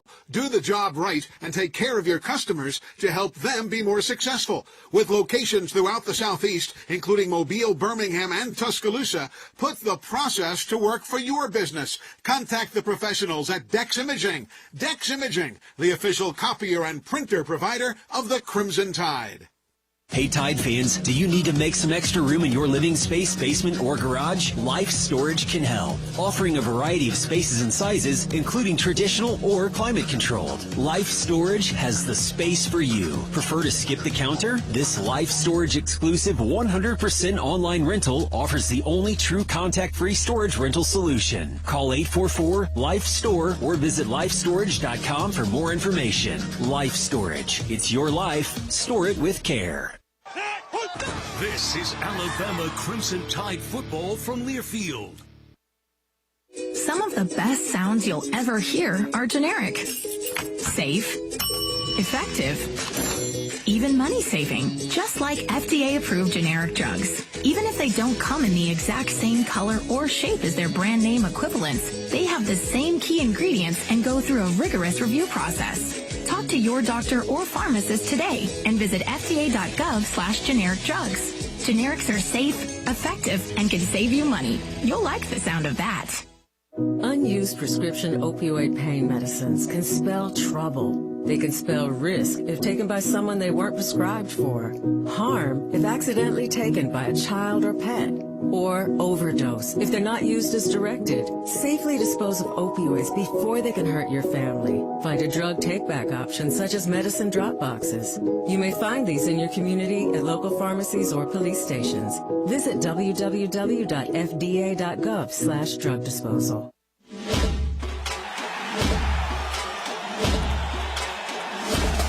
Live from the Learfield Network studios, this is the College Scoreboard. And our Alabama Power Scoreboard Update presented by Alabama Power. It's power for a better Alabama. Great to have you with us. Brian Houseworth is my name, live in studio at 8:57. Number 1 Alabama leading A&M 17-14 at the half. Top 25 ball games right now. Third quarter, Alumni Stadium, Chestnut Hill. 5th-ranked Clemson leading Boston College 17-3. Shipley has a touchdown run. Number 6 USC beating Washington State 17-14. That game is in the third quarter. Number 3 Ohio State pounding Michigan State today 49-20. C.J. Stroud 21-26, 361 yards. He had 6 touchdowns in the game. That is the first player ever in Big Ten history to have 3 games of 6 passing touchdowns. And Oklahoma's lost 3 straight in the conference in the Big 12. They fall to Texas today 49-0. Texas winning the Golden Hat Trophy. Brent Venables in Oklahoma just not getting it done offensively. Tide fans, you can take it to the house this football season if Alabama returns their kickoff in the second half. Roy Meeks from Northport will win $75,000 toward the purchase of a manufactured home from an authorized dealer. Register at rolltide.com/take it to the house. Certain terms and conditions may apply. Coming up next, your second half kick, Chris Stewart, JP, and Roger. I'm Brian Houseworth, live in studio. This is the Crimson Tide Sports Network from Learfield. When you open a crisp, cold Bud Light, you know game day is here. You owe me $5. You mean every sound. Enjoy responsibly. 2022 Anheuser-Busch Bud Light Beer, St. Louis, Missouri. Introducing new Bud Light Seltzer Hard Soda Variety Pack. You hear that? It's seltzer with the pop of soda, all with 0 sugar. Bud Light Seltzer Hard Soda, the loudest flavors ever. Enjoy responsibly. Anheuser-Busch Bud Light Seltzer Hard Soda, IRC Beers, St. Louis, Missouri. Hey there, folks. Bob Baumhauer here. We're celebrating 40 legendary years here at Baumhauer's Victory Grill. And to kick this off, we're coming in hot with our all-new Alabama Hot Chicken. Fresh southern fried chicken breast smothered in a blend of tangy, immune-boosting herbs and spices with a spicy finish. Served up with a side of homemade smoked Gouda cheese grits, Miss Mary southern greens, and garlic bread. And there's plenty more where that came from. Stop in today and celebrate with us. Baumhauer's Victory Grill. Legendary fun, legendary food. Tide fans, it's game day. Time to huddle up with friends and family, take your seat, and open a bag of your favorite Golden Flake snacks. So rip open that bag of Golden Flake or any of our other delicious snacks from the Utz family of brands and settle in, because when you snack with Golden Flake, you're taking part in an Alabama football tradition. Golden Flake, celebrating 65 years as the official chip of the Alabama Crimson Tide.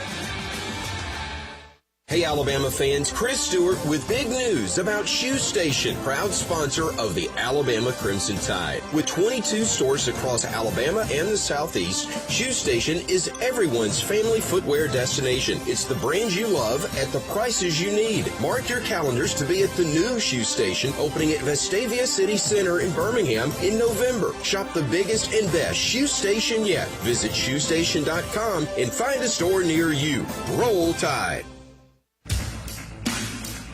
This has been the Full Moon Barbecue Halftime Report. Full Moon Barbecue, the best little pork house in Alabama. Also brought to you in part by Chevron with Techron.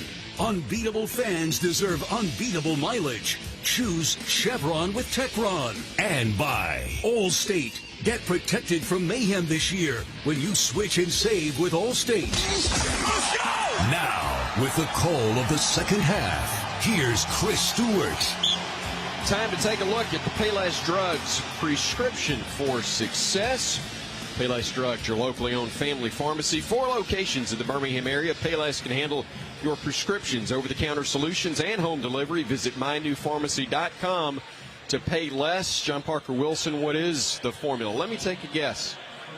Don't drop the football. Don't drop the football. Don't turn it over. Got to be better on third downs also. Only 1 of 6 right now. Alabama is on third downs. Defense is playing well. Coach Saban even said it. You know, you got to handle that change, the quick, sudden change a little bit better, but you got to protect the football on offense and then try to get something going. Jalen Miller, 6 for 10, only 61 yards passing so far in this game, so got to open up the offense a little bit for him. A&M will kick off. Alabama to receive to begin half number 2. And the kick is once again a good one off the foot of Caden Davis. Once again a touchback, and Alabama will have it 1st and 10 from their own 25-yard line. And before they begin this drive, we pause 10 seconds for station identification here on the Crimson Tide Sports Network.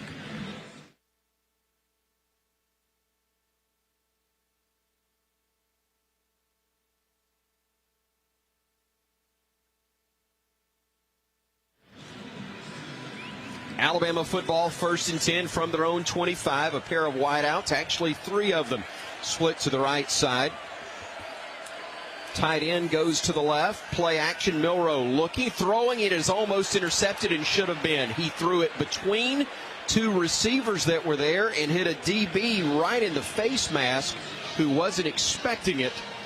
But a break for Alabama's Denver Harris could not come up with a pick. We got away with one right there, Chris. Run pass option, triple slants from the right side. Looked like it was that Ja'Cory Brooks stops running his route, but it goes right into the chest of the defender. Yeah, just below that face mask and right off the shoulder pad. Bama will run it right here, and that's a good move. There goes Jamir Gibbs, near side, 45-50, and pushed out of bounds on the A&M side of midfield at the 47-yard line. A nice 28-yard pickup right there for Alabama. Jamir Gibbs, left side of the quarterback. It's a run to the right, and a great job blocking. That time, Seth McLaughlin in the game. Gibbs cuts right behind him and able to pick it up. That's a nice game right there for Alabama. It is indeed from the A&M 48 after the bank first down. Milroe looking deep, can't do it. He'll run, flag down, and that's going to be coming in as the sack is recorded. But let's wait and see what the infraction is. Milroe brought down right back near the line of scrimmage. Denver Harris, who almost got the pick, may have gotten a hold right there on Ja'Cory Brooks. We'll wait and see what the flag is. Personal foul, hands to the face, number 2 on the defense. 15-yard penalty in the previous spot, 1st down. It is Harris. He had the hand in the face of Ja'Cory Brooks, and that'll set up another 1st down for the Crimson Tide. Bank first down, and we will take it as they spot it at the 32 of the Aggies. Second penalty, 20 yards now on Texas A&M. That's a costly one right there, but it was a good decision of Milroe not going downfield. There's a deep post, safety over the top, pulled it down. Handoff, Gibbs weaving his way initially for room, but only gets a yard and a half, maybe 2. Ball came out after the whistle blew. In fact, it's still laying on the turf before Matt Leffler picks it up and resets it for play at the 31 of A&M. McClellan into the ball game along with JoJo Earl. Gibbs out for the Crimson Tide after the 1-yard pickup. 2nd and 9 for Alabama. Pistol formation. McClellan behind the quarterback. Jalen Milroe, the freshman out of Katy, Texas.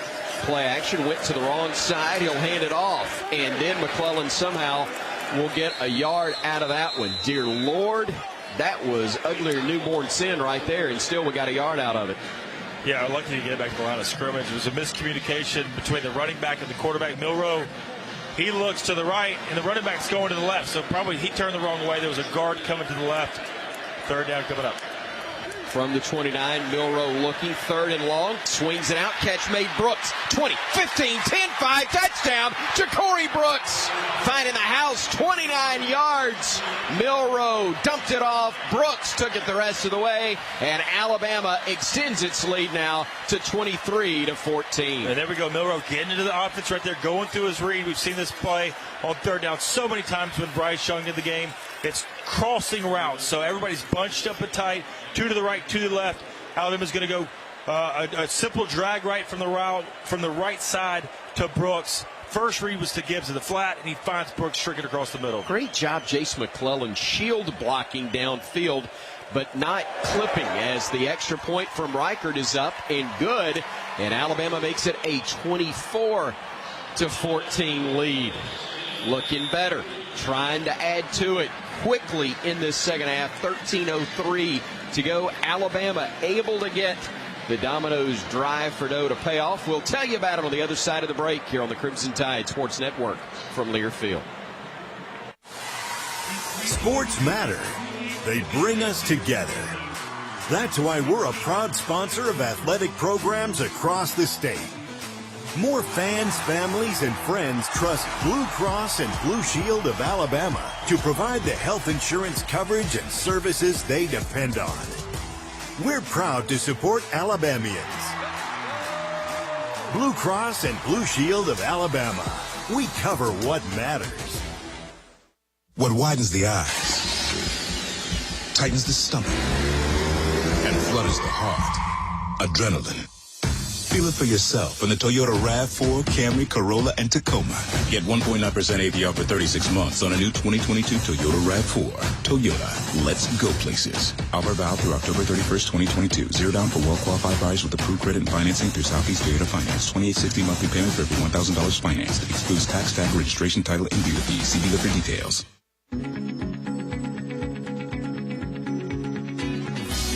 Just like the Crimson Tide, Serve Pro is honored to be the #1 choice in cleanup and restoration. With more than 2,000 locations nationwide and over 50 years of experience, Serve Pro is faster to any disaster. To find an Alabama Serve Pro service location near you, simply click on ServePro.com. Serve Pro is a proud supporter of Alabama football.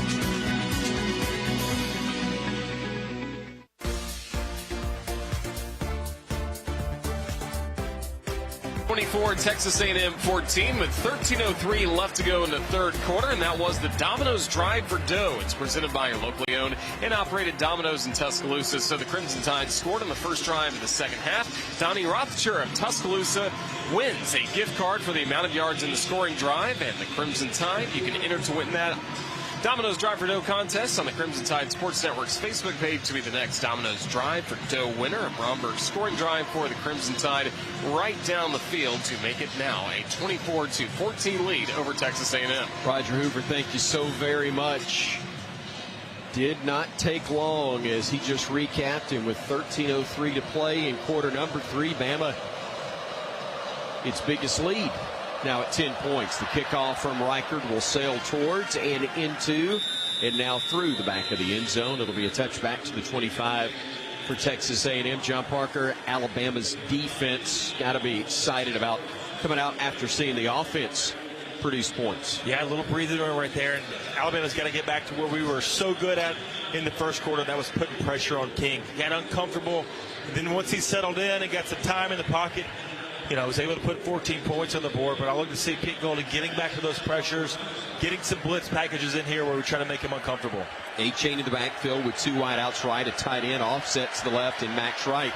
They will go play action. King looking to his right, throws across the middle, catch is made, and then a swarming Crimson Tide defense comes in on Jalen Preston. The big hit delivered by Byron Young. DeMarco Helms got in on the fun as well. A gain, though, of 5 on the play for A&M. Blitz that time from the field, but A&M picked it up perfectly. Plenty of time for Kings, but Byron Young making a pay down the field. Big guy delivered a big hit. Stewart marshaled the left side along with, I believe, Moose Muhammad. Single setback is A-chain.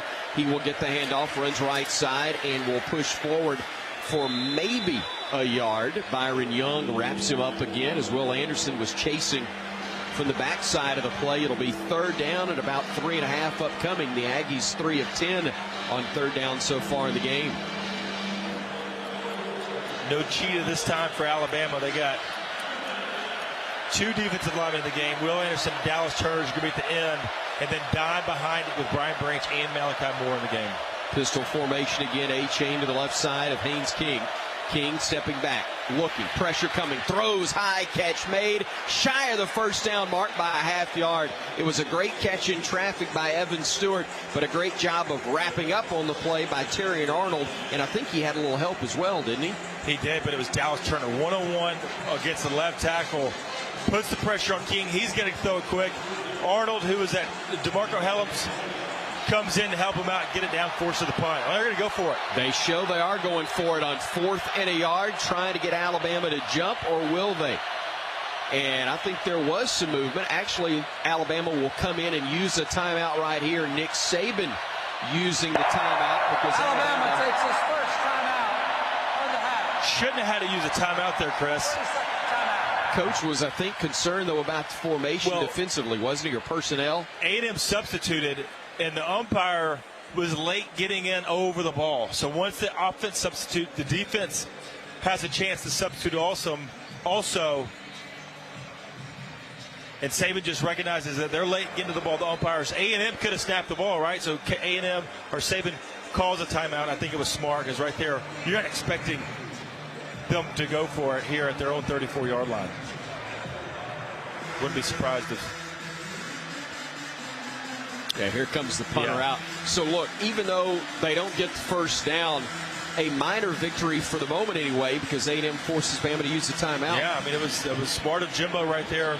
Hey, let's catch them, try to catch them in a quick play, get them where they're not. You know, they're trying to change, put on our punter unit, force the timeout, though. Auburn's going to get the ball back. Nick Constantino will punt it. The left footer, high spiraling kick, another boomer that will be caught back at the 15 by McKinstry. A fair catch called for and made at the 15-yard line. And so the Crimson Tide will have it from there after what's the longest punt of the game from Nick Constantino at 51 yards. 11-10 remaining in the third quarter of play. It's 24-14, Alabama leading Texas A&M in Tuscaloosa on the Crimson Tide Sports Network from Learfield. Game day is full of ifs. Like if Alabama can take home another Iron Bowl victory. Who knows? But if you want the most convenient way to pay in T-Town, get the University of Alabama Regents Visa debit card. Tap to pay contactless card technology and Lock-It card controls give you what you need on game day or any day. To order your card, visit Regents.com/GoBama. Regents, official bank of the SEC. Member FDIC. Terms and conditions apply. This is Saban Country. This is Alabama Crimson Tide football from Learfield. Are you thinking about buying medicine online? A search for online pharmacies yields more than 20 million results. But which ones can you trust? Medicines bought from unlicensed online pharmacies can be dangerous. You may get a fake drug, your condition may get worse, or you may experience a bad reaction. Don't put your health at risk. To learn how to find an online pharmacy that's safe and legal, visit fda.gov/BeSafeRx. A message from the U.S. Food and Drug Administration. We all want our kids to grow up safe and healthy, so we show them how. With honest conversations that let them know what we expect. That's especially important when it comes to alcohol and other drugs. And when it comes to pain medications, opioids, they need to know that they should never be shared with friends or family. For more information about talking with your kids about underage use of alcohol and other drugs, visit underagedrinking.samhsa.gov.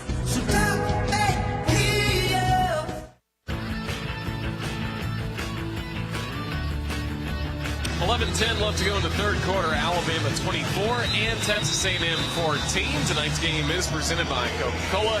Is Coke Zero Sugar the best Coke ever? Find out for yourself. We continue live from the Alabama Credit Union broadcast booth. Thanks, Roger. We do have, as he told you, 11-10 remaining in this third quarter of play. Alabama scoring on its initial drive of the second half. And would love to see them do the same. First play was almost a disaster, a near pick that was dropped by Texas A&M. But Alabama ran the ball after that and then threw a touchdown pass that covered the remaining 30-plus yards. Now on a quarterback keep. Milroe bouncing it to the outside, pushes forward for a gain of about 5 on the play, or excuse me, they're going to say 3 yards on the gain. Edgerrin Cooper, the weak side linebacker, was there to bring him down. But every time he's in the open field, it looks like it's going to be a big play. No question, Alan. I really like that from O'Brien. Quarterback draw right there. First down, really not expecting it on the first drive or the first play of the drive. Try to get the ball to Milrow. Break a tackle. He got extra yards right there. Only gave him 2 yards officially as the handoff will go to Jamir Gibbs. And Jamir Gibbs will get across the 25 up near the 30-yard line. It's a first down brought to you by Bank First. In at center for the Crimson Tide, Seth McLaughlin, and doing a heck of a job of running interference there. Yeah, and Gibbs, second time of this quarter of running right behind McLaughlin, cutting back. Gibbs goes over 100 yards for the night. They bring the tight end, Latu, to the left side. They'll hand it off to Gibbs right up the middle. Sees parted. He gets to the 40 and now the 41, and the ball came loose. I thought he was already down. The whistle hasn't blown, though, and A&M is running the other way, and they will finally get pushed out of bounds around the 25-yard line. Antonio Johnson, the nickelback, but I believe this play will ultimately be ruled rolling dead. on the field is a fumble recovered by Texas A&M. First down. Nick Saban goes, come on. Yeah, that's not we'll even wait close. and see. Not even. The defender does a really good job of putting his helmet right on the ball, but it doesn't move at all for Gibbs. Nope. The ruling on the field is under further review. Each official review is brought to you by My Eye Doctor, with 20 convenient locations to fit your busy schedule. Don't miss a single play this season, as eye care and eyewear are better together at My Eye Doctor. Visit myeyedr.com to learn more. Look, we all believe that this is going to be ruled Alabama football and it'll be overturned. But it's why officials are now instructed not to blow the whistle initially, because it's to give it a chance to play out. This, I think, will be correctly overturned, but by not blowing it so fast, you didn't have a quick change. You didn't have a chance for it to be dead. Yeah. After review, the player was down. Yeah. It'll be 1st and 10 at the 40-yard line. And I'm okay with him letting it play on. Hey, look, the ball did come out and they picked it up. But that was easy. I mean, that was the quickest review we've had all season. And it's to overturn something, not to confirm something. Exactly. So, yeah. Gibbs, I mean. Oh, yeah, he was on top of the football and down. So good. This guy's so good running the ball right there. And, you know, you got your backup quarterback in the game. Gibbs, that was his 13th carry of the night. Milrow's got 13 carries also. So keep it on the ground. It's working, Coach. Latu joining Bond and Law to the right side. Handoff go left side Gibbs, and he will fight forward near the 45-yard line before he is finally drugged down. But another great first down pickup of about 6, maybe 5 yards on that play. Yeah, so what we're doing, we're running the ball. It's been productive for Alabama all night, but up 24-14. It's bleeding some clock. Let it run right there, and Gibbs right now just taking this game over, running the ball. No problem with that whatsoever. I believe Jace McClellan did check in to replace him. He did, though. He's in the backfield, giving Gibbs a bit of a breather, and what a luxury for Alabama is that's no slouch in McClellan in the backfield. He will have it faked to him, and then they'll swing it out on the right side to Trayshawn Holden. He's going to be wrapped up. That'll be a loss of yardage on the play for the Crimson Tide of a couple, and now 3rd and long upcoming. Almost 10 yards, they say now, on a loss of 4, maybe 5. Coach Saban not happy after that play on the sidelines. Run pass option looked like for Milrow with that swing coming from the motion. Nobody to block that safety coming down to make the tackle. He was unblocked. Nobody accounted for.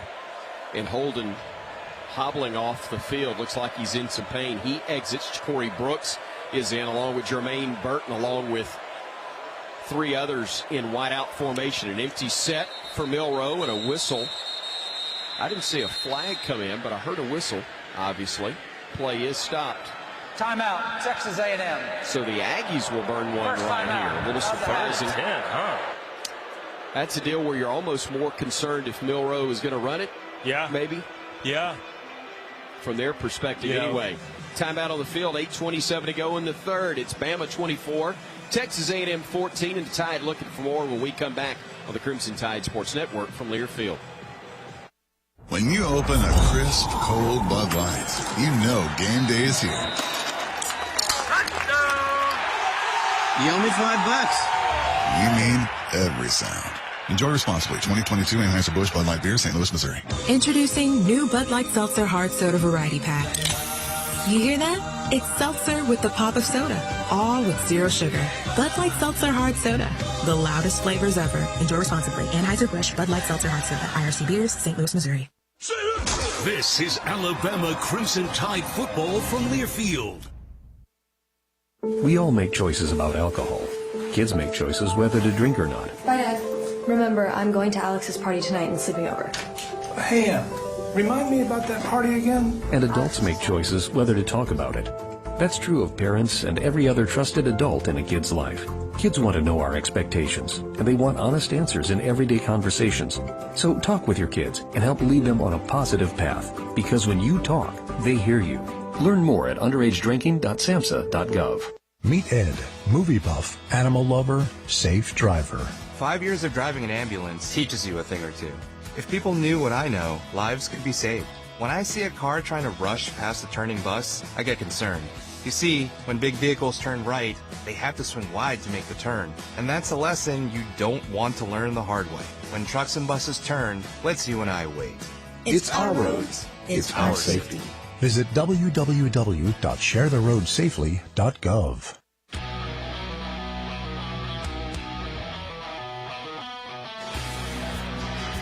8:27 left to go in the third quarter. It's number 1 Alabama 24 and Texas A&M 14. You can listen to Hey Coach and the Nick Saban Show from Baumhauer's Victory Grill on Thursdays from 6:30 to 8 p.m. on the Crimson Tide Sports Network. Remember to submit your question to Coach Saban at AL.com. It could be asked during the show. Hey Coach and the Nick Saban Show presented by Alpha Insurance. Thank you, Roger. Alabama facing a 3rd down and 10, the line of scrimmage.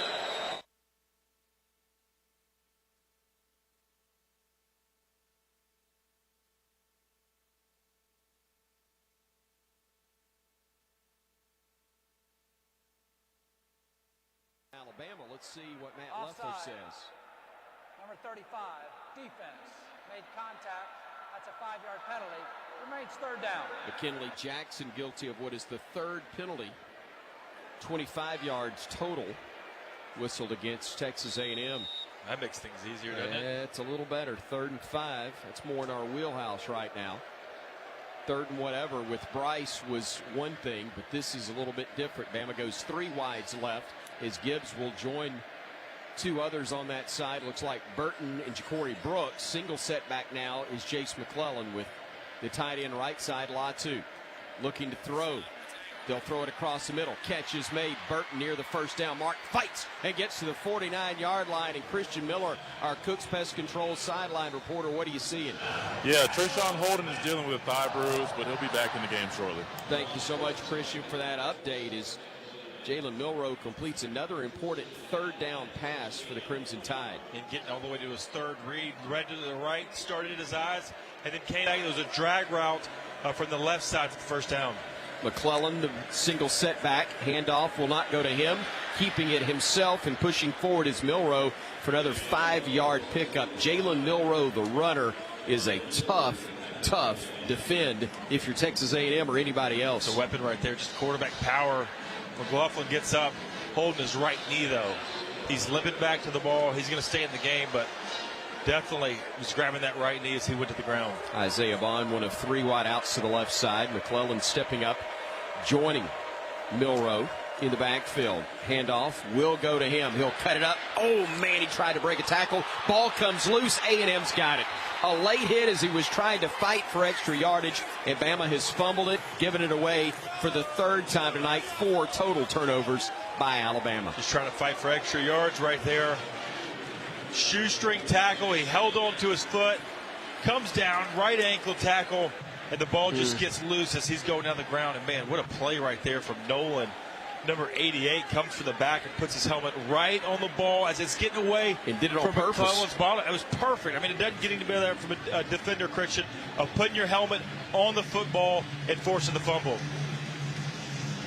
That's exactly right, JP. He did a great job putting his head on the football, and he got what he wanted. He forced the fumble, giving them the ball right back, keeping Texas A&M in this football game. An effort play that does result in a giveaway for Alabama. Now the Aggies have it, working from their own 38-yard line. King play action. Looking across the middle, now looking deep, man wide open, diving catch made at the 25-yard line. He's down right there. Bama's fortunate that that throw was a tad high, because if he hits him in stride, he's running all the way to the house. Yeah, uncovered right there. Just a double move, kind of runs a little bit of a skinny post and then up, beats DeMarco Helms, but should have been a touchdown. That was a Anybody other than Moose Muhammad, that's an incomplete pass. Yeah, he gets up there, Great jumps catch. high, taps it down with his left hand, and then secures it as it goes to the ground. Their 2 touchdowns tonight have come after fumbles by Alabama. They're trying to make it a third. King going left side and gets brought down inside the Alabama red zone at the 18-yard line of the Crimson Tide. Second down upcoming. Branch and Helms saved the score there. Yeah, quarterback keeper right there, fake it to the right, and then just following his big guys, pull one from the right side. Huge hole for A&M, and to pick up 8 yards on first down now inside the red zone.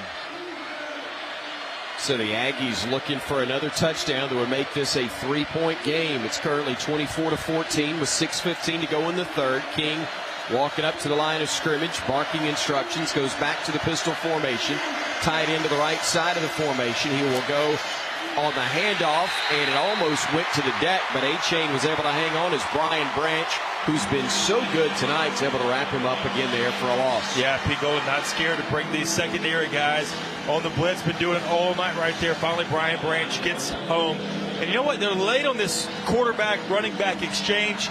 Branch coming from the boundary, beats him as soon as the ball is handed off. So third down and 7 upcoming. The line of scrimmage, the 24-yard line of Alabama, maybe the 23. King waiting on the pistol snap, gets it. Pressure coming, throwing slant off the hands of the intended receiver. It falls incomplete. A break for Alabama, because that one was on the money, but Muhammad just couldn't hang on to it. That's just a drop. Perfect throw from King. Muhammad on the dig route. He does see Jordan Battle coming down from his safety spot, but it doesn't get any better than that right there on that throw. You got to secure the catch. But Alabama holds strong, forcing this field goal attempt. Here's Randy Bond on to try a field goal for the first time. His longest of the season, 31 yards. This one will be 41 from the near hash. From the hold of Nick Constantino, the punter. Snap, spot, kick, plenty of leg. That one is up, and that one is good. It goes through. And Texas A&M has made this a 1-score game. It's 24-17. Alabama leading the Aggies. 5:19 to go in the third on the Crimson Tide Sports Network from Learfield. At Red Diamond, we know that there's simply nothing better than the perfect sip of fresh brewed iced tea. And we've been working hard to make sure choosing Red Diamond is always easy. With only simple ingredients, water, tea leaves, and pure cane sugar. Or no sugar. We make sure our tea tastes like, well, tea. Stop by your local cooler and pick up a gallon for a perfect sip today. Red Diamond. Perfect's not easy. Crimson Tide football lives here. This is Alabama Crimson Tide football from Learfield. I've been driving trucks for a long time. Safety is my #1 priority. I know that my truck has huge blind spots. That's why I remember to check my mirrors often for smaller vehicles. Everyone can help keep our roads safe. Next time you're behind the wheel, try to avoid lingering in those blind spots. It can be dangerous. Let's all plan to share the road safely. Learn how at www.sharetheroadsafely.gov. I found hope in the midst of an overwhelming situation. Alcoholism is a disease that can affect any family. Everyone suffers, but there is help and hope at Al-Anon Family Groups. Al-Anon gave me my life back. I'm a better father and husband. Are you in an overwhelming situation because of someone else's drinking? Al-Anon and Alateen can help. Local and virtual meetings are available. Maybe one could work for you. Call 1-866-200-0033 or visit alanon.org/hope. After a Texas A&M field goal, it's now Alabama 24, Texas A&M 17 with 5:19 remaining in the third quarter. And tonight, the attendance figures courtesy of ATIX, the official attendance for tonight's game. Complete sellout at Bryant-Denny Stadium, 100,077 fans here with us in Tuscaloosa. ATIX is a proud sponsor of today's game attendance. ATIX says thank you to all Crimson Tide ticket-holding fans here tonight at Bryant-Denny Stadium. Jamir Gibbs, Ja'Cory Brooks, the deep men for the Crimson Tide, as Caden Davis is on to kick off for the Aggies. 24-17, 5:19 to go in the third. All three scores from A&M coming off of Alabama fumbles, or after Alabama fumbles, I should say, as that kickoff sails into the end zone for a touchback, and the Tide will have it 1st and 10 from their own 25. So what's the plan of attack for Alabama offensively now? I think we've got to keep running the ball, right? You got to protect the ball first when you are running it, but only 14 pass attempts so far, 91 yards. We've had 34 rushes for 229. So this is our recipe right now. We got to keep fighting up front, keep grinding it out of the ground, and just protect the ball right now. We're killing ourselves, shooting ourselves in the foot with these fumbles. Good to see Holden back in the game after hobbling off the field earlier. Handoff goes to Gibbs, coming to the near side, 35-30, cutting it up to the 35-yard line. I misspoke earlier, it was 25, where that first yard mark came. Winds up at the 35, a gain of a dozen, as they say officially now. The 37 is where he gets to, and Texas A&M has another player down right in front of their sideline. And that will bring things to a screeching halt momentarily, as the guy who made the tackle got rolled up on the end of that play. That's Jordan Gilbert, sophomore out of White Castle, Louisiana, the safety, who is now up and off the field. And that stoppage of play does not last very long, but he got rolled pretty good, I think, as he was helping on the stoppage of Jamir Gibbs. Yeah, he's their best run stopper in the secondary, but Gibbs breaking 2 tackles right there, breaking one at the line of scrimmage and then cutting back for a big gain. Man, this guy's got speed, he's got quickness. First time we've seen Roydell Williams in the game, the junior from Hueytown, Alabama, in the backfield alongside Milroe. Handoff will go to him. Williams across the 45, gets to the midfield stripe, or just shy of it. I believe they'll spot him. It'll be a nice pickup. In fact, another bank first down, 11 yards on the gain, and the Tide moves the sticks again. Fresh legs coming in the game. First one of Roydell, now that McClellan seems to be a timeout right now, probably over this drive, but Alabama offensive line continued huge push. Jamir Gibbs on the sidelines. His shoulder appears to be bothering him, but the legs of Roydell Williams seem to be just fine. He runs for 6.5, maybe even 7 yards on that first down carry. We'll check on Gibbs in a moment, give you an update on his condition, but right now Alabama moving forward, 2nd down and 3, working inside the 45 of the Aggies. Milroe looks to the Bama sideline, gets the play. Again, Williams the setback alongside. They bring 2 men in tight. Burton on the left side and Latu on the right. Handoff goes left side. No play action. Now a pass goes to Burton, and he'll work his way inside the 40 to the 37-yard line. Oh, help me out there, QB. Well, I was close to a little extracurricular again for Burton on the sidelines, but nothing special, nothing fancy. Alabama brings it in tight like we're going to run the ball, fake the give underneath, and then Burton's out in the flat, catches the edge for the first down, but you got to be careful. We can't afford another penalty. Turnovers have been killing us, but penalties are just as tough. Kendall Randolph in as one of the 2 tight ends for Alabama. Handoff right up the gut goes to Williams, and nowhere to go for him. Roydell gets stacked up right at the line of scrimmage. 2nd and 10 now for the Tide after Fadil Diggs makes another big hit for the Aggies from his defensive end spot. Williams will check out along with Randolph. Another wideout will come in along with Jace McClellan, whose last carry resulted in a fumble while fighting for extra yardage on that previous drive for the Tide. 2nd and just a tick less than 10 yards. Milroe waiting on the snap, gets it, hands it off, bouncing left side. McClellan fighting, hanging on to the football and picking up 5 yards on that play. A nice game to set up 3rd and 5. Yeah, tough run right there for McClellan. A couple jump cuts, getting his momentum going forward, and here 3rd and 6 for Alabama. Got to convert this. Only 3 of 8 on the night. Looking to throw. Milroe with time, steps up in the pocket. Forward he goes. First down he goes. To the 25 he goes before being brought down the bank. First down gives Alabama possession in positive territory. against the Aggies from their 25. Yeah, just tough right there for Milroe. Knew exactly how far he had to get. Pulls the ball down and just lunges forward. Kind of goes a little helicopter in the air, but picked up the first down. Is that your high red zone, JP? And we're in the high red zone. They'll hand it off right. Simon McClellan puts his foot in the ground, cuts it back down to the 20-yard line. The gain of 5 on the play. 2nd and 5 upcoming just outside that Chick-fil-A red zone. In fact, they'll put him right on it, and we'll say it's in the Chick-fil-A red zone. We're in the red zone, baby. And Alabama getting done on the ground. 9th play of the drive coming up right now. 7 rushes, 1 pass, but just continue the move up front. Latu will come in, motion to left side. Handoff will go to McClellan. He'll push forward for a yard.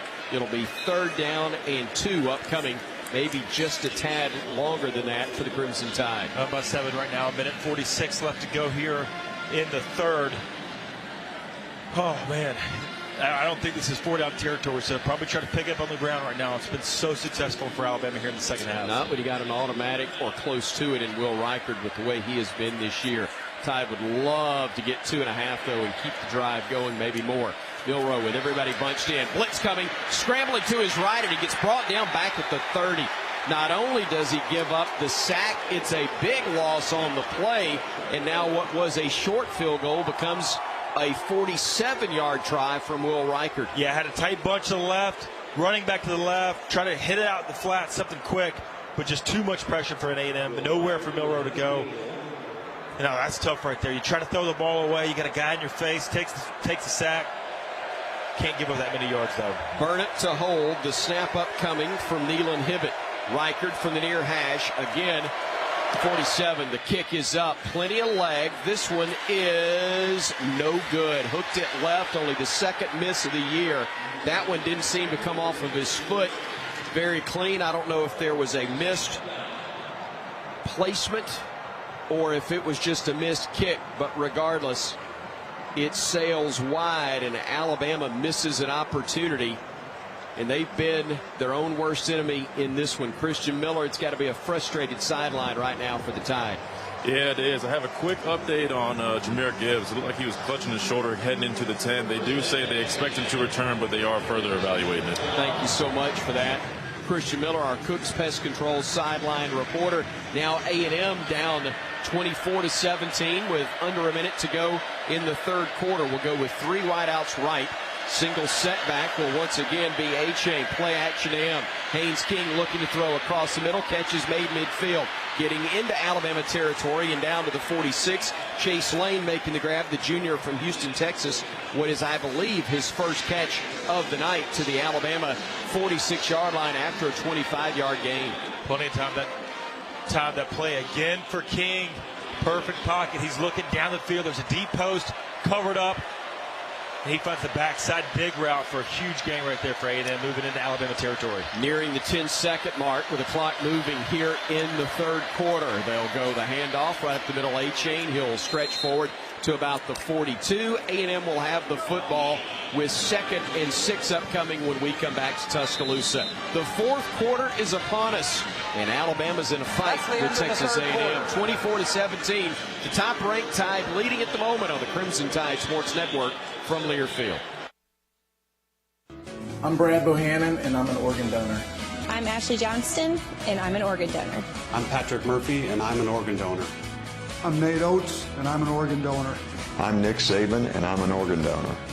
And I'm John Parker Wilson. I'm also an organ donor. Saving a life has never been easier. You can register online at legacyofhope.org. Give the gift of life. Be an organ donor. Become an organ donor and save a life today. Learn more at legacyofhope.org. Touchdown, Alabama! This is Alabama Crimson Tide football from Learfield. Medicaid and CHIP offer free or low-cost health coverage for children and teens. Hospital and doctor visits, prescriptions, shots, and more are covered. That's peace of mind for parents if a child is sick or gets injured. And parents may now be eligible for Medicaid too, even if they've applied in the past. Enrollment is always open. Visit InsureKidsNow.gov or call 1-877-KIDS-NOW. Paid for by the U.S. Department of Health and Human Services. The United States Deputy Sheriff's Association is a national nonprofit and the largest non-governmental provider of services to law enforcement. The USDSA assists city, county, state, and federal agencies with free safety equipment donations and officer survival training, along with cash donations to families of law enforcement officers who perish in the line of duty, college scholarships for the children of law enforcement, a citizen awareness program, and more. For more information on the USDSA and how you can help, visit usdeputy.org.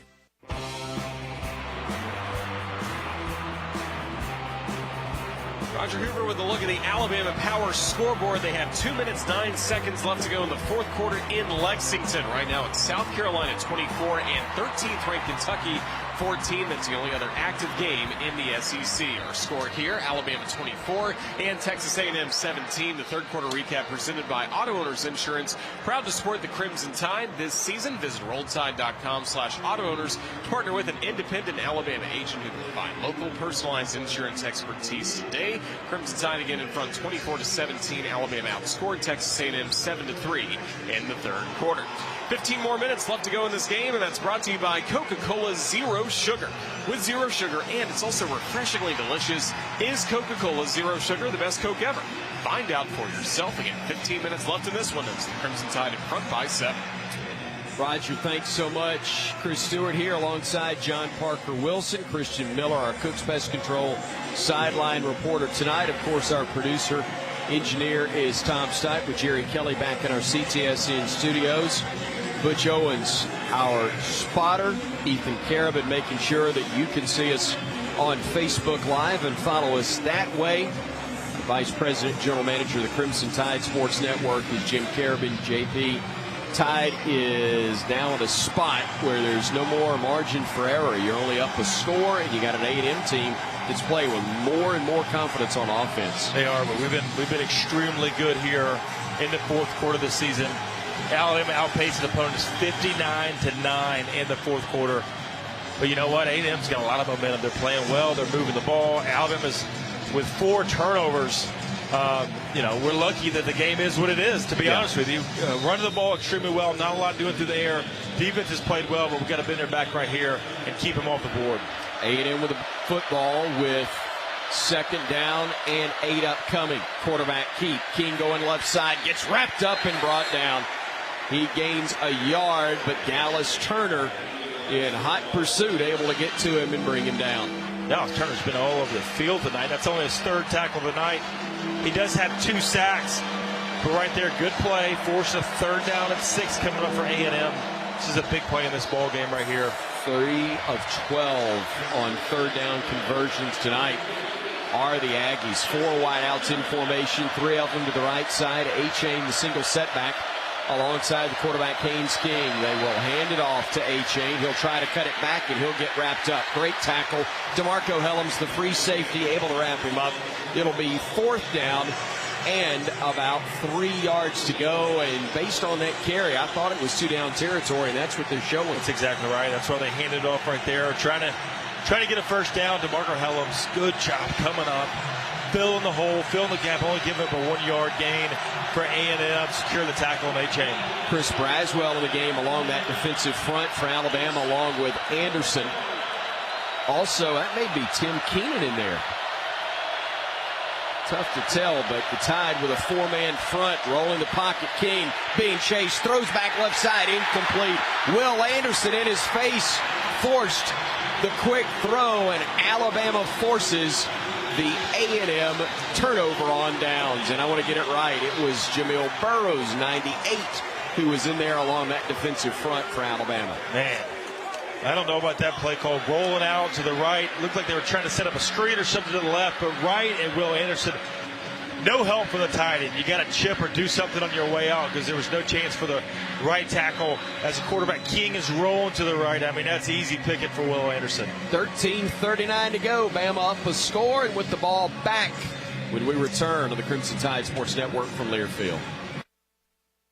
When you open a crisp, cold Bud Light, you know game day is here. You owe me $5. You mean every sound. Enjoy responsibly. 2022 Anheuser-Busch Bud Light Beer, St. Louis, Missouri. Introducing new Bud Light Seltzer Hard Soda Variety Pack. You hear that? It's seltzer with the pop of soda, all with zero sugar. Bud Light Seltzer Hard Soda, the loudest flavors ever. Enjoy responsibly. Anheuser-Busch Bud Light Seltzer Hard Soda, IRC Beers, St. Louis, Missouri. Roll Tide. This is Alabama Crimson Tide football from Learfield. Here at Payless Drugs, we continue to be just what the doctor ordered. We know getting the medicine you need is especially important during these unique times. And for your safety and convenience, we offer a drive-through at every location. Plus, we have prescription delivery and contactless pickup at all locations. Now's the time to take care of your immunization needs. Stop by any of our convenient locations today. Just what the doctor ordered. Payless Drugs. You're never completely ready to adopt a teen. For late nights writing English papers. Or your teen's music taste. For dinners where they talk more on their phone than with you. For the first time, they call you mom. You're never completely ready to adopt a teen, and you can't imagine the reward. To learn more about adopting a teen, visit adoptuskids.org. Brought to you by the U.S. Department of Health and Human Services, Adopt U.S. Kids, and the Ad Council.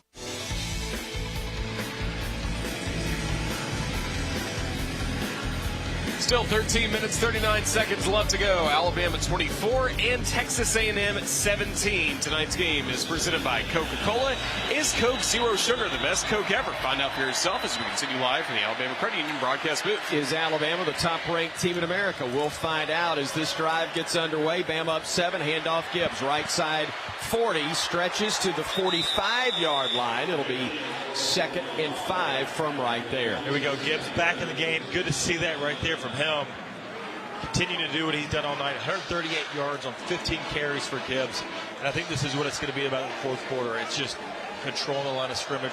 Defense has done a good job getting back to King, but we got to keep running the ball like we have so far this game.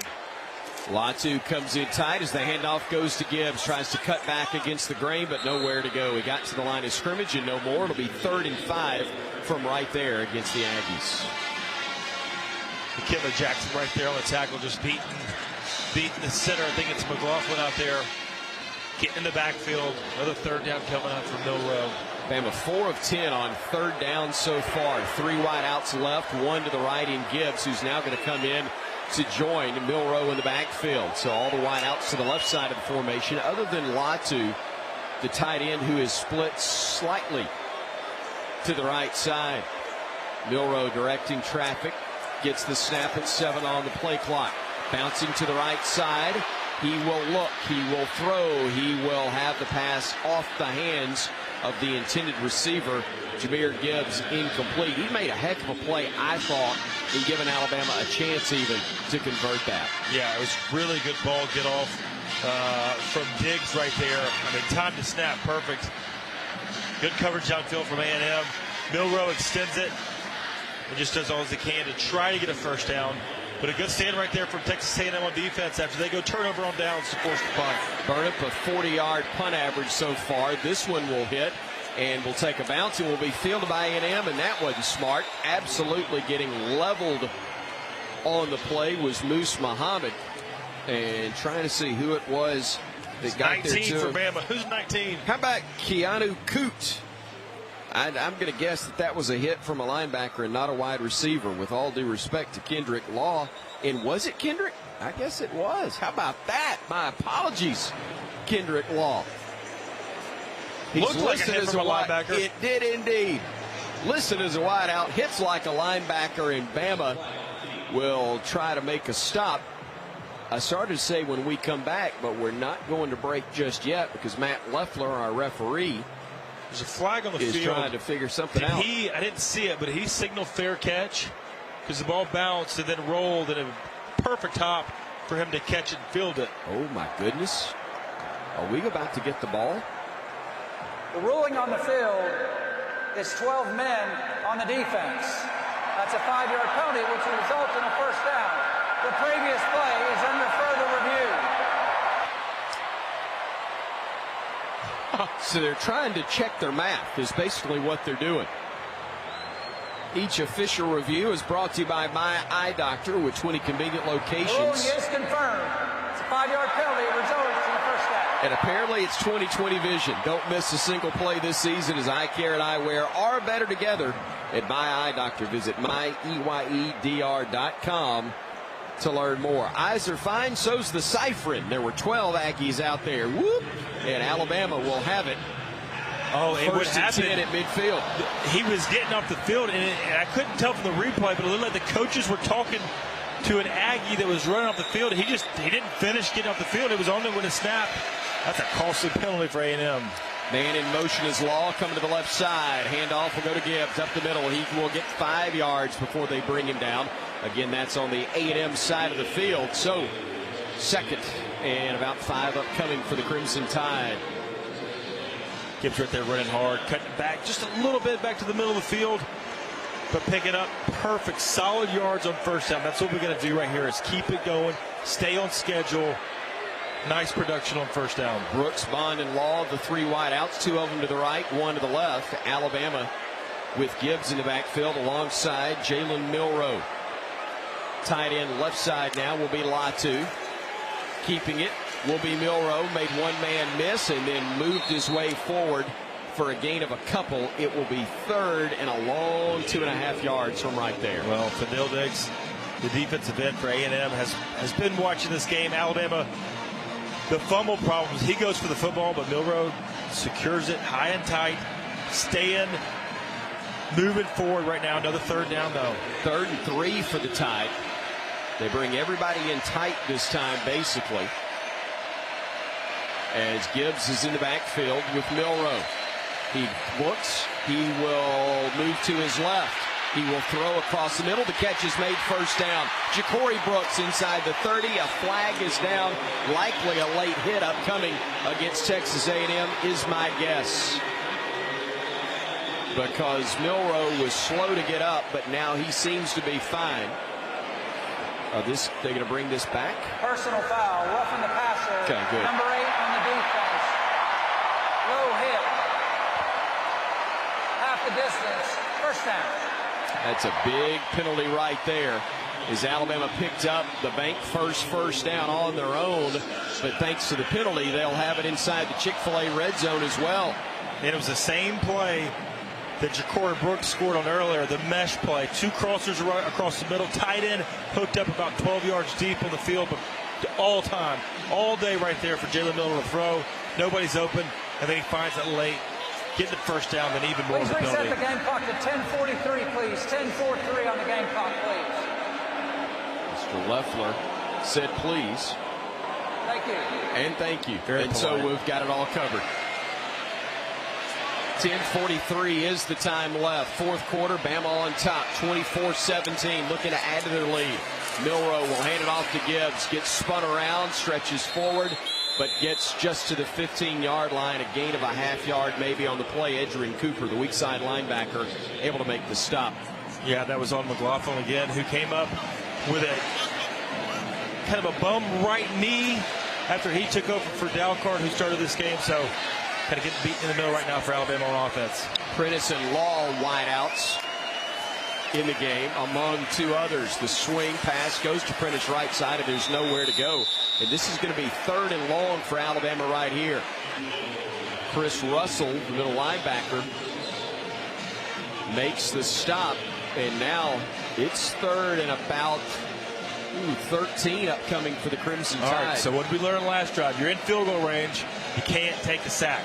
If you're going to throw it right here, you can't take a sack. Make this a 2-score game, up 24-17 right now.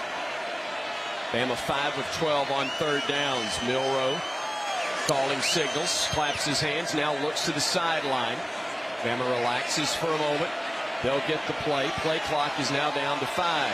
Down to 4, down to 3, 2, 1. They get the snap off. Milroe looking, scrambling right side, throwing. It is going to be incomplete.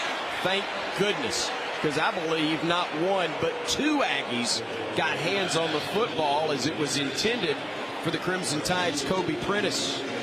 Yeah, Milroe extends the play, runs to the right, but it's Jordan Gilbert who should have been an interception. Just 1, but he had 2 hands on it. He did. He had both hands. And that's why he's a DB. You know, those guys don't have the best hands on the field. But Alabama Stays in field goal range. Has a chance right here to make a 2-score game. 35-yarder right hash. Reichert missed his last one. This one's up, plenty of leg, and this one's no good. Wow. Will Reichert has missed 2 in a row. I'm not sure that has happened since his freshman year, but the senior misses one there with 9:15 to go. The Aggies still have a chance. Reichert's kick looked like it went over the top of the right upright, but apparently it was just an inch outside. It's no good, and A&M will have the ball down 7 when we come back here on the Crimson Tide Sports Network from Learfield. Is bone and joint pain making simple tasks difficult? Don't just live with it. Talk to an orthopedic specialist at Ascension St. Vincent's. Options are available from physical therapy to minimally invasive surgery, which may mean faster recovery and less pain. By listening to understand you, your doctor takes a personalized approach to your care.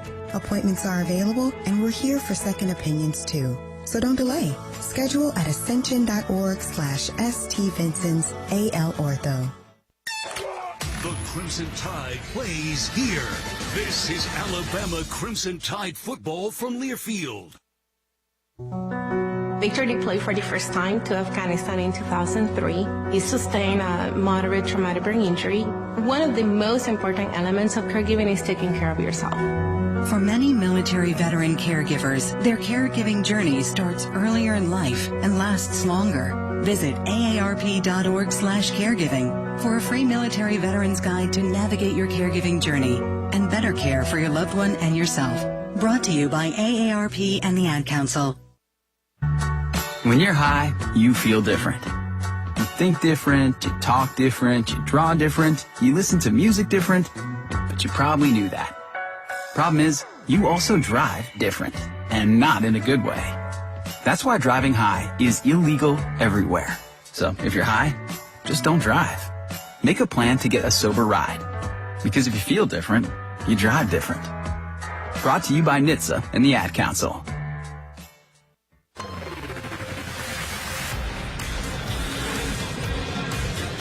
9:15 still to go. Alabama 24, Texas A&M 17. And any rushing touchdowns this season for Crimson Tide fans, you will receive free donut with the purchase of a beverage from Dunkin'. Buy your local Alabama Dunkin' tomorrow and redeem the offer using the Crimson Tide mobile app or visit rolltide.com/Dunkin'. Score more with Dunkin'. Alabama touchdowns all season. No rushing touchdowns tonight, but that's all throughout this year.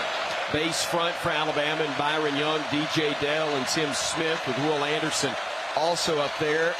Looking to throw. They'll swing it near side. Catch is made. That's Marshall getting to the 35 and up near the 40. And a couple of flags come in. Likely going to be a hand to the face whistled on Alabama as well. Terry and Arnold was in coverage and may have gotten a little bit of the face mask as well.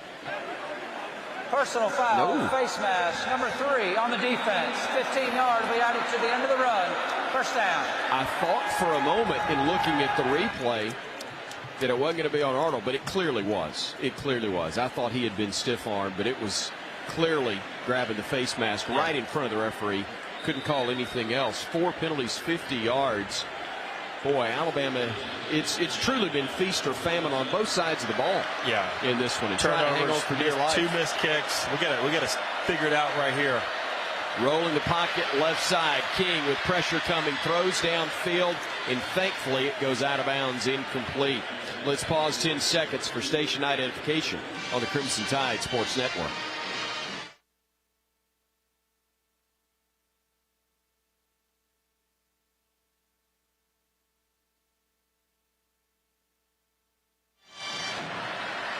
.8:47 remaining here in the fourth quarter. Bama 24, Texas A&M 17. The Crimson Tide trying to hang on to its lead here before a sellout crowd at Bryant-Denny Stadium. Haynes King, the quarterback. 3 wideouts to the left side of his formation. Bama showing blitz from the edge. They'll hand it off, and breaking it free right side will be Devon Achane, and he'll squirt free down to the 31-yard line of Alabama. Another first down for the Aggies. Deontay Lawson may have saved a touchdown there for the Tide. Yeah. Pulling guards to the left side, and Achane just breaking tackles right there. Made a guy miss at the line of scrimmage, and then Arnold in the secondary. A&M, really hadn't done a lot on the running game right now. Relied on most of the passing, but A-Chain, this guy can play some football, and right there making guys miss. From the Alabama 32-yard line, A&M with a 1st and 10. King looking much more poised than he did in the first quarter. Calls the play, gets the snap, and a whistle and a flag comes in. And after all that praise, I think he just helped engineer an illegal procedure. Illegal snap infraction. Number 61 on the offense. 5-yard penalty. It's first down. Bryce Foster, the center, guilty of that as the 6th penalty for 49 yards. Jimbo Fisher, who's more in need of a binder than anybody I've ever seen with all those papers he's got in his hand. A lot of materials over there. I've never seen a coach carry that much on the sidelines. Man who talks that fast needs to be able to read real fast, apparently. And now on a 1st and 15, the Aggies have it. From the Alabama 37, King looking across the middle. That pass is going to be broken up, incomplete. It was a little bit underthrown as he was trying to connect with Moose Muhammad, but Brian Branch was right there. And it almost one-hopped the intended receiver. Yeah, low ball. It was a good route.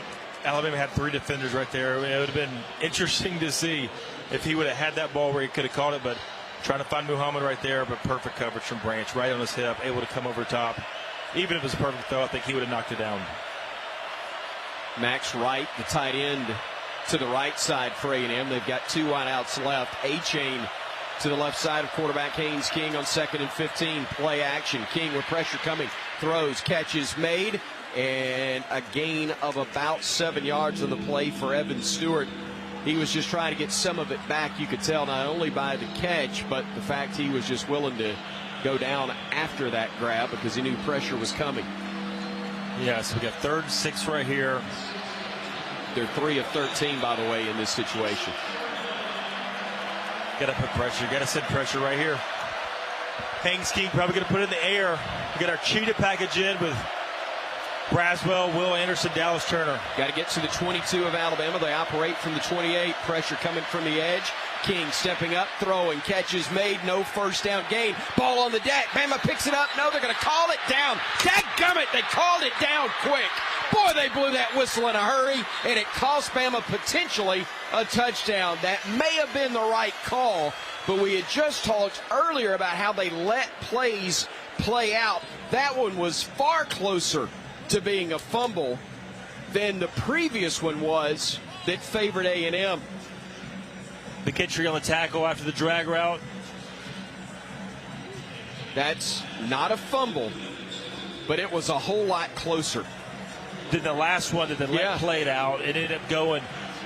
Got it right. They're going to go through it on 4th down, and Haynes King, that would have been a first down, but the ball was behind the receiver, which allowed McKinstry to make the tackle, forcing the biggest play of the game so far here, 4th down and 2 to go. It is 4th and 2 operating from the Bama 24, and a timeout's going to be called by Texas A&M. Texas A&M takes the 2nd timeout of the half. Jimbo Fisher will talk it over with his offense. Nick Saban will talk it over with his defense.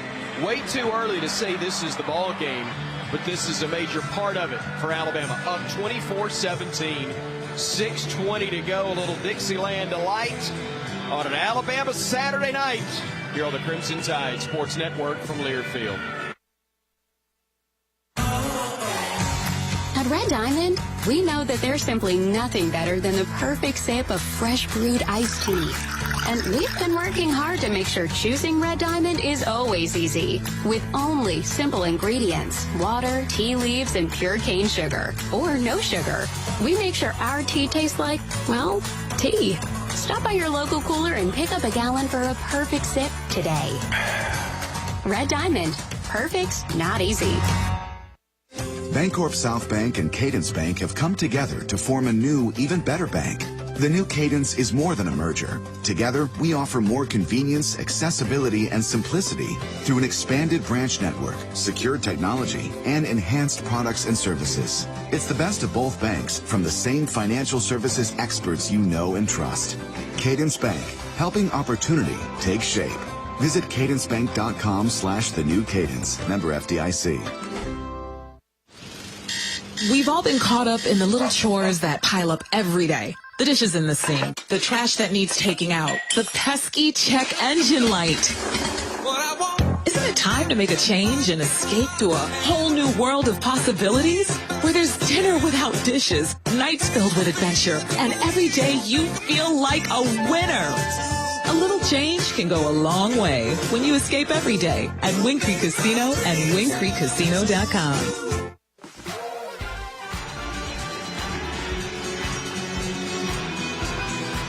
Still have 6 minutes, 20 seconds left to go at Bryant Denny Stadium, and Alabama has the lead over Texas A&M 24-17. Once this game is done, stay with us for the region's fifth quarter show and post-game press conference with head coach Nick Saban. It's brought to you by Tri-Green Equipment, your John Deere dealer for North Alabama and Middle Tennessee. Tonight's game presented by Coca-Cola Zero Sugar. Is it the best Coke ever? Find out for yourself.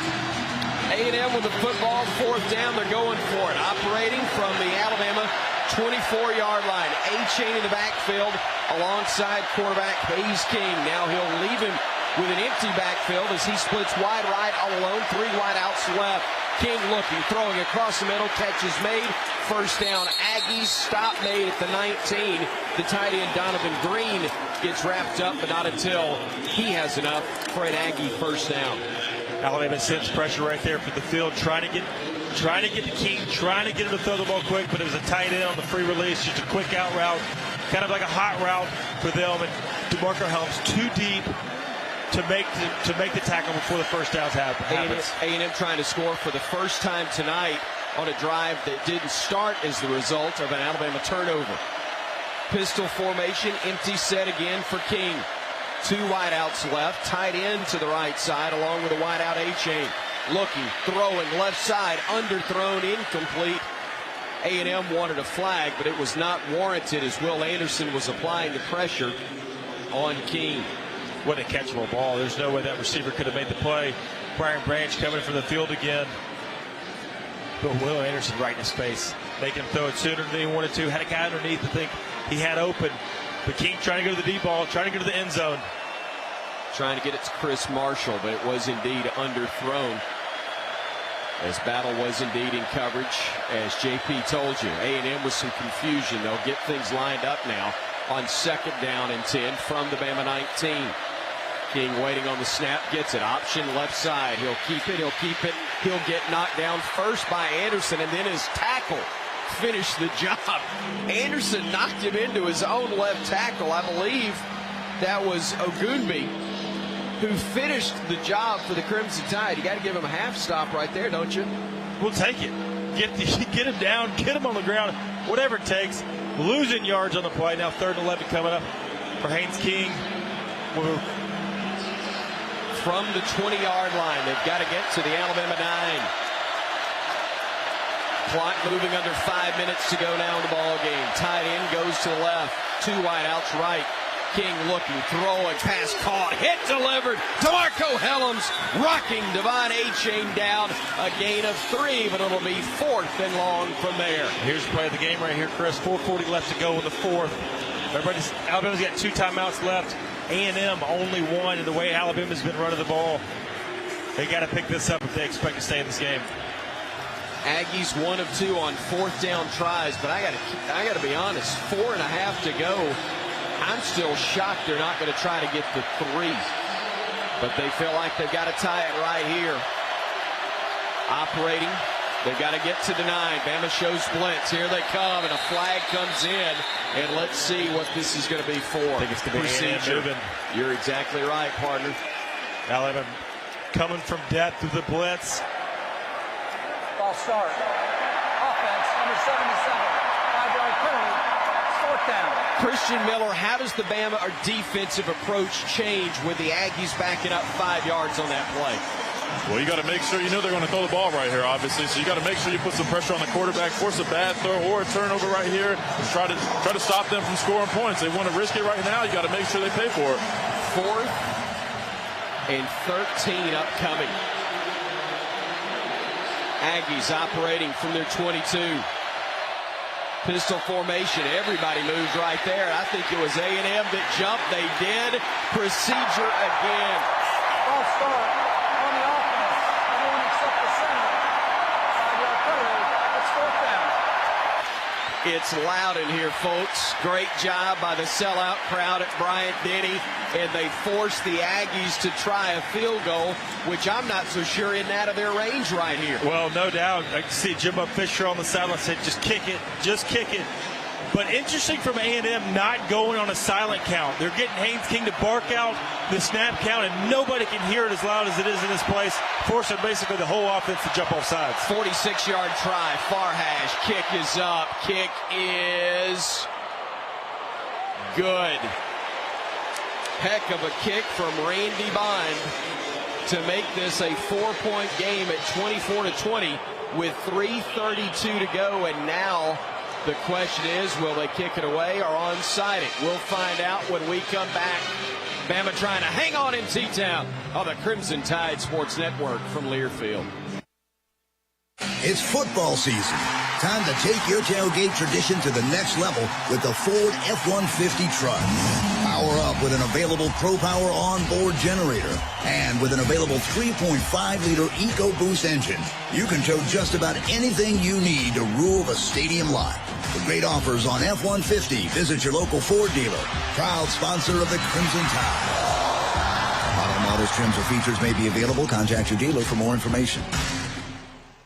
Papa Murphy's Pizza is a preferred pizza of the Crimson Tide. On game day, stop by any Papa Murphy's Pizza concession stand inside Bryant-Denny Stadium and get the pizza that rolls with the Tide. Papa Murphy's Pizza makes their dough fresh every day and uses 100% real mozzarella cheese. Cheese grated from a block, not poured from a bag. Dough made from scratch and not pulled from a freezer. You'll taste the difference. Enjoy Papa Murphy's at the game or visit papamurphys.com to find a location near you when the Tide is on the road. Papa Murphy's Pizza, an official partner of Crimson Tide Athletics. Well, luckily, Texas A&M just scored a field goal to make this a score of Alabama 24 and Texas A&M 20. We still have 3 minutes, 32 seconds to go in Tuscaloosa. Best move of the game is presented by Old Dominion Freight Line. Old Dominion works hard to be the best in the game and is proud to support those striving to be the best in theirs. And again, the Crimson Tide fans and the defense forcing A&M to have back-to-back false starts, move it back to field goal time, and that made it a 24-20 score. So that's today's best move of the game. Again, presented by Old Dominion Freight Line. Roger, thank you.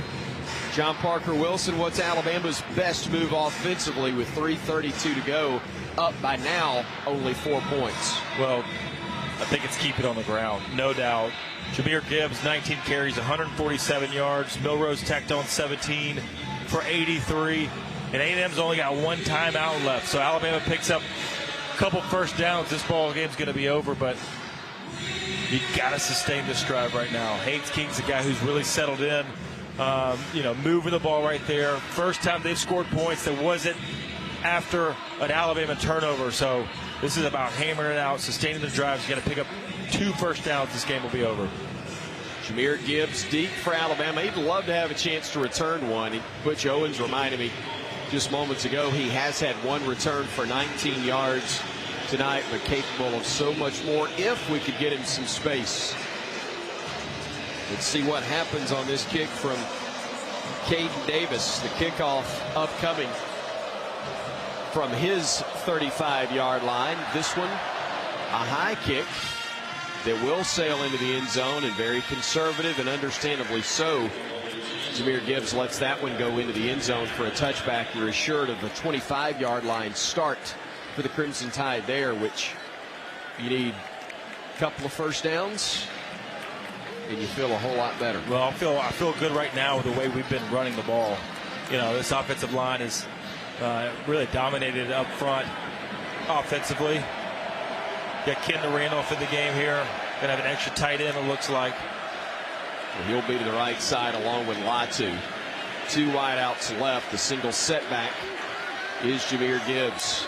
Latu will go left. The handoff to Gibbs, trying to get to the edge, and he will stretch forward across the 25 to about the 26. But man, if he busts that one tackle, he's got a lot of green grass to that right side. Yeah, well, A&M's sent to the house. They're going to blitz every play right here, try to get in the backfield.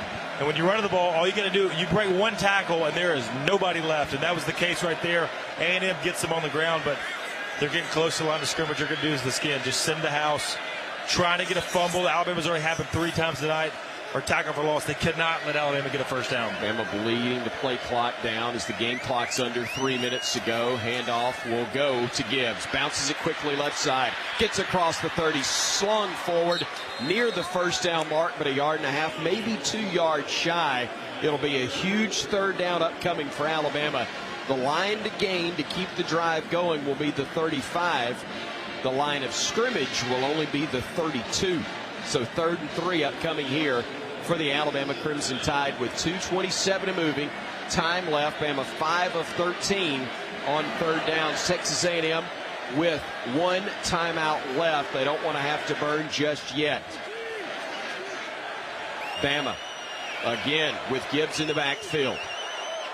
Actually, they'll bring him right side, and they will hand it off to McClellan trying to stretch forward. He did not get to the first down, and the reaction from Gibbs almost seemed like that was a misread on Milroe's part. Did he have an option right there? Final charge, timeout, Texas A&M. You heard the timeout called with 2:03 to go, and a mistake perhaps by the young quarterback. Yeah, it looked like he had a chance to pull that ball right there, but, you know, safe play, just handing off McClellan, but he was lucky to get back to the line of scrimmage. Now A&M burns their timeout. Going to be up to Alabama's defense right here.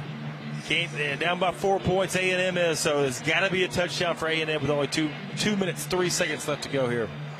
Inexperience at the quarterback slot without Bryce Young available. The shoulder injury that he suffered last week in the victory early against Arkansas. Not at the point where Bama felt comfortable enough to go with him in this one. And so Jalen Milroe, the redshirt freshman from Katy, Texas, has gone the entire way. He's 12 of 19 throwing for only 111 yards, but 3 touchdowns. He did throw an interception that frankly was similar to a punt because it was 3rd and long anyway, and the deep ball that he threw traveled about the same distance that a punt might. But the 2 fumbles that he had earlier led to touchdowns that were big results for Texas A&M. Yeah, you remember the first touchdown was he climbing the pocket. It was a sack fumble. The second one was not good ball security. As the ball goes to the turf, A&M makes it pay. And that's been the story of the night today. 4 turnovers for Alabama. We came in to the game with only 5 turnovers for the entire year. Got to finish it out here on defense. Burnip on to punt. He's been solid. Gets a snap, gets the kick away. A high, beautiful, spiraling kick that'll be caught back at the 20-yard line. They'll return it to the 30. They'll stay on their feet before Bama brings them down at the 30-yard line. Moose Muhammad on that return for Texas A&M, and so fearful that he was going to get into space. The sophomore from Charlotte, North Carolina, incredibly talented, but Alabama able to corral him, bring him down at the 30, and now the Aggies will have it 1st and 10 from there. Christian Miller, our Cooks Pest Control sideline reporter. How do you expect Alabama to attack defensively here? Yeah, Chris, they've been doing a great job putting pressure on the quarterback, so I expect them to try to make him uncomfortable right now. They're obviously going to probably throw the ball right here, so they're going to do what they can to disrupt him, make him make some bad throws. Secondary needs to do a good job with their coverage, and they got to do whatever they can to stop Texas A&M from going down and scoring right now. Malachi Moore, the extra DB out there for Alabama. King gets the pistol formation snap, throws, catch made underneath. A gain of about 4. Clock will move with 1:43 to go. A gain of only a couple on that play. Evan Stewart is the one that made the grab for a gain of 2.5, maybe 3 yards. Crowd at a fevered pitch here with 1:30 to go. 2nd and 7, Aggies from their 32. They throw across the middle again. Catch is made near the 38. Stewart making the grab, but not much positive yardage. And oh man, Bryce Foster, the center now. Timeout for an injured player. For Texas A&M. Here's the thing. Bama fans responding negatively as if A&M was trying to buy a timeout right there. But that's your center. You're not going to bluff with him because he's got to come out of the game regardless for a play. And with 3rd down upcoming, you can't afford to be without him if you're the Aggies. No, and he's hurt right there. He went down quick. Left knee injury. It looks like, it might get him, a couple extra seconds as they set up. But 3rd down, that clock's going to keep running as is once again underneath underneath, and just like the first play, guard the sidelines. Don't let them throw it to the sidelines. That's exactly what Alabama's doing. Let them throw it short. We'll take those 4 or 5 yard plays right now with a minute and 19 left to go. But that was a good defense from Alabama. On King looks to the right, looks to the sidelines. It's covered up by Arnold. All right, he's going to go back inside. Clock doesn't stop because the first down didn't happen. Matthew Wyckoff is the backup at center. 6'6", 330. He's a second-year freshman from Magnolia High School in Texas. He's actually started 2 games at center this year. But he will move to that slot as Foster now gets to his feet and hobbles off the field. And so now the Aggies will come back and take the line of scrimmage with 3rd and a yard upcoming and a minute 19 to go. Bama on top, 24-20. Trying to keep it that way. The Aggies trying to be the first team in the last 30 games to beat Alabama here in Tuscaloosa in October. They swing it out. A-Chain wrapped up Helms, and he's going to be close. He may have gotten the first down, but if he did, it wasn't by much. Clock moves. Actually, it stops momentarily, excuse me, as they do spot it for a first down. Now it starts back up. 108, 107, now 106 as the snap is made. Blitz coming. They'll unload the football deep, and it is knocked away, and it is caught. Caught at the 37-yard line by Evan Stewart. At least one, maybe 2 Bama defenders had a hand on the football, but couldn't bring it down. Instead, it was Stewart who won the jump ball from the Alabama 37. Clock at 52 seconds. Whistle. Stoppage of play momentarily. The field was a completed pass. The previous play is under further review. They're looking at this, which, frankly, is going to be a break for A&M because they don't have any timeouts left. They may rule it incomplete, but I thought it was a catch all the way. Let's wait and see. There's no way for us to tell in the first replay whether or not the ball stayed in his hands because his body is blocking our view. And I don't know if there's going to be a camera angle that will overturn it. It looked like a catch all the way, and on the first 2 replays, I don't see anything that would make me change it. Christian, what did you see on the field? It looks like the receiver came down with it, but, man, I feel like we should have had an interception right there. Terry Arnold did a good job getting his eyes around, and he jumped high enough to make the play. He just couldn't come down with it, and somehow the receiver found a way. But, man, I'm really hoping. After review, the ruling on the field stands. There you go. Yeah, it stands. It does indeed, and not only did Arnold, was he not able to bring it in, but it looked like Helms was going to strip it away on the back end, but that's just a phenomenal catch by Stewart. That's all it is, just a great catch. He goes up. I mean, Arnold is right in his face. Almost goes through Arnold's hands, and I don't know how Stewart came up with the ball, but just a great catch. But Haynes keep throwing it up, how to get rid of it early because of pressure. 1st and 10 at the Alabama 37. They've got to have a touchdown. Aggies down 4. King looking from the pocket. Pressure coming up the middle. Unloads it incomplete. Bama had toe in coverage of Devon A-Chain, and then King is down. He got leveled on the play. Chris Braswell is the one who hit him. Holding. Defense, number 3. Wow. 10-yard penalty. Wow. First down. Terry and Arnold guilty of the hold there on the receiver, and that will make it 1st and 10 Aggies at the Alabama 27. Goodness, he was holding Evan Stewart, trying to keep him from getting free. Yeah, it was a good call. Stewart, once again, who just beat Arnold on the play before. 1-on-1 man coverage at the line of scrimmage, and he just beats Arnold off the line of scrimmage, forces the hold.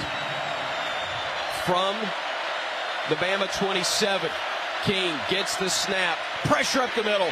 Forced to throw it early. It's incomplete, out of bounds. Again, Will Anderson, who's lived inside his jersey tonight, was right there. 39 seconds remaining. A&M with a 2nd and 10. Once more from the Alabama 27. Haynes King just taking a beating, but getting back up quick. knowing that his team is in a great spot right here at the Alabama 22-yard line. 39 seconds left to go. But they just can't handle the pressure right now. Mercy, 39 seconds to go. Bama trying to hold off A&M. The Aggies at the Alabama 27 on 2nd and 10. No timeouts left for A&M. King gets the snap. Looking, pressure coming, throwing for the end zone. A man is there. It's knocked away. It's incomplete. He threw it to double coverage, and this time Stewart could not win the jump ball with either Arnold or the safety who was there again, DeMarco Helms. Well, good play right there by Arnold, knocking it down. 3-man rush, Alabama. And I think it's Chris Braswell that gets back there. Haynes King slow to get up. Big hit right there for Braswell. Lucky it wasn't intercepted in the end zone. They have popped him multiple times. Wyckoff still in at center, by the way, after Foster left. So 3rd and 10 now from the Bama 27-yard line. King with pressure again across the middle. Catch is made. That's going to be enough for a first down. Can't get him on the deck. They finally do get him down. 23 seconds to go. They'll move the chains, stopping the clock momentarily. Again, no timeouts for Texas A&M. Hurry up the line. They're going to try to spike the ball to kill the clock. Now it moves. 21, 20. King getting the snap. Does spike it with 17 seconds to go. Talk to me about the defense here, Christian. What does Alabama go with in this spot? You know, they really have to muster up right here. I mean, this is down to the wire right here. They have to do a great job, continue putting pressure on King, making him forcing a bad throw right here. But you got to defend the goal line. I mean, these guys are close right here, so you got to do whatever you can to stop them from scoring. It's now or never. We've changed it up on defense. We've been blitzing and then dropping, only rushing 3, sitting 5, sitting 6, and then dropping everybody else. But Haynes King getting rid of the ball, doing a good job in the pocket right now of keeping his team in this game. At the Bama 15, King with 2 wideouts left, 1 right. Pressure coming up the middle, Anderson chasing. Unloads the football, incomplete with 12 seconds. Now 11 seconds remaining in the ball game. Will Anderson on every snap in the face of A&M quarterback Haynes King. Well, Haynes King now 11 seconds left to go. It's only 2nd down, but this ball's got to get to the end zone. If it's not in the end zone, quick hitter to the sidelines, but 2 plays max left for A&M right here. Foster back in at center. Wyckoff is out for A&M. 11 seconds to go. 2nd and 10 from the Alabama 15. King looking.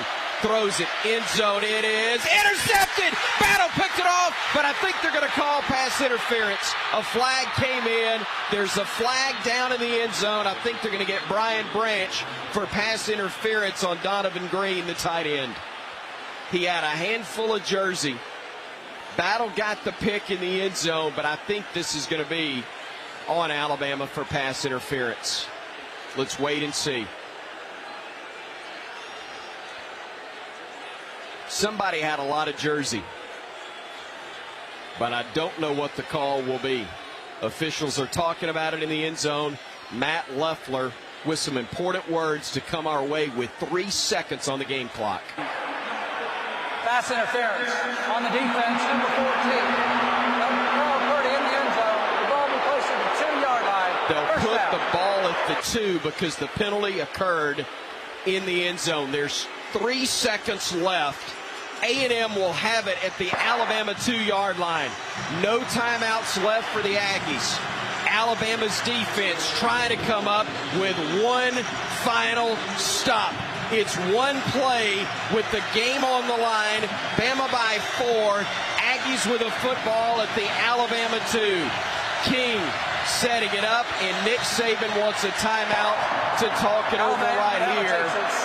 Second timeout. Which is only going to add to the tension right here, John Parker. This is as good as it gets right here. Alabama about 4 points, 3 seconds left to go. Haynes King's got to expect him to throw this ball right now. Alabama, though, 2-yard line.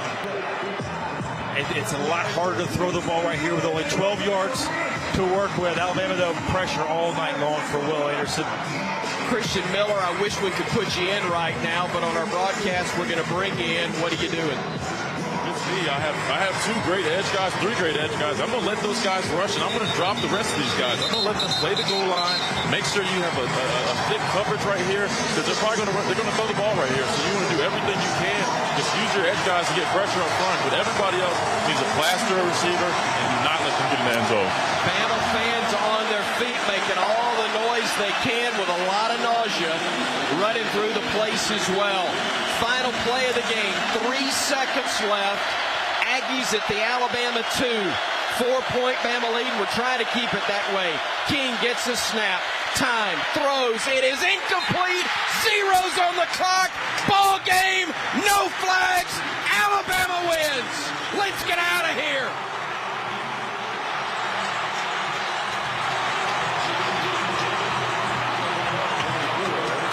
At the end of the year, they don't ask you how. They simply ask you how many. And this is a big one for the Crimson Tide as Alabama holds off the fighting Texas Aggies. 24-20 is your final. Whoo, mercy. Never doubt, Chris. Never doubt. Try to pick on Terry Arnold right there at the end of the game. He stood strong. Alabama did exactly what Christian said. Let your pass guys rush. Dropped everybody else in the end zone. They just tried to throw a quick hitch right 1 yard deep in the end zone. But Arnold, who's kind of been picked on all night long, stood strong. Even if he would have caught the ball, it wouldn't have been a touchdown. What a stand right there for Alabama's defense. Keeping him out of the end zone after the pass interference to put him down to the 2 yard line. Coming up, winning this football game. It wasn't pretty, wasn't perfect, but got the win. No doubt about that. John Parker Wilson. Christian Miller, to win a championship, you've got to win on nights when you're not at your best. I know some old teammates of yours are celebrating right now, but Bama survived and advanced indeed.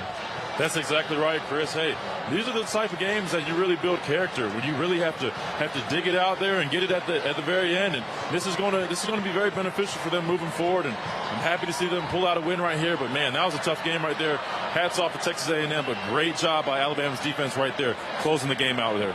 We almost got gigged, but it didn't happen tonight at Bryant-Denny. Alabama hangs on and wins it 24-20. Your final score from Tuscaloosa. John Parker Wilson, Roger Hoover will take you the rest of the way. It'll be the region's 5th quarter show and Coach Saban's press conference live, powered by Tri-Green Equipment. Love you, folks. Bama hangs on and wins it here in Tuscaloosa on the Crimson Tide Sports Network from Learfield. Hey Crimson Tide fans, as our state moves to the next chapter, the Alabama Department of Public Health is shifting strategies from emergency response to one that minimizes daily disruption to our lives. COVID-19 vaccines and boosters are widely available to anyone 6 months of age and older should you decide that you need one. Together, we can help to protect each other moving forward. For more information on COVID vaccines and virus prevention, visit alabamapublichealth.gov/COVID-19. Hey Tide fans, do you need to make some extra room in your living space, basement, or garage? Life Storage can help, offering a variety of spaces and sizes, including traditional or climate controlled. Life Storage has the space for you. Prefer to skip the counter? This Life Storage exclusive 100% online rental offers the only true contact-free storage rental solution. Call 844-LIFE-STORE or visit lifestorage.com for more information. Life Storage. It's your life. Store it with care. Unbeatable mileage from Chevron with Techron unlocks all kinds of unbeatable trips. Like to family dinner the next town over. Or to a family wedding the next town over. Or even to a family reunion over the river and through the woods at Grandma's house. Any drive is worth it to see Grandma. Especially when you can stop along the way for unbeatable cleaning power from Chevron with Techron. Your engine will be thanking you for making the trip. Download the Chevron app now and find unbeatable mileage near you. Excuse me, do you know how long halftime is for a Crimson Tide football game? 15 minutes? 12 minutes? 18 minutes? I'm pretty sure 12 minutes. Actually, halftime at Alabama lasts 20 minutes. Any idea how long it takes to complete a mortgage application? An hour and a half. Probably like 3 hours at least. It takes a couple days. I'm going to go with 45 minutes. Actually, at Assurance Financial, you can apply for a mortgage in less time than half time. Find out more by visiting them at AssuranceMortgage.com. That's AssuranceMortgage.com. Equal housing opportunity, NMLS 70876. On the Crimson Tide Sports Network from Learfield, welcome to the Fifth Quarter Show, presented by Regions, the official bank of the SEC. Also brought to you by Cook's Pest Control and Citricon, the unbeatable combination for termite protection. Toyota, visit your local Toyota dealer today. Toyota, let's go places. And by Bud Light, it's for the fans. Alabama perfect 6-0 on the season, and tonight picking up the 24-20 win over Texas A&M. Roger Hoover alongside John Parker Wilson. Glad to welcome you to the Region's Fifth Quarter Show. If you want the most convenient way to pay in T-Town, get the University of Alabama Regions Visa debit card. Visit regions.com/GoBama to order yours today. John Parker Wilson, we've had a chance to catch our breath for a moment, but what a thrilling finish here inside Bryant-Denny Stadium as Alabama gets it done 24-20. Yeah, it's about as thrilling as it gets right there for an Alabama fan, but found a way to win. Look, this is a Texas A&M team that outscored us in the fourth quarter. We were shut out in the fourth quarter. They just kicked a field goal, but we were able to hang on to win 24-20, and this is after turning the ball over 4 times, 3 fumbles, 1 interception, 2 missed field goals from Will Reichard, which is basically unheard of. And you know what? You get a backup quarterback coming in who played well, 12 of 19 passing, 111 through the air, 3 touchdowns, had the 1 interception. But he went over 100 yards rushing. He had 107 on the ground.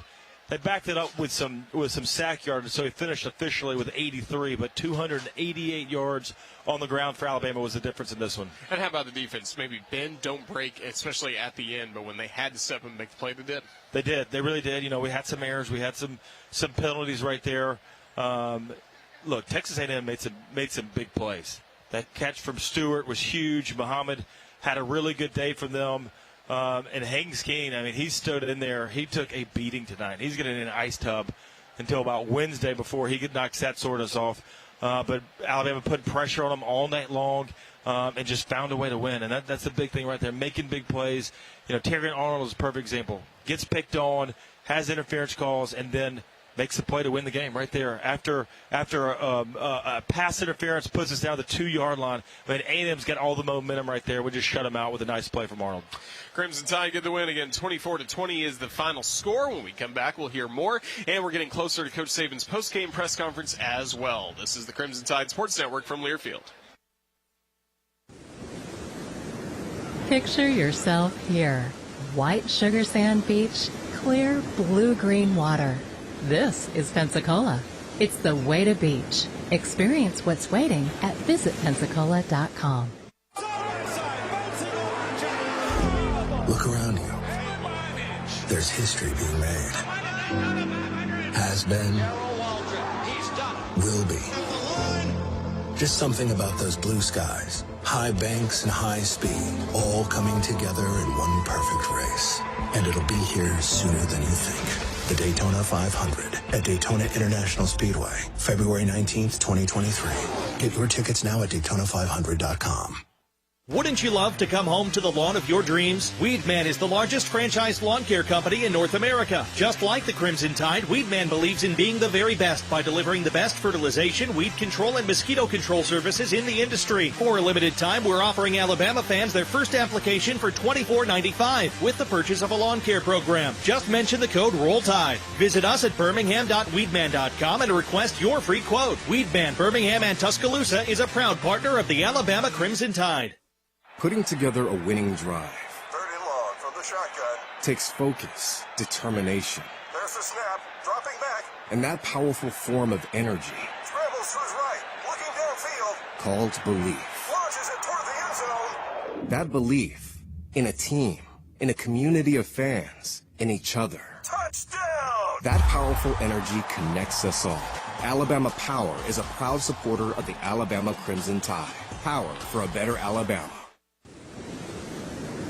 Picture yourself here.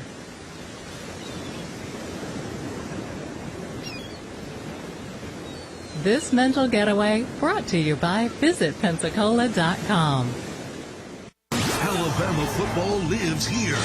Goodness gracious. This is Alabama Crimson Tide football from Learfield. To protect his home and family from disaster, Steve used courage, wisdom, and his camera phone. That should do it. Way to go, Steve! By simply taking digital pictures of his family's important documents, Steve can always have them stored safely online, no matter when disaster strikes. Learn other simple ways to protect your home and family before a natural disaster at ready.gov. That's ready.gov. A message from FEMA and the Ad Council. Chris Jakimick, I served in the United States Air Force and I deployed 3 times. Being a veteran is interwoven into your DNA. It is really the absence of the connection and the purpose that can really drive a lot of veterans to some negative thoughts. For those who are in a suicidal crisis, the window of time to save somebody's life is very short. Our duty is to protect ourselves and protect our families, and one way you can do that is store your weapons safely. Store all your guns securely. Help stop suicide. Brought to you by End Family Fire and the Ad Council.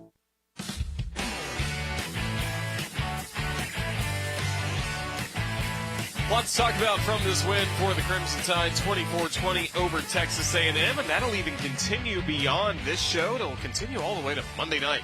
Hope you can join me along with Corey Reamer. Monday night, 6 p.m. for Crimson Tide Rewind, presented by Bud Light on the Crimson Tide Sports Network, live from Baumhauer's Victory Grill in Vestavia Hills. Legendary fun, legendary food, and we will have Coach Saban coming up in just a bit. But once again, we're joined by John Parker Wilson as Crimson Tide again earned this victory as it was really hard fought at times. Let's go back to the beginning of this ball game, JP. What'd you like about the approach we saw specifically with the Alabama offense? Well, I like that we could run the ball, right? I mean, this was, coming into the season, didn't know exactly what we had up front, but this has been, honestly all year, the strong point of our offense is being able to control the game, go out there, get rushing yards when we need, and, man, Jamir Gibbs has really turned it on. 154 yards a night, but his vision, his speed, his quickness has really, sustained our offense and running behind an offensive line that I think is playing pretty well. We did have 4 sacks tonight, but, Milroe's going to move around a lot more than Bryce. Bryce, really good job of not taking sacks. But right now tonight, the backup quarterback, only 111 yards through the air. Had to have it running. Didn't need to have it. Had to have it to stay in this game and to come out with a win. And it was all the guys up front and Jamir Gibbs right there running. Jalen Milroe added over 100 yards himself. And that was the difference in this ball game is just – grinding it out. I mean, this is kind of an old-school Alabama Coach Saban defense. Play defense, run the ball, 20-24. We came into this game averaging 48 points a game on offense. A&M backs on the rope, 3-2 for their season.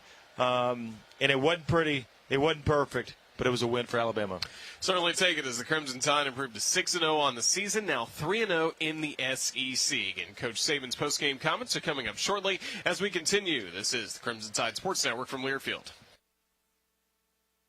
With the Crimson Tide Sports Network, I'm fortunate to get to travel all over the country. But my favorite place to stay in Tuscaloosa is the Hampton Inn by Hilton. What stands out is their people. Always kind, courteous, and willing to make my stay as comfortable as possible. With 2 convenient locations in Tuscaloosa, the Hampton Inn by Hilton is great for any visit to T-Town. Not just football weekends, but anytime you're in Tuscaloosa, stay with the fine folks at the Hampton Inn by Hilton and feel the Hamptonality. We're celebrating Roll Tide at Buffalo's Cafe, where everyone is family. Visit us in Midtown Village every Wednesday for all-you-can-eat wings from 5 to 9 for only $19.99. Buffalo's Cafe invites you to celebrate our 1-year anniversary on Wednesday, October 26th from 11 a.m. to 9 p.m. with 55-cent wings, half-price appetizers, drink specials, live music, and a chance to win tickets to the Iron Bowl. We're bringing Bama fans together for every game. Try our dine-in, carry-out, delivery, or catering in Midtown Village on McFarland Boulevard, or order now at buffaloes.com. PNC Bank is proud to serve and celebrate the places we call home. And to share that pride, we're helping you put your passion front and center with the Crimson Tide PNC Bank Visa Debit Card. We're proud to support the Crimson Tide PNC Bank. See how we can make a difference for you at PNC.com. Visa is a registered trademark of the Visa International Service Association and used under license. Copyright 2022. The PNC Financial Services Group Incorporated. All rights reserved. PNC Bank, National Association, member FDIC. Here at Payless Drugs, we continue to be just what the doctor ordered. We know getting the medicine you need is especially important during these unique times. And for your safety and convenience, we offer a drive-through at every location. Plus, we have prescription delivery and contactless pickup at all locations. Now's the time to take care of your immunization needs. Stop by any of our convenient locations today. Just what the doctor ordered. Payless Drugs. This is Crimson and White Country. This is Alabama Crimson Tide football from Learfield. Hi, I'm Smokey Bear, and I'm an assistant to help you prevent wildfires. Dude, I've got this. I've been camping since I was 5 years old. But I am a camping influencer. You know what? I'll bet you $5. Assistant Smokey, what is the best way to put out a campfire? To put out a campfire, drown with water, stir, drown again. Then make sure the fire is out cold by feeling with the back of your hand. Wait, really? I'll take the $5. Learn more at SmokeyBear.com. Brought to you by the U.S. Forest Service, your state forester, and the Ad Council. It's time for today's STEM tip. Okay, you know recycling is important. No one wants plastic in the ocean. Here's a cool way to repurpose a plastic bottle. Build an awesome terrarium. Cut a large plastic bottle in half and fill the base with sand, pebbles, potting soil, and your favorite plant. I chose an African violet. Put the top of the bottle over your base and place it in the sun. Your plant will grow sealed in its own ecosystem. Fun, right? Learn more at She Can STEM. A message from the Ad Council.